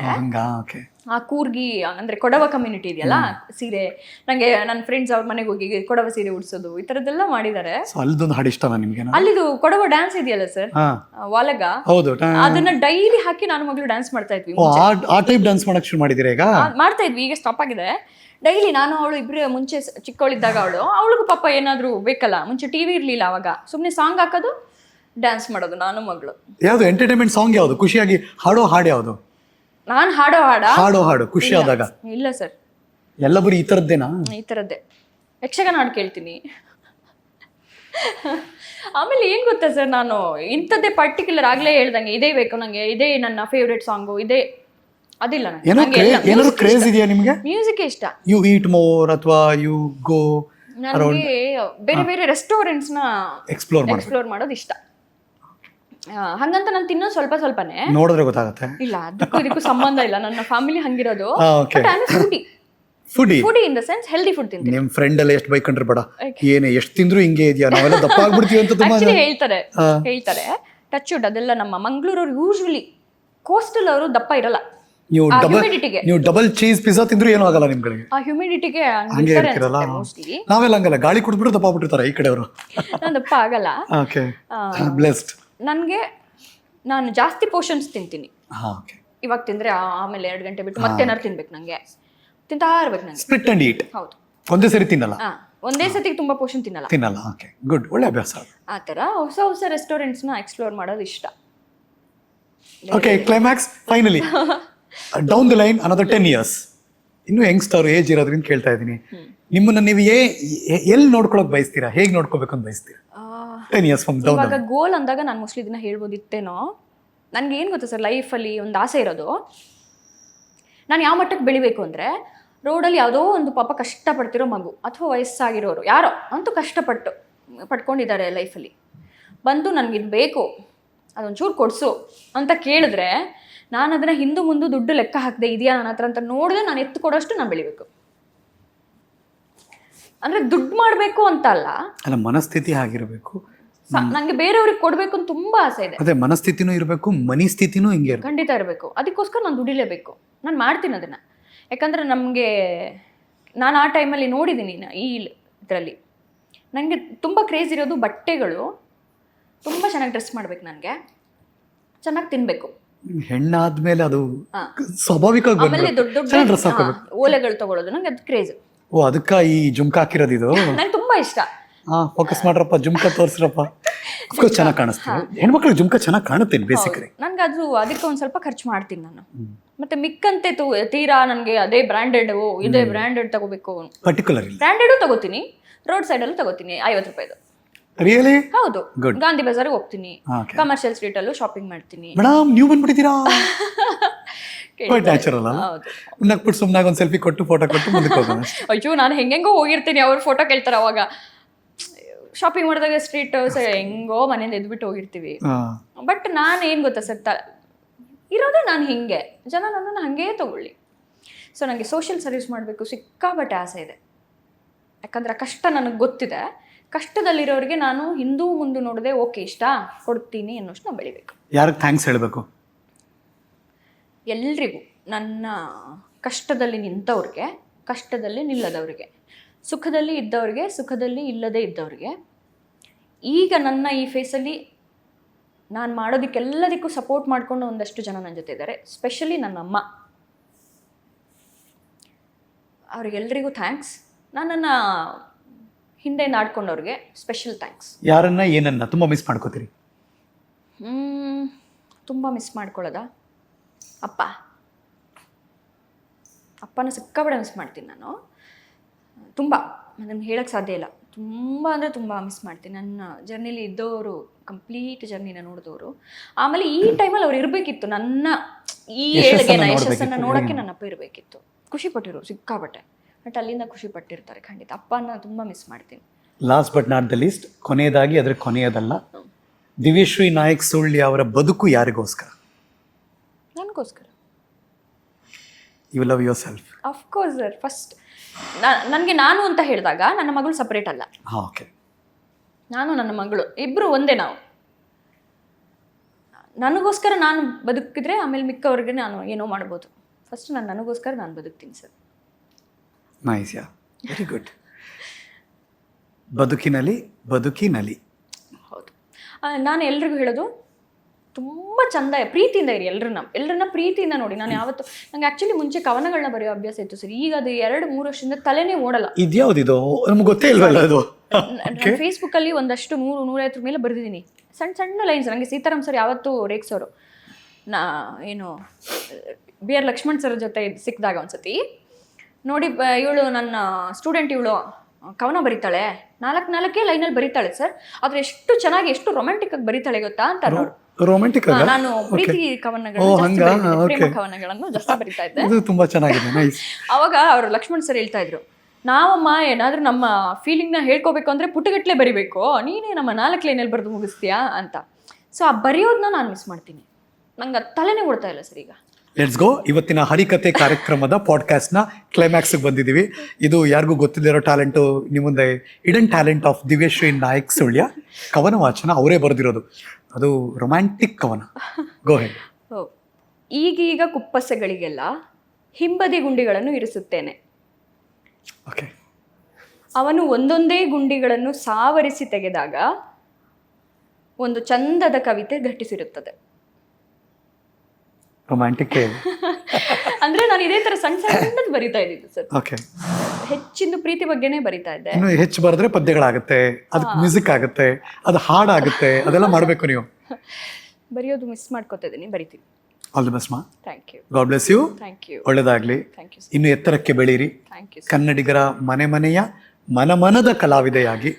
ಅಂಡ್ ಚಂಡೆ ಬಿಡಬೇಡಿ. ಇಲ್ಲ ಸರ್, we all love you for that. ತನಕ ಅದಿರುತ್ತೆ. ನಾನು ಹೋದ್ಮೇಲೂ ಅದು ದಟ್ಸ್ ಹೌ ಇಟ್ ಇಸ್. ಸಾಧ್ಯ ಆದರೆ ಇನ್ಸ್ಟಾಗ್ರಾಮ್ ಪೇಜ್ ವಿಸಿಟ್ ಮಾಡಿ. ಯೂಟ್ಯೂಬ್ ಪೇಜ್ ಅಫ್ಕೋರ್ಸ್ ಇದ್ದೇ ಇದೆ, ಚಂಡೆ ಪೊಣ್ಣು ಇದ್ದೇ ಇದ್ದಾರೆ ಅವರು. ಸೊ ಹಾಗಾಗಿ ಅವರಿಗೆ ಆಲ್ ದಿ ಬೆಸ್ಟ್ ಹೇಳೋಣ. ನಿಮ್ಮ ನಿರಂತರ ಪಯಣ ಮುಂದುವರಿಯಲಿ. Thank you sir. Thank you so much. Thank you. ನಮಸ್ಕಾರ. Thank you. ಇವತ್ತಿನ ನಮ್ಮ ಹರಿಕತೆಯ ಅತಿಥಿ ಕರ್ನಾಟಕದ ಮೊದಲ ಮಹಿಳಾ ಚಂಡೆ ವಾದಕಿ, ಕಲಾವಿದೆ, ರಂಗಾಸಕ್ತೆ. ಹಾಗಾಗಿ ನಮಗೆ ಅಷ್ಟೇ ಖುಷಿ ಇದೆ ಅವ್ರ ಬಗ್ಗೆ. ದಿವ್ಯಶ್ರೀ ನಾಯಕ್ ಸುಳ್ಯ ಅವ್ರಿಗೊಂದು ಗೌರವ. ಇದು ಸ್ಪೆಷಲಿ ಡಿಸೈನ್ ಅವ್ರು ಇಷ್ಟಪಡುವಂಥ ಅವರ ಜೀವ, ಅವರ ಮಗಳಿಗೆ. ಬಿಕಾಸ್ ಮಗಳು ಇಷ್ಟಪಡೋದೆಲ್ಲ ಇದೆ ಅಂತ ಅಷ್ಟೇ. ಕೇಕ್ ವಾಲಾ, ತಾಜಾ ಮಿಠಾಯಿ, ತಾಜಾ ತಿಂಡಿ ಅವ್ರ ಕಡೆಯಿಂದ ತರಿಸಿದ್ದೀನಿ ನಾನು. ಒಳ್ಳೇದಾಗ್ಲಿ. God bless you. And then ಇದು ನಿಮಗೆ. Next coffee, tea, green tea ಎಲ್ಲ ಇದರಲ್ಲೇ ಕುಡೀರಿ. Thank you. Thank you. ಮತ್ತೆ ಸಿಗ್ತೀನಿ ಮುಂದಿನ ಎಪಿಸೋಡ್ನಲ್ಲಿ. ನಮಸ್ಕಾರ.